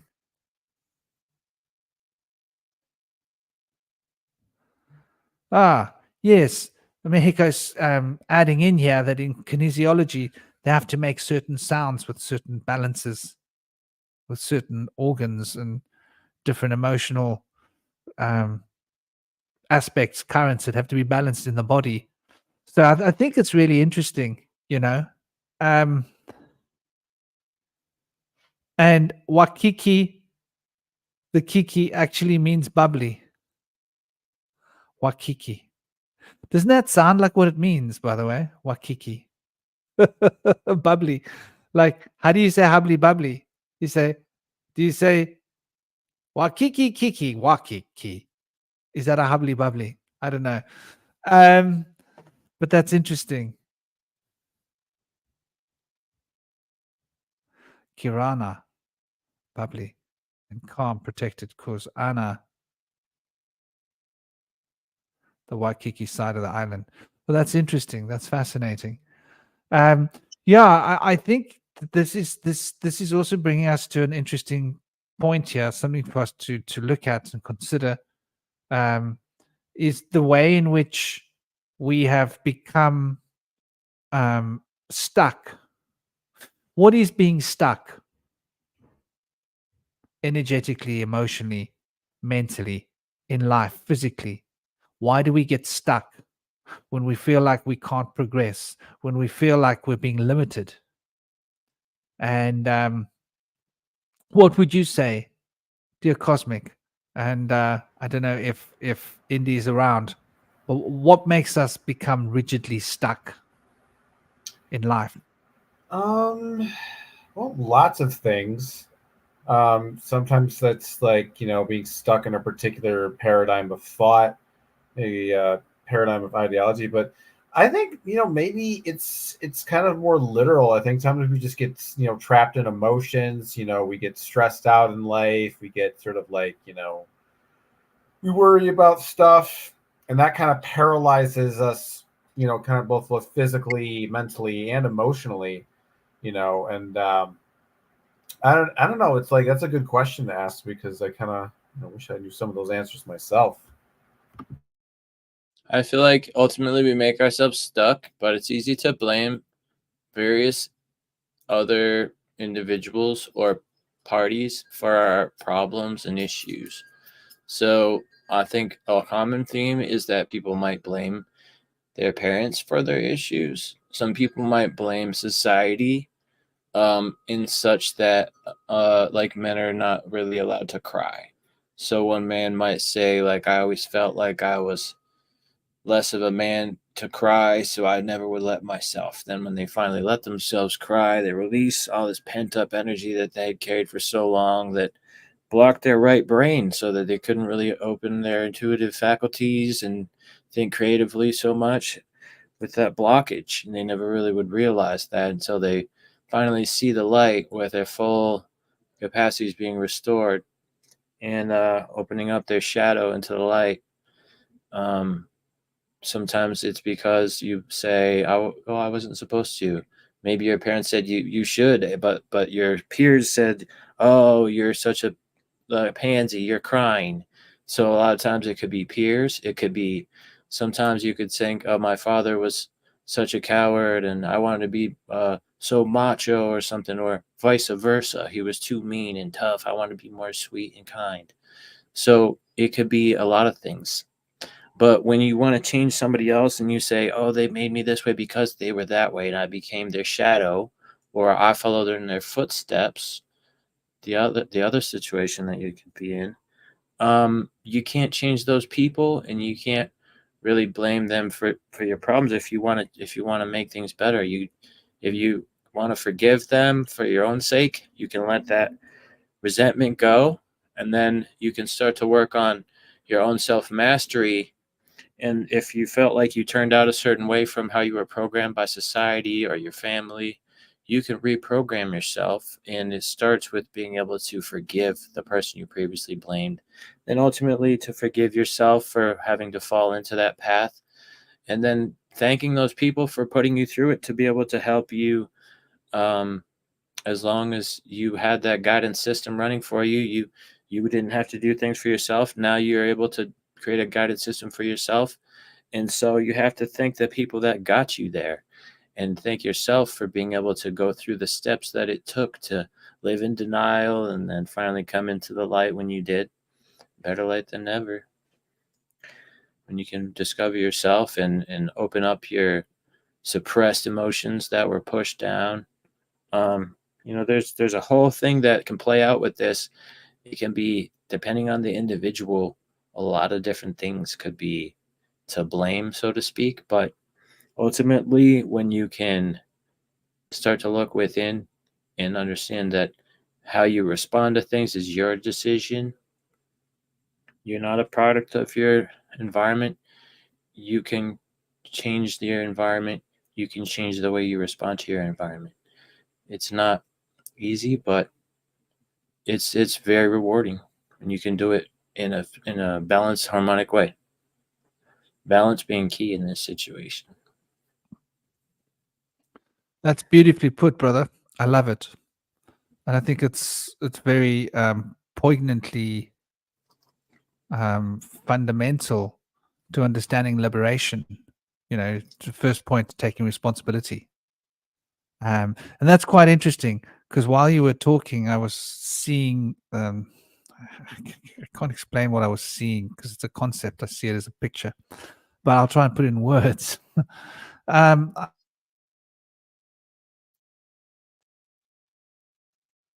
was seeing this notion. Are you guys hearing me? Am I with you? Good. I was seeing this notion of how the potential of polarity is driven by the will, and how the reason why polarity exists within us and why we reflect polarity outside of us is because we will. And when you will, you're moving in one direction towards one aspect of a duet. And when you move towards something, you move away from something. And so you could almost assume that in the act of exercising one's will, one is taking something, because the will is based upon desire. Desire drives the will, right? You will use your will in accordance with desire. And what your aspirations and desires are what your will fundamentally be used by. And this will is once again leading us right back to this astrological sign, this card of Cancer, in the way that this Cancer relates, and this card of the Chariot is really the key to what we're talking about, because the Chariot is the divine instrument of the will. And so, once again, looking at how this fits together is rather the key. I just want to see what's going on with my dog. Ori, come here. You okay? Because Joshua's mother was outside, so the dog's getting excited.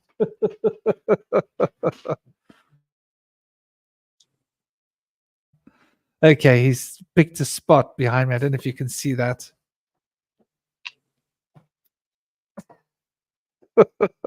He's picked his spot behind me on his chair. He's a funny dog, Malamud.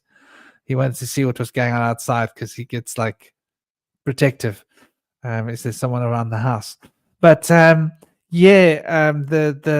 whole notion of how the world drives polarity and how this tarot card is essentially a depiction of the potentials of will, and how this is the will that's being directed with the wand, and it's that will which moves towards that 8, and that 8 star, which is Aquarius, which is the star, which is the water bearer, relates towards where our passions will drive us, what our desires are leading us towards, and what is gained and what is lost is in this polarities of the lunar power that stands above and around the head.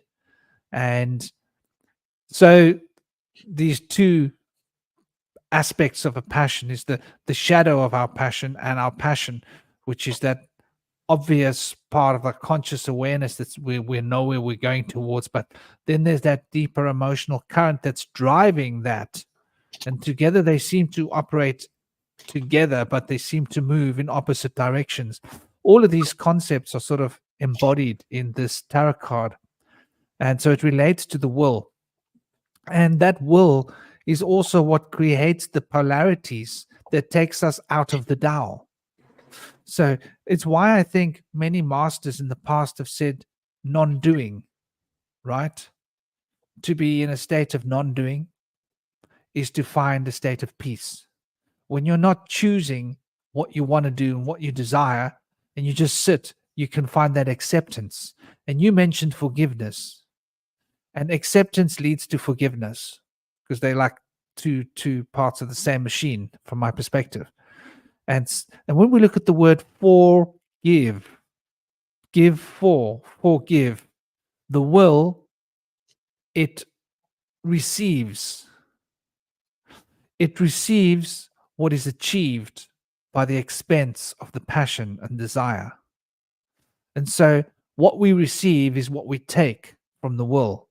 And we need to forgive what we've received and taken from the will in order to achieve a cosmic balance, which was disrupted by the extension of the will.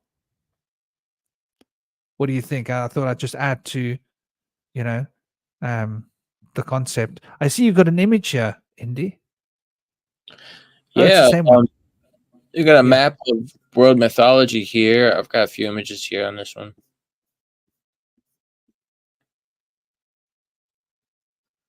Some permaculture designs.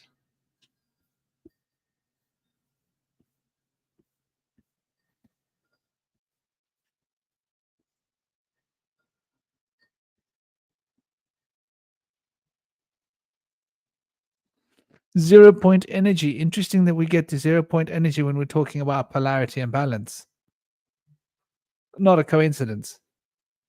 I know it. I wish they had more here, but it just kind of explains some of the basics of zero-point energy, some of the individuals involved in the field. Quantum harmonic oscillator. They're trying to create cold fusion. That's zero-point energy, I believe. Something close to it. We got a bit of bonding going on here in the group. That's why we love you guys. You guys are a family. Beautiful. And yeah, that's very interesting. In fact, the way that we see ourselves, like I've got some feminine qualities, and I've obviously got like a balance in the same as everybody does, which is interesting because my first name is Franklin, which is quite feminine. My second name is Patrick, which is quite masculine. Patri, father. Frank, Frank is well, okay. There's a bit of a swear word related to Frank because Frankism was like a slur. It's a bit embarrassing to have my name related to Frankism, but the Franks are the free people of France. So Frankism was named that, I think, because they were trying to free themselves from the enslaving mental patterns of what they considered to be rabbinical thoughts and the constructs of a particular form of Judaism. They wanted to free themselves, and they really unhinged themselves and freed themselves to the point of Zionism. So Frankism and Zionism. But anyway, that's interesting the way these polarities are, because people identify themselves as one thing or another. Like, I think India and myself both have quite a feminine side to an extent that sort of easily accessible, and actually cosmic too, I think. Interesting. And it's not to say we don't have masculine sides, because it's obviously you have to be comfortable with your masculine side as a man to show your feminine side, and you have to be comfortable with your feminine side as a woman to show your masculine side, I think.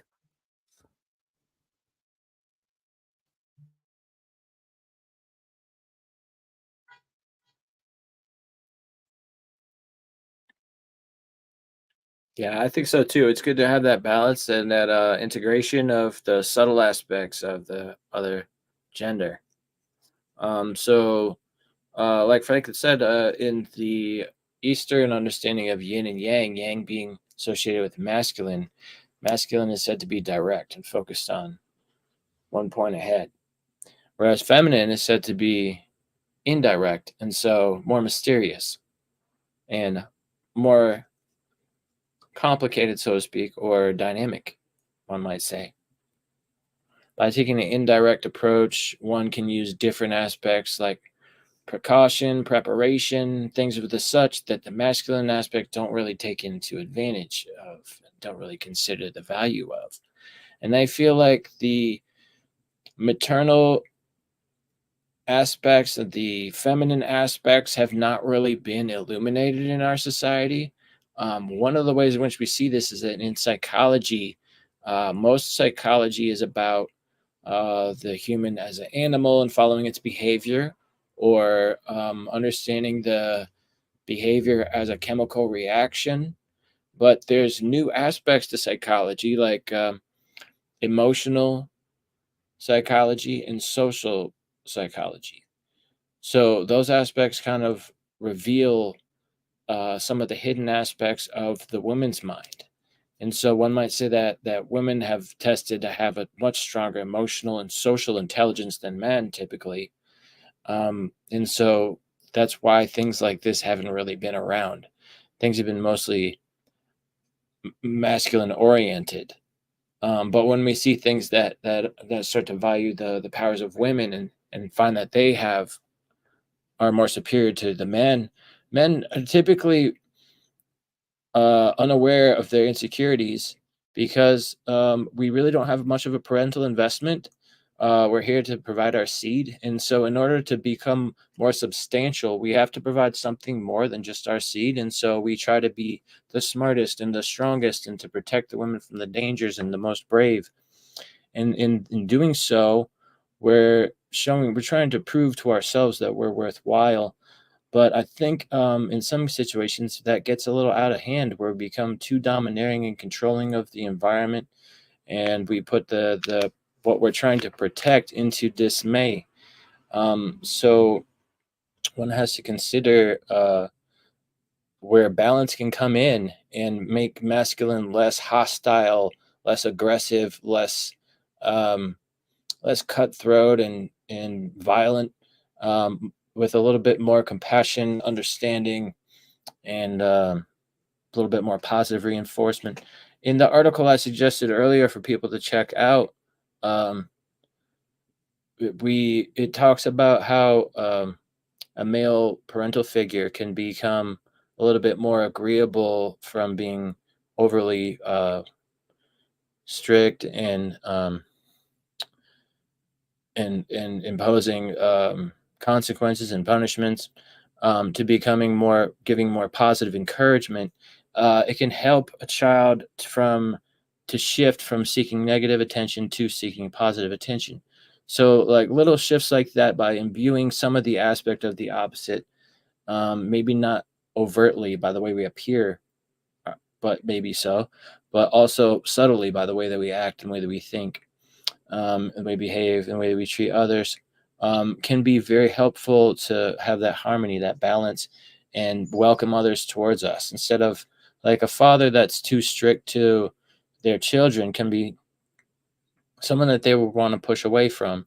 And although the father might feel like that's necessary to get them to be independent, which is usually the role that the father plays, it can also make them overly isolating, self-isolating, and not able to connect, and not feel that they are able to self-promote themselves, maybe see themselves in a negative light. So there's a lot to this, but having a balance of welcoming in some of the opposite ways and to balance yourself out can make things harmonic for everybody involved sometimes. Welcome back, Frank. I missed the last part of what you were saying when I let my dogs out to pee. Who let the dogs out? That was me. But I love what you were saying about the, bringing the balance into the focus. I think we don't focus enough on becoming balanced. We're so busy striving towards what we think we want that we're not recognizing. And I suppose it comes down to this role playing. We've been taught to play a role. We were forced to dress in blue clothes as children, weren't we? Effectively as boys, and girls had to wear pink. I bet Mexico didn't like that. She would probably you had to play with dolls. You were given dolls. I don't want a doll. I want to play with that. Quite interesting as a concept. And as little boys, we were taught to resent female toys. Does that make sense? I think it's also, if you think about it, in terms of culture, everything is about being like extreme and being like the biggest, the best. Or it's like you're not just like a religious believer, or you're a zealot and you're gonna die by the edge of your sword or whatever. So it seems like in culture you got people are idolizing like rock stars and all these like big larger than life figures. Or when it comes to politicians, we want people who are really opinionated on one side or really opinionated on the other side, because it's like the people who are in the middle ground, it's like they don't really, unless maybe they figured out a nice niche, they don't really get like a lot of the same attention. And the irony is, I think that people who are interested in extremes are interested in attention, whereas I think people who are into finding balance in the middle path, maybe they're not so attention seeking. But I think the consequence of that is that the people who are, these extreme unbalanced people who are so attention seeking, they get the attention of a lot of people, and that kind of encourages people to be, extreme. Because you think about people who are just like, you got two sides of the spectrum. You got, someone who's like an ultra hedonistic type, does all the drugs, all the sex, eats all the things. And then you got some kind of like, an asceticist who's just like, they never eat anything, just like totally clean, totally abstinent, totally just, pure of everything. And because those examples are so extreme, they're compelling to people because they seem like such a step outside of the normal framework. And people think, oh, that's really cool. But, over time, it's interesting too. Like there's so many people I used to like, rock stars and like, really extreme people that I idolized when I was like in my teens and 20s. But as you get older, you kind of realize that, a lot of those people were very deeply unhappy. And I think that I think the reason, you're talking about, shaman, like why people don't look for balance in society is because it's almost like we've made the idea of being unbalanced like sexy and seductive. Like, oh man, I'm so extreme, I'm so unbalanced, I'm so cool and chaotic and unhinged, and man, I'm so like interesting, pay attention to me. And I think that's a lot of one of the reasons why most people don't go for the balance routes. Yeah, I think you're right. I think it has a lot to do with being cool and being accepted and telling people what they want to hear. And if you tell people what they want to hear, everybody will like you. If you tell people the truth, better look out. You got to choose wisely. But you don't always have to share self-knowledge when you work more on knowing yourself. You learn to choose wisely who you want to associate yourself with and share with. And you oftentimes will change circles when you develop more self-understanding.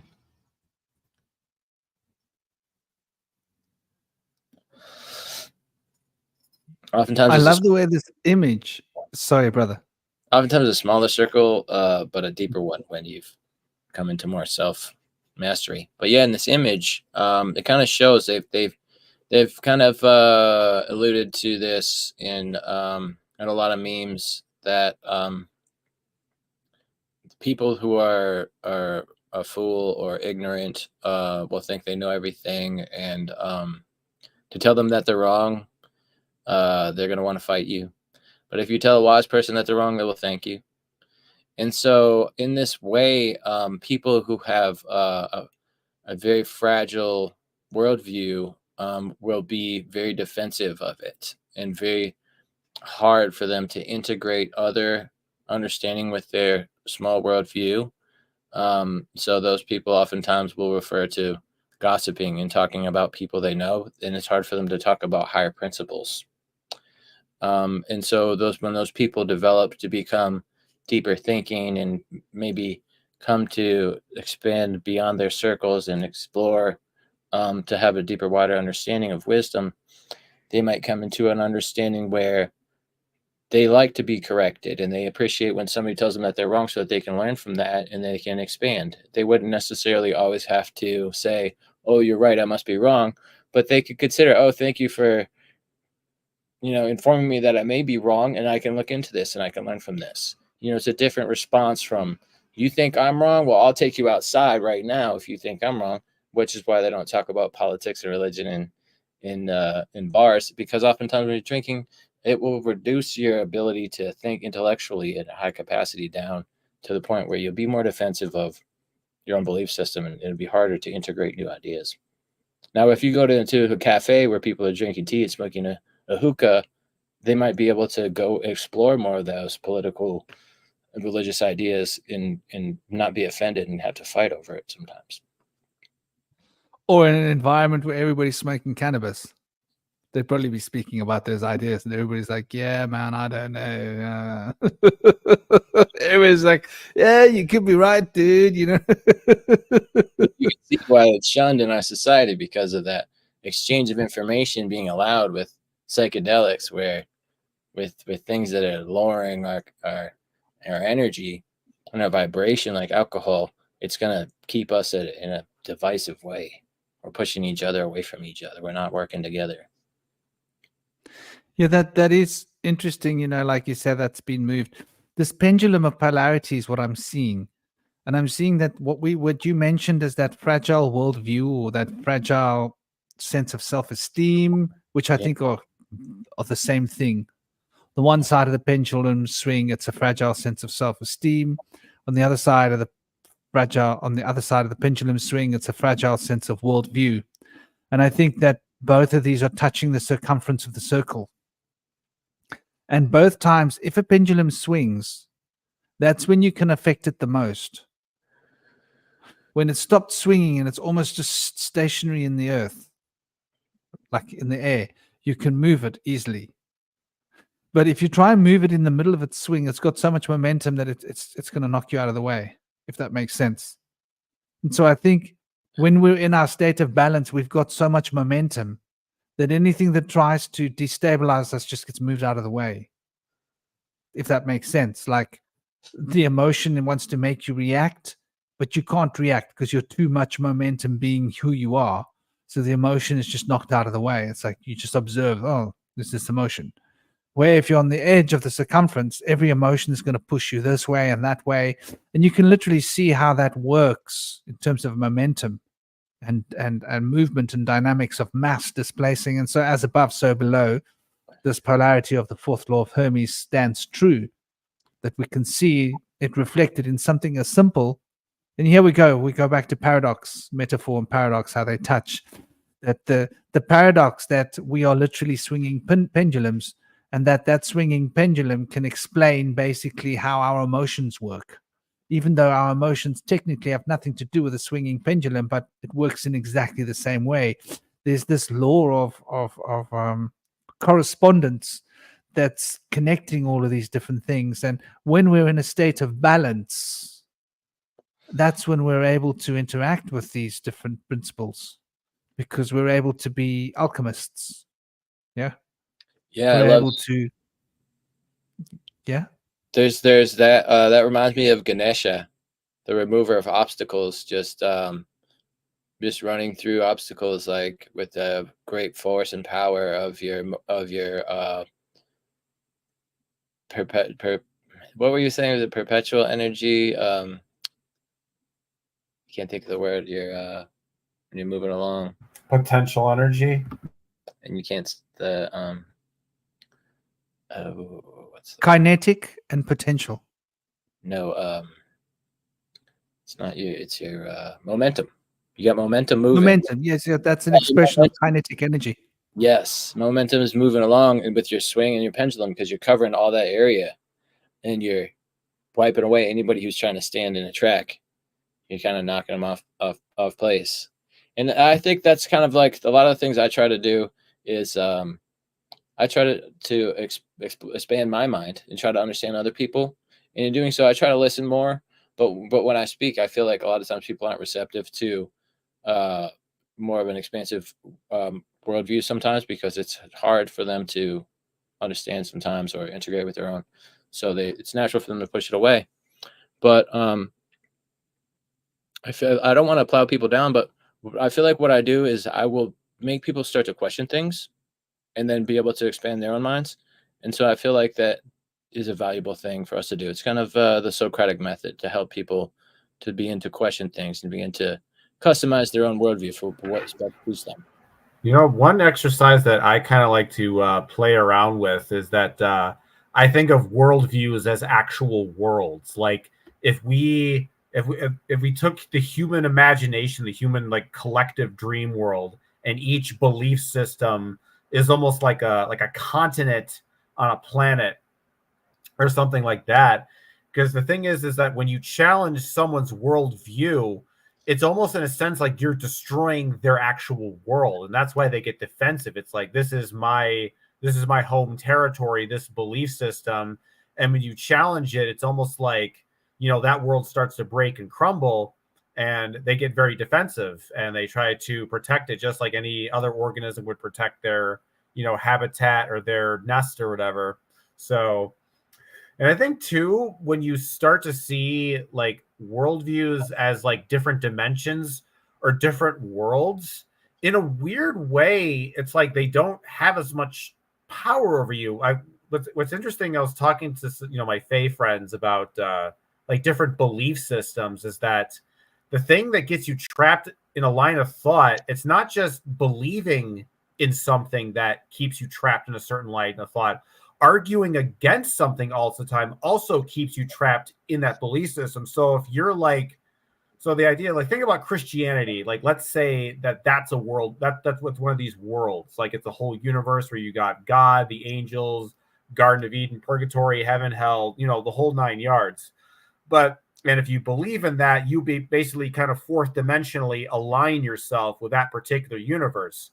But the point that I found that was interesting, but let's say you're like an atheist type and you spend all of your time trying to disprove Christianity, arguing against Christianity and trying to destroy that worldview. But the thing is, by engaging it in that way, you're also being trapped in that Christian paradigm by putting your mental energy and focusing on it, because, with these belief systems, you actually, in a lot of ways, they're not based on like logic. They're based on kind of like, feelings and intuition. So trying to argue through belief systems logically, it's like it's a labyrinth, essentially, a labyrinth that you can't win. So I think on some level, like I think I mentioned this in one of these other discussions, I think you should think of the relationship between a person and their belief system as being like an organism and the natural biome that they find themselves in. So in the same way that like Christians are sort of they're sort of like adapted to that Christian universe, in the same way fish are better, suited to the sea or the ocean as opposed to flopping around in the desert.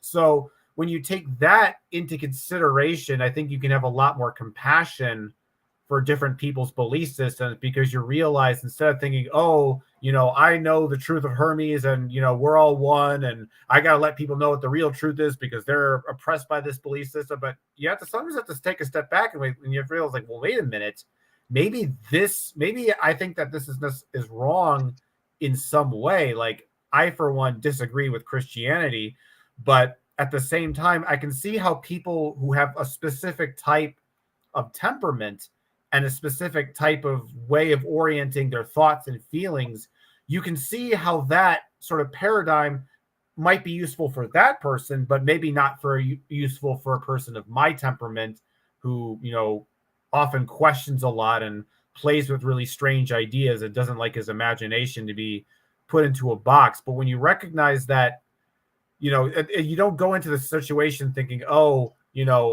like, I'm a pagan and they're a Christian and I'm going to prove them wrong, or vice versa. You just kind of look at them like an anthropologist studying like a different culture, and you sort of say, like, oh, this is what works for them. And so that way, when you sort of approach the discussion or the argument, I think you can look at the whole picture from a more nuanced perspective.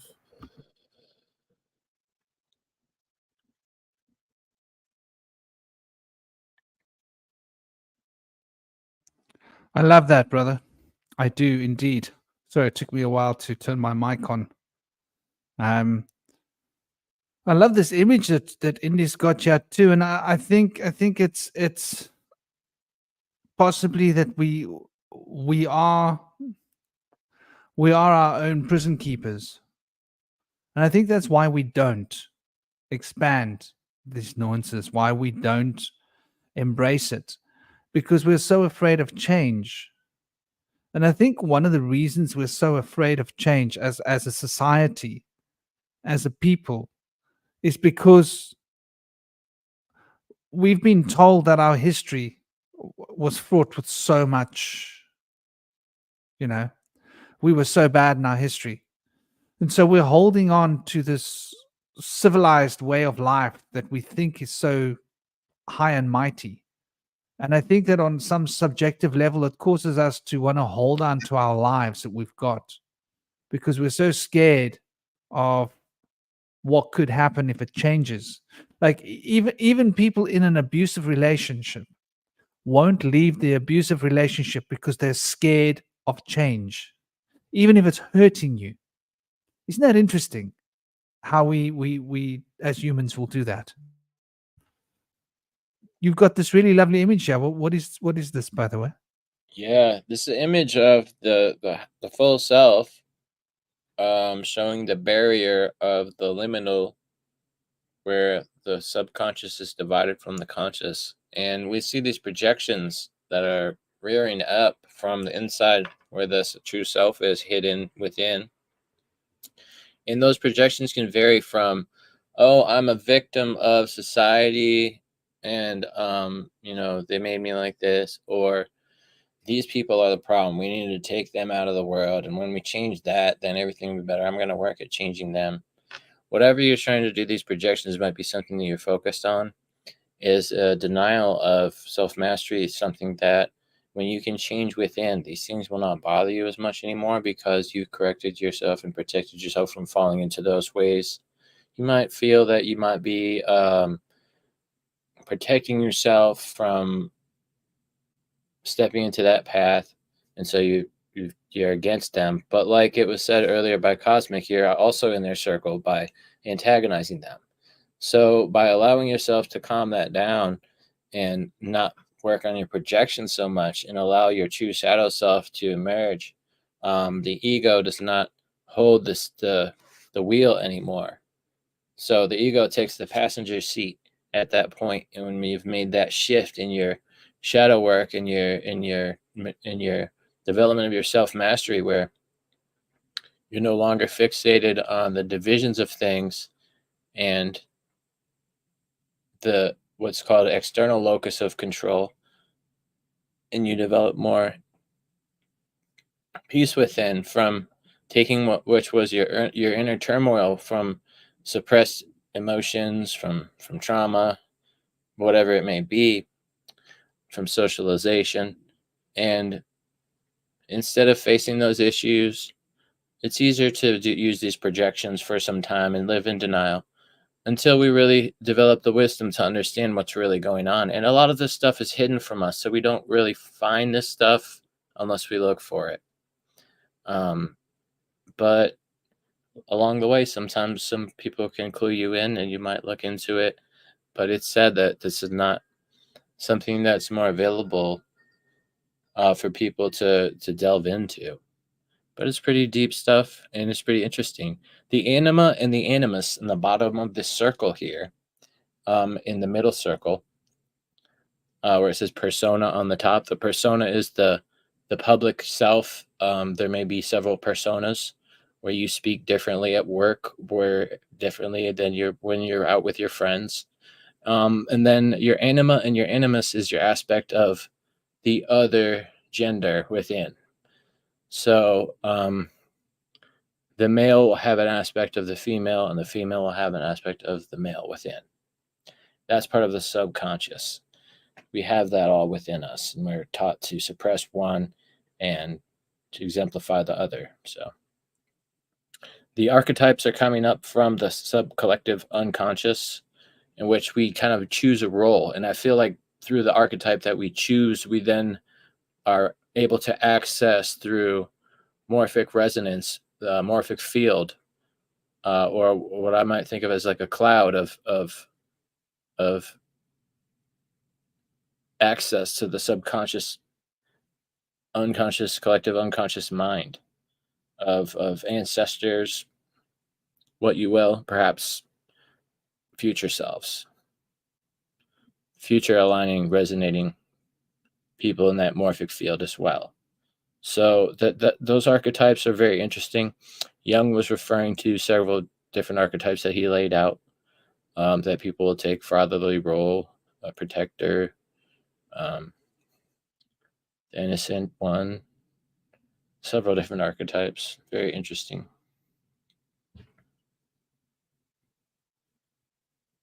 Some play the Yeah, that's interesting. It's a lovely, and I like the way the crescent is being relayed here.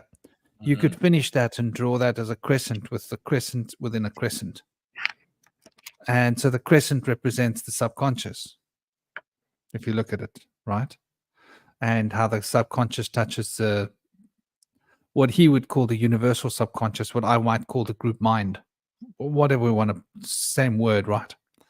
And the conscious persona is reflections of the ego, but the ego contains within it the subconscious, if that makes sense. But a part of that subconscious is reflected in the persona, which is an aspect of the ego that one is embodying at any point in time. And I like this idea of looking at the anima and the animus as personal polarities that we have. I, as a man, have this feminine side of myself, and I think that is very interesting. And in martial arts, to bring it back to like a very masculine thing, which is also very feminine in its own sense. The first thing that my dad taught me when I was 5 was like, if you want to sting like a bee, you got to learn to dance like a butterfly. He drilled that into me when I was a little boy. And the idea is that you got to be light on your feet. You got to be like a woman when you move. You got to move with your hips, right? You got to move with your hips like you're dancing, like a woman walks. If you watch the way a woman walks, she's got that woman. God, you could watch women walk all day. I love watching my girlfriend walk. She's got such a cool walk, you know. But it's those hips that make them walk like that, the way they flow with their hips. But as a man, when we start to flow that way, and we start to feel that sensuousness when we walk, that we embrace a kind of power in martial arts, martial power, which is very interesting. Yeah, like one of the reasons I could hit harder than, well, in my dojo when I was young, I must have been like 14. By the time I was 14, 15, I went to the adult classes when I was 14 because I didn't want to be in the kiddies class. I went like from when I was 13. But by the time I was 14, the men couldn't hit as hard as me. and they were like weighing like 120 kilos, some of them, right? They were big guys. And I was at that time weighing like 60 kilos, and I could hit harder than those guys because I was flowing and I was using my full body weight to throw a punch. And big guys used to get confused. I used to watch them. They couldn't understand. There's this little guy, this tiny little guy. How the hell is he hitting this bag so hard? Because common sense is and those were the guys that were having a hard time flowing with the feminine energy. So the irony of it is that the more feminine a man becomes, the more empowered he becomes. The more powerful he becomes martially, the more powerful his mind becomes, the more clear his focus becomes, because he's in tune with that emotional current, and that emotional current that is such a powerful thing for a man to be in tune with. They didn't want men in tune with their feminine sides. That's why we've been schooled the way we have. And by they, I mean corporations that want to sell us crap and control the economy. Because when men are so powerful, they take action, and they're fearless to taking action more than they would be if they're not empowered by the feminine. And the same for women, right? When a woman's in tune with her masculine form and her masculine energy, she knows what she wants.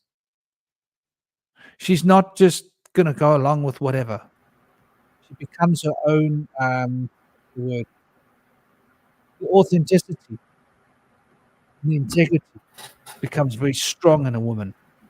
And that makes the woman like mentally very, very agile, if that makes sense. They can use their mental agility, and it makes for like a very powerful sounding board for thinking and for like learning and embracing information in alternative ways. So I think like it's very interesting when we look at men and women and this anima and animus, and how important it is that in order to achieve a personal balance, we do need to strive towards the opposite.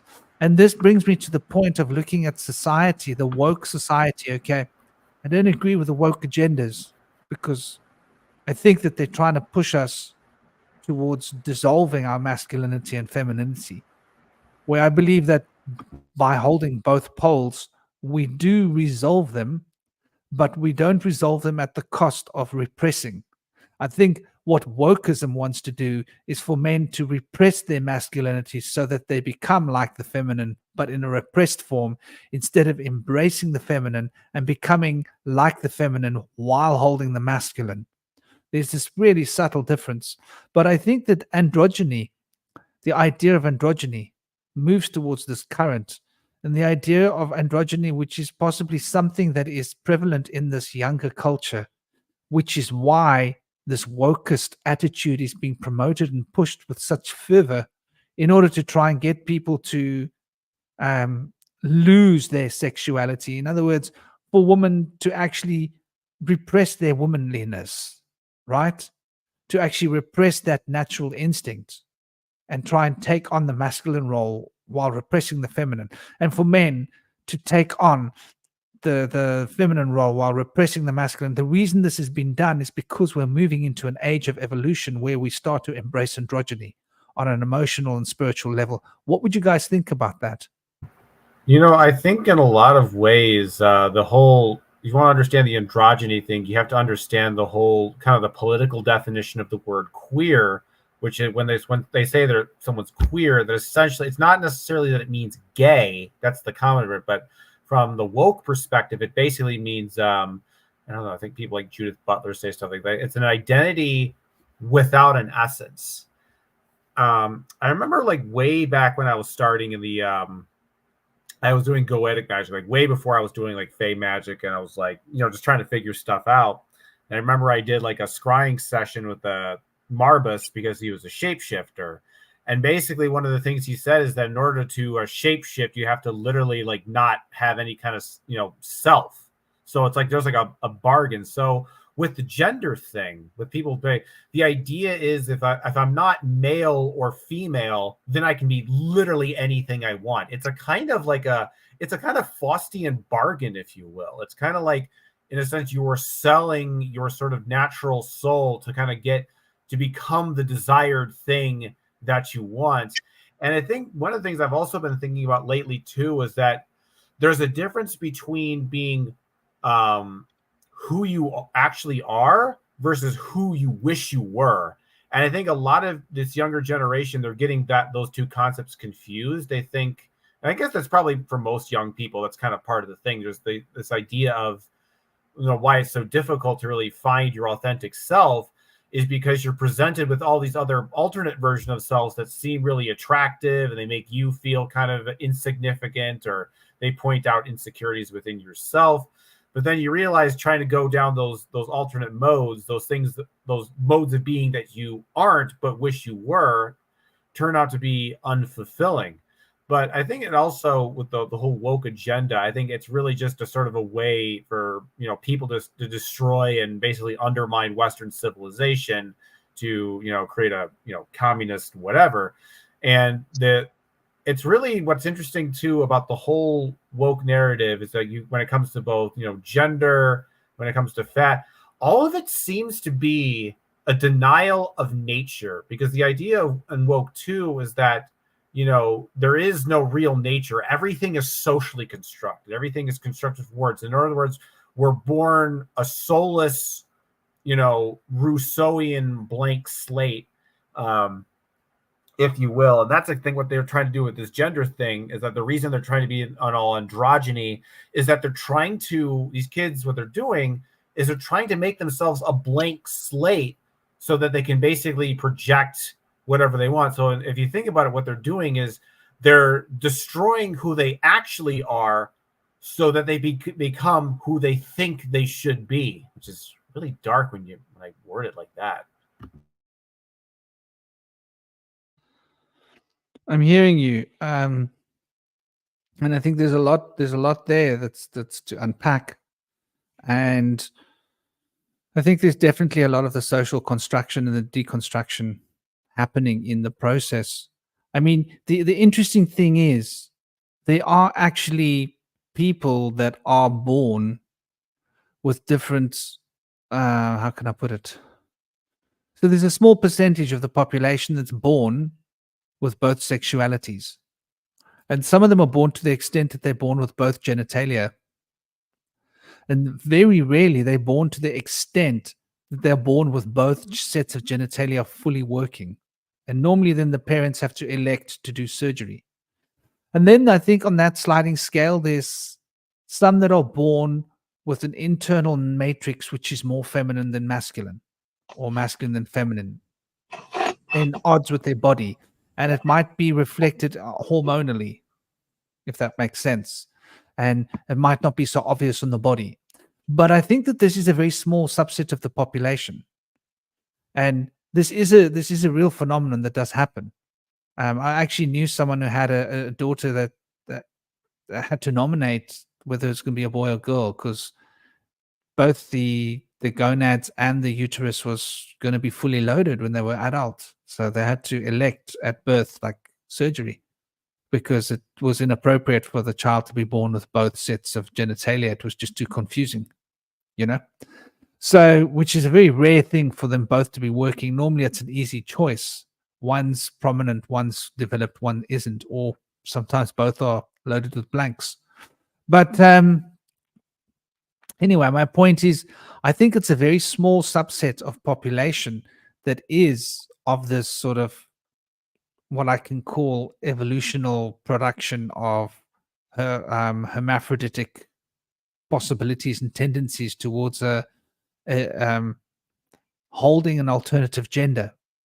And I think that has been taken and it's been pushed onto a very large subset of the population in comparison to what it is in reality. Sort of like saying,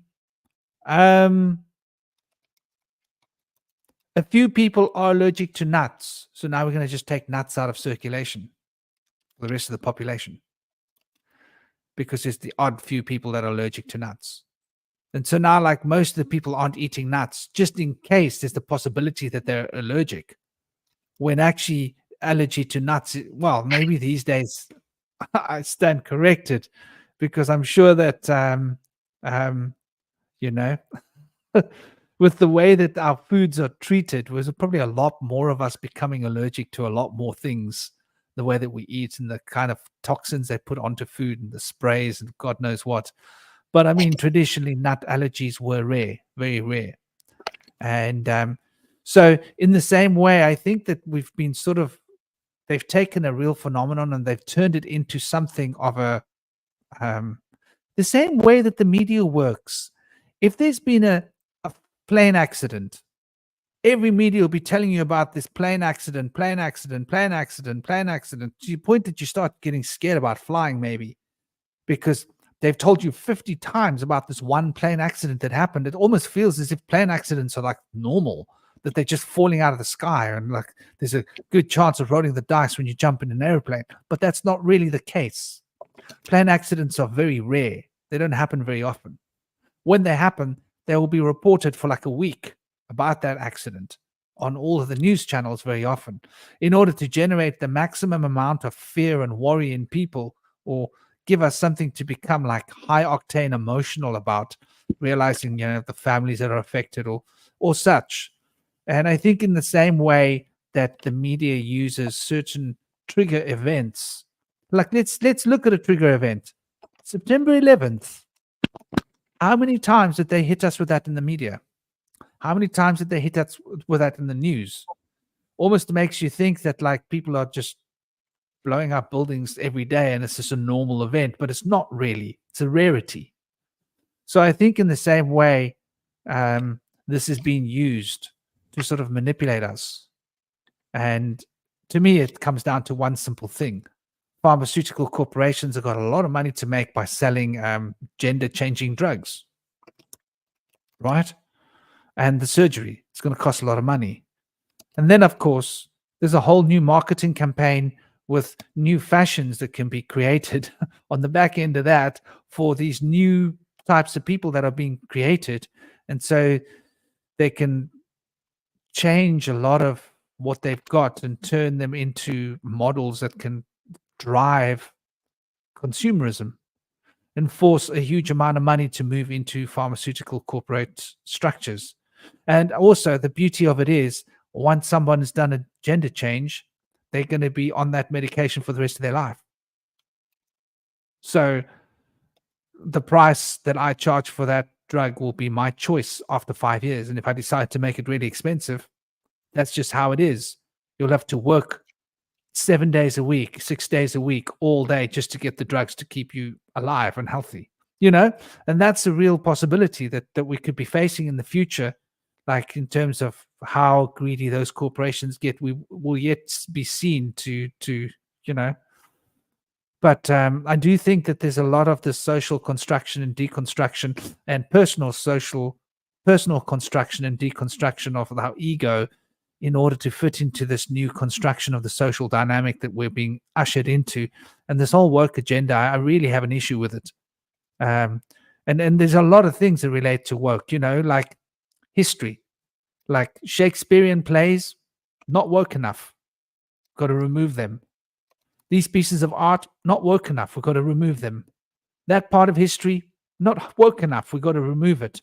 This science, this physics, not woke enough. We've got to remove it. There seems to be a consistent wanting to remove information. Do you know how many papers, scientific papers, are being struck from the scientific ledger of peer-reviewed papers being removed because they're not fulfilling woke ideologies? So science is under attack from wokeism. So is history.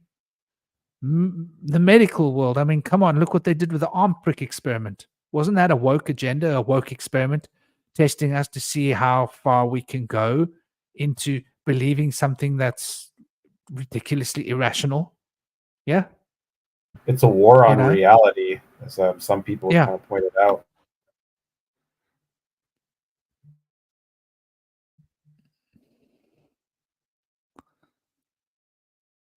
I think that's exactly what it is. And the way the schooling system is changing, they're trying to bring in new laws in South Africa that will give teachers much more control over children. So the parents won't have a say anymore as to whether the children get vaccinated and what vaccines they get and how often they get them. The parents won't have a say as to whether their children go under the knife at a young age. Far too young for a child to be able to make. I mean, too young to make a decision based on drinking alcohol, taking drugs, having sex, but old enough to decide whether you want to change your sex. It seems like a hypocrisy, you know. If a child's not old enough to have sex, how can they be able to make a decision about changing their sex? Do you see where I'm coming from? Like, they don't even know what sex is. Like, how is a 11-year-old child supposed to make an informed decision? There should be some laws protecting children that they can't make these decisions until they're 18, maybe with parental consent. And when they're 21, they can make it absolutely on their own. The same way that if you want to get married before 21, you're not allowed to. You have to be 21 to get married, or you can get married 18 if you got parental consent, I believe, unless the laws have changed. So you're basically an adult at age 18, but not fully an adult. Your parents still have some liability. If you get into trouble when you're 18 financially, your parents still hold a certain degree of liability. But at 21, liability is all your own. And there's a reason for this age denotation. I think, you know, by the time we get to 21, we're pretty much responsible. Between 16 and 18, we're going through hormonal changes, all of us, men and women alike. And we're trying to adapt. And we've got so many things going on in our lives that we're not really ready to make decisions because we're in the process of change. I think this is why these age, it's the same reason why the age of consent for sexuality is what it is, right? Because a 14-year-old might feel that they're capable of making the decision to have a sexual relation, but they might not be ready, and they might not know that they're not ready, which is interesting. I don't know. What are you guys' thoughts on that topic? And then we can start wrapping it up. Last ideas you guys want to put on the table. Let's go with it. What do you guys say? Yeah, I think there's a lot of wokeism that's coming in that's distracting people away from delving into deeper understanding and understanding of ancient mysticism, the lost ancient wisdom. A lot of it's just a relabeling of the old propaganda. They're going from angels and demons to space angels and space demons. And there's a lot of escapism out there, and it's exciting. They make it new with every generation, trying to pull people in, but I feel like there's really no substance behind it. If you have good intuition, you'll see through their lies, but there's a lot of great deeper wisdom out there, and it's hard to weed through the misinformation and disinformation sometimes, but you can always find some people that will help you steer through and find some real pearls of wisdom in this golden age of information right now, if you're looking to find out more about other systems of understanding. And with pearls of wisdom, I'm an eclectic mystic, so I like to explore a lot of different systems. But I'm really grateful that there's a lot of people that are devoted to their system, and so they've kept and maintained their records, and I'm deeply appreciative of those people as well. Lovely, brother. You know, that's what I love about you. We're all quite eclectic. And Cosmic's also eclectic, even though he's got his own system. He's got an eclectic mood. I think that's what makes the round table is we've got eclectic people that get together, and we get eclectic and not just clicktic. Eclectic. Mexico asked a very interesting question. What's the difference between wake and woke? Well, awake is what follows a funeral procession. Yeah. And that's what we do. We wake up. Nothing wakes us up like putting the flesh puppet by the side of the road. People wake up when they get given a prognosis of dire gnosis. A diagnosis, prognosis wakes people up like, oh, I better change the way I eat, better change my lifestyle. Yeah. And then they But get weak. Sorry, yeah. They also get Continue. weak when they awaken to the new bad news. They get weak in the knees as they have to go through their work week. They feel weakened. Yeah, they get weakened because they're living for the weekend. And they look forward to the weekend so that they can finally have their wake after they've had their earnings have been given to them, what they earn. There's something quite powerful in that. Yeah. But when we look at woke, now that's a very interesting concept, because wake is also to wake up. Woke is when that's the past tense being used in the present tense. Yeah. There's something deranged about the concept. It's strange about Like, that. I'm woke. Oh, so you were awake and you are now woke. Now I'm woke. So what are you now if you're not awake? I'm woke. That means I think I'm awake, but I'm not awake. I'm woke. Yeah. It's such a funny concept. Like, you're either awake or you woke, you know?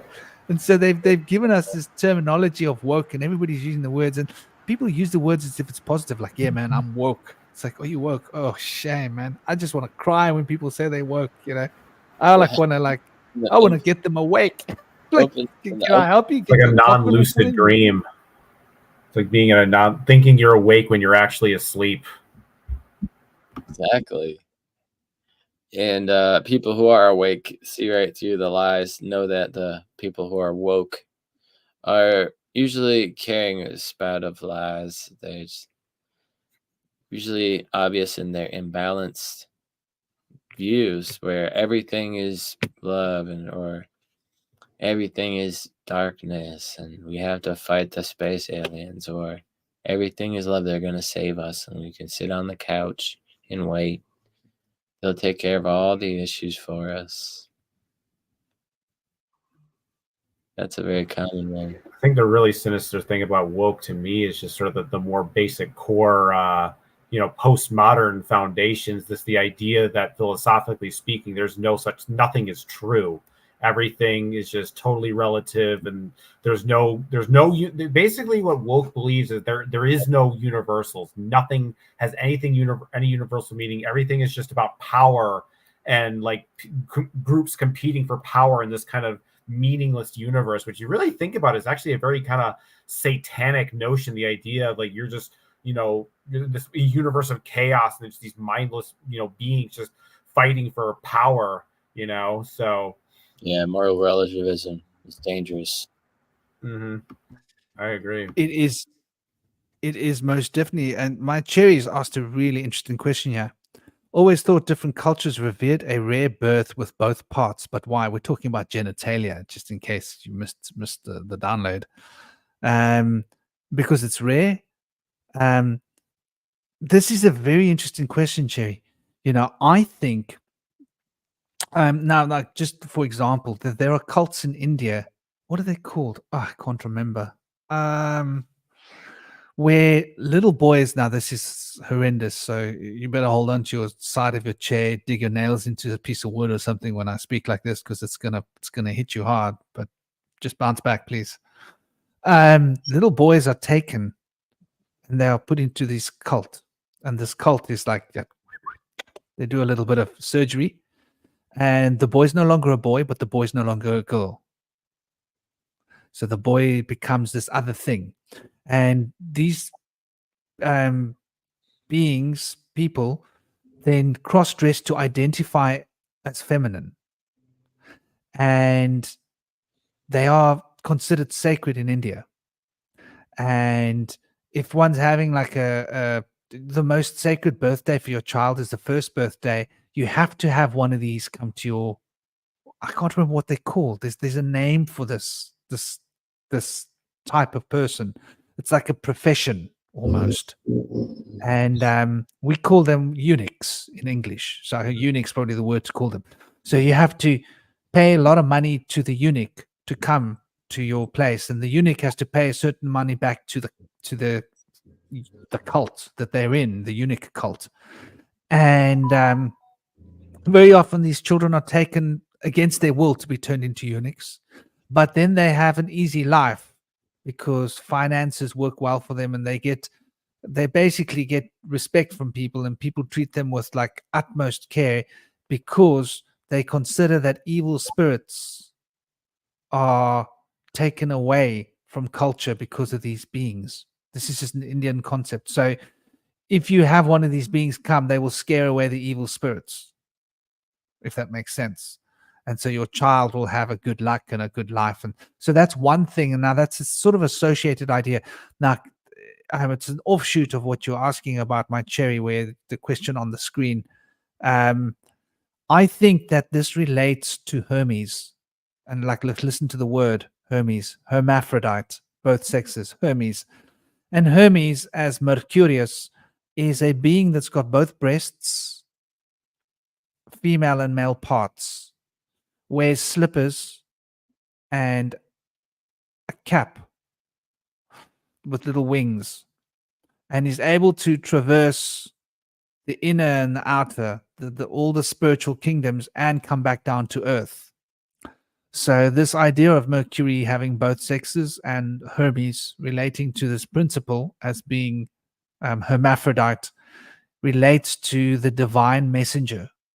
And so the divine messenger, I think that's why many of the cultures celebrate these rare births that have both parts, because it's reflecting in the physical form an ideology or a conceptual perspective that relates to the balance and harmony between the masculine and the feminine, which is the reflection of dynamic polarity in a state of harmony, as the fourth principles of Hermes would then be intact. I hope that makes sense. You know, Shaman, Well, I just had a thought. It was kind of interesting because Yeah. you're bringing up the topics of cults, and I'm also thinking about the sort of the symbolic aspect of genital mutilation, how that kind of relates to just general cult dynamics.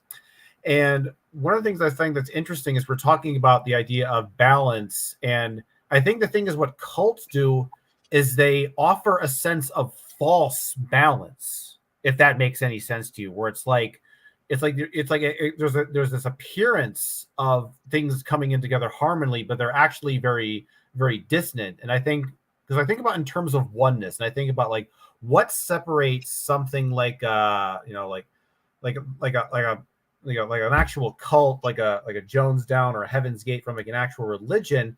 And one of the things that seems to be a hallmark of most cults is that they're always about oneness, but they do it oneness in a sense where you have to completely and totally sacrifice yourself to the point of suicide, right?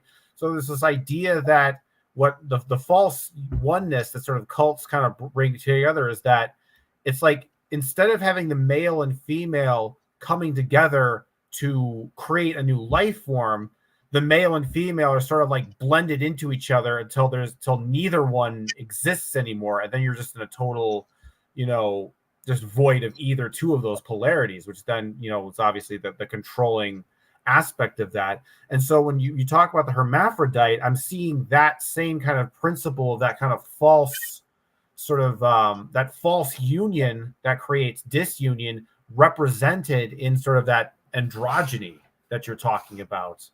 And that kind of that sense, it's like you're you think that you're combining the two to create something better, but you're actually ending up with neither of the original things, because you're, instead of creating, I guess if you think of it, instead of it's like being a reproductive process, it's almost like one is an acid that dissolves the other, that leaves neither intact. So I think when we're talking about the idea of balance and harmony, we also have to recognize that there are sort of unbalanced forms, like a sense of false balance and unbalanced balance. I don't know. I just thought I'd bring that to the table.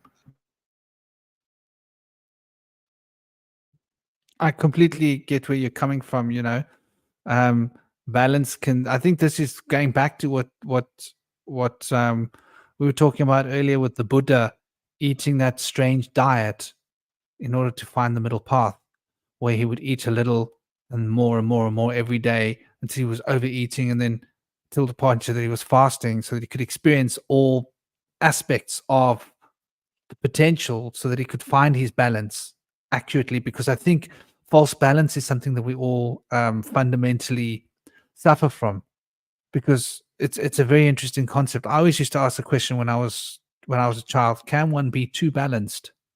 And it always used to make me think, because I was always striving towards balance. I wanted to be ambidextrous, so I made myself ambidextrous. I wanted to my left and right brain. I wanted to be equally good at thinking and rationalizing scientifically and creatively, channeling creative information, poetry and stuff. So for me, it was always striving towards being in the middle of that thing. But there's an interesting point that Mexico makes. Gender and sexual preferences are two different things, and I agree 100%. Gender and sexual preferences are two different things. What we were talking about was the decision to take surgery to a body. And the same way that one has to be of age to decide whether to have sex, one has to be of age to decide whether to drink alcohol.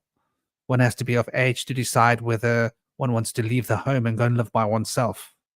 One has to be of age. There's a reason for this, because the body has become fully mature. And when the body has become fully mature, the brain has become fully mature.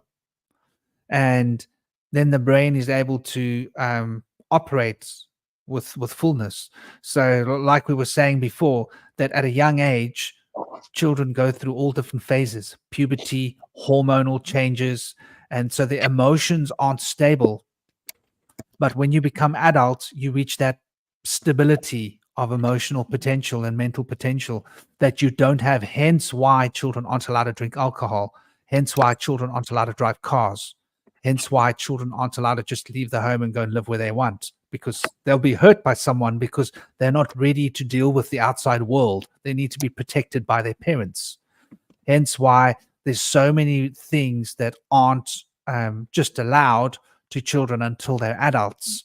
And I think the alcohol being drank in the body is more on par with the going under surgery for the children, because their bodies aren't mature enough to deal with alcohol.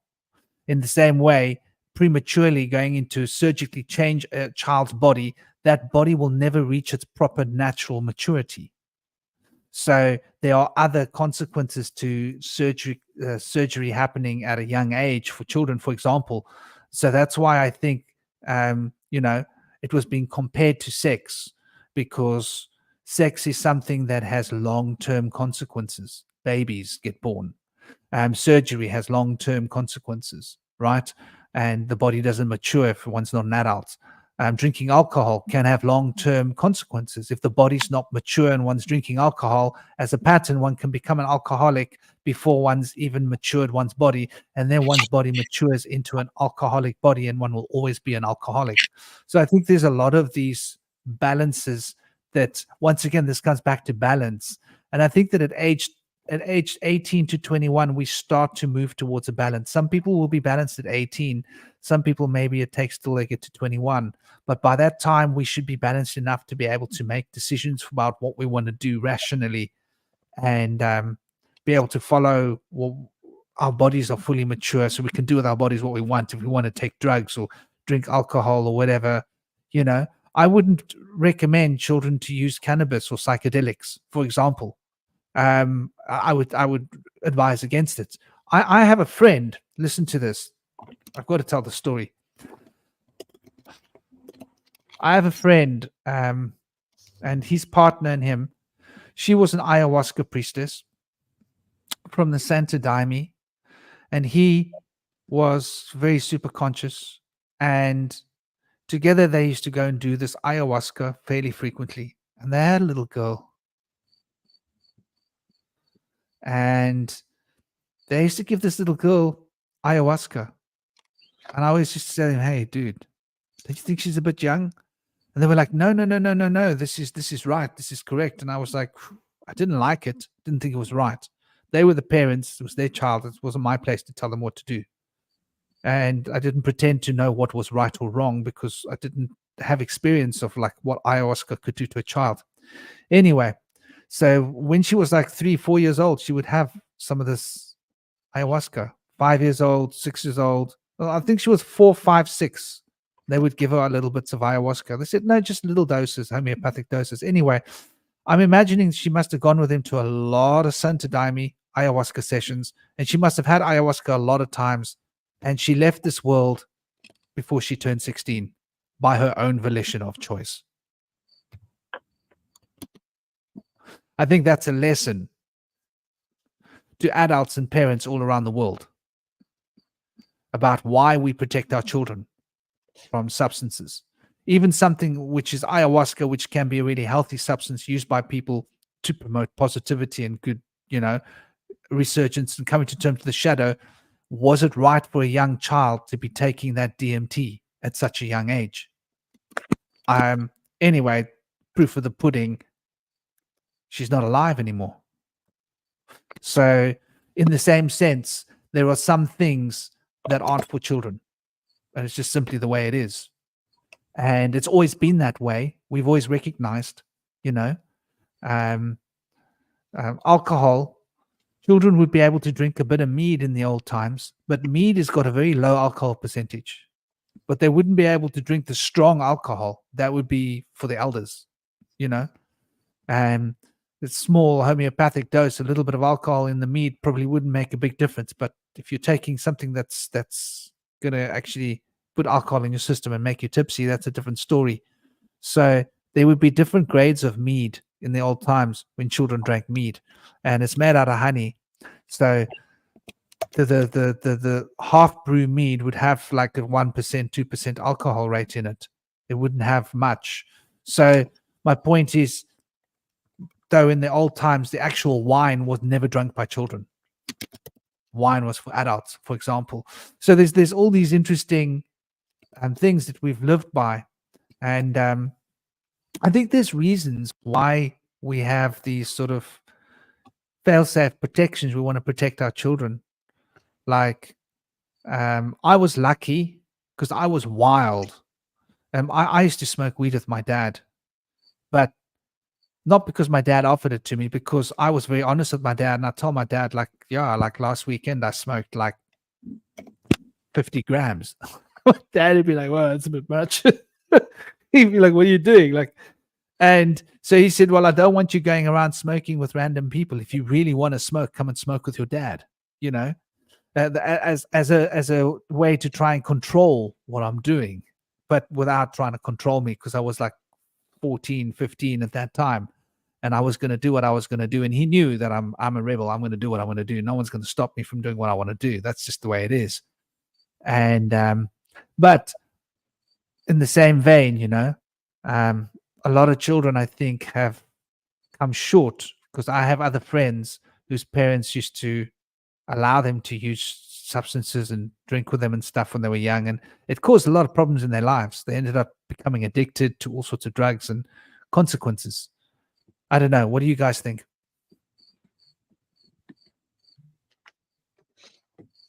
Consequences of what? Of children when they're too young, getting more decisions than what they can handle. Oh, yeah. Being able to drink and take drugs when they're too young.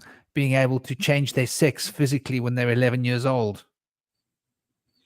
Well, we find that people that are allowed to do certain things when they're younger age don't usually have as much of a problem. But when people have to wait till a long time till they're much older, people tend to break rules more. The more stricter rules are, the more likely people are to usually go against them if it's something people are going to want to do. But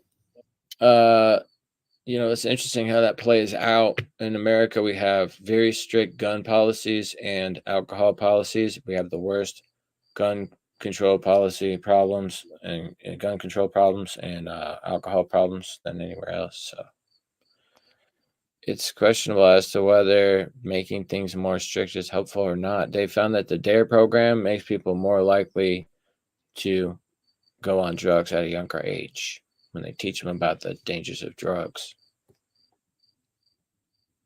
It's a difficult situation. Yeah, I think drugs are an interesting thing. But like, for example, let's say an 11-year-old comes to you and tells you they want to have a sexual relationship with an older man, little girl. That's not good. Or 11-year-old decides that they're going to start driving a car.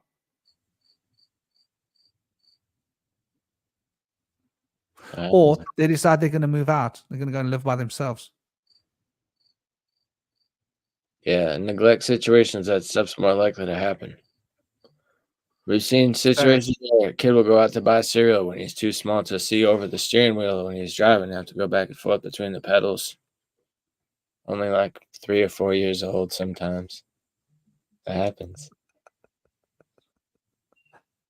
You make it sound comical, but like dangerous. Like, you know, Yeah. that could be, they could cause somebody to pass away, and then they'd carry that their whole lives. When they're old enough to realize what they've done, they're going to live with it.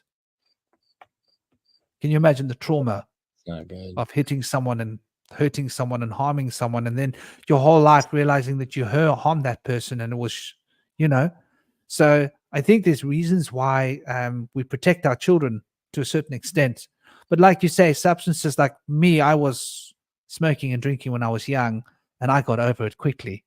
And but not everybody. A lot of my friends that were smoking and drinking when they were young, some of them aren't alive anymore. So I think it's like but you're right. The people that only start experiencing things when they're like 22 or 23, that is not good, because those are the people that get really hurt by substances. When it comes to substances, it is one of those things. There's probably a right time to start cannabis, and this is going to sound weird, but I reckon it's after 15. But like not, Okay. you know, Yeah. but not in a big amount. Just to know what it is. But psychedelics, I would say no. Lysergic acid, dithalamide, no. I think that's like more when their brains are mature, if that makes sense. When they're like 18 or something, because the neurochemistry hasn't established its balance yet, so that they can fully experience the altered state of consciousness. But definitely when it comes to alcohol, you know, it's pretty dangerous. We used to drink so much that we would almost get alcohol poisoning, you know.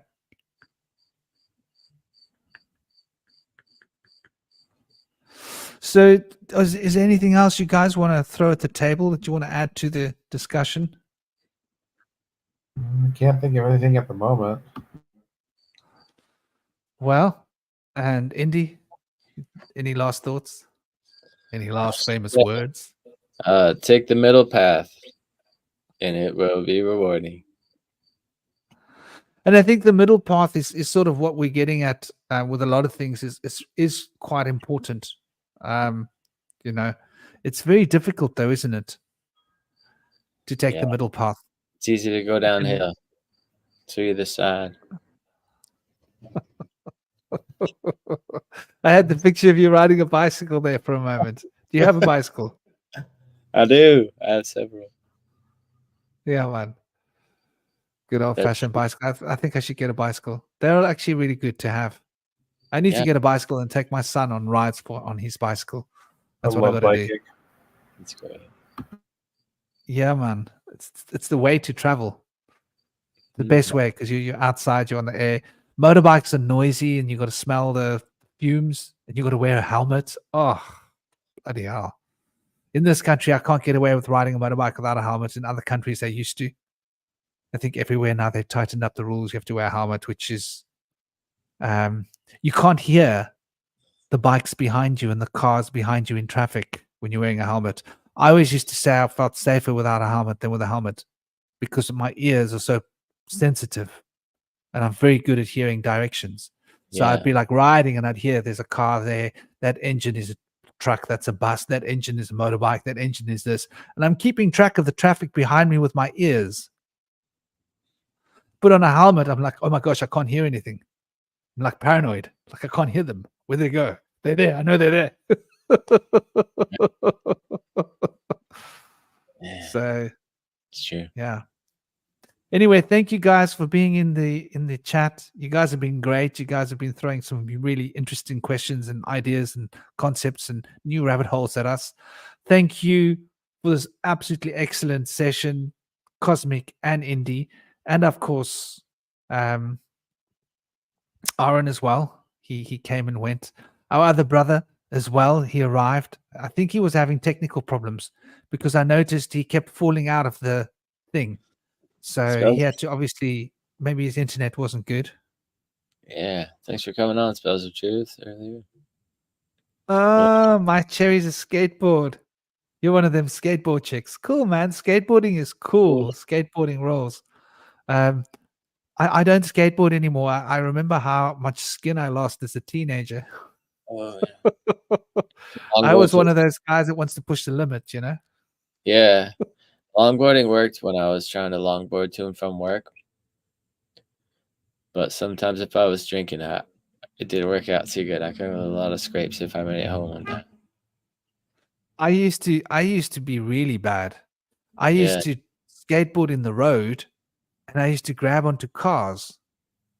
Oh, man.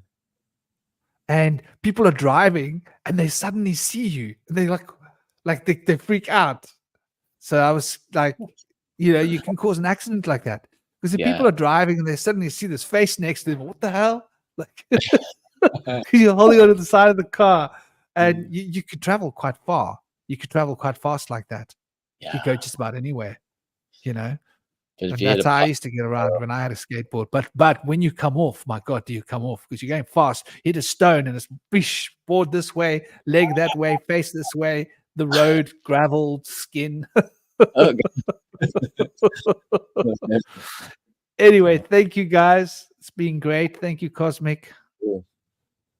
Thank you all in the chat. Yeah. Sending you all big love, blessings, peace, honor, Thanks, respect. Bush Whisperer. Aum Shanti. Blessed be.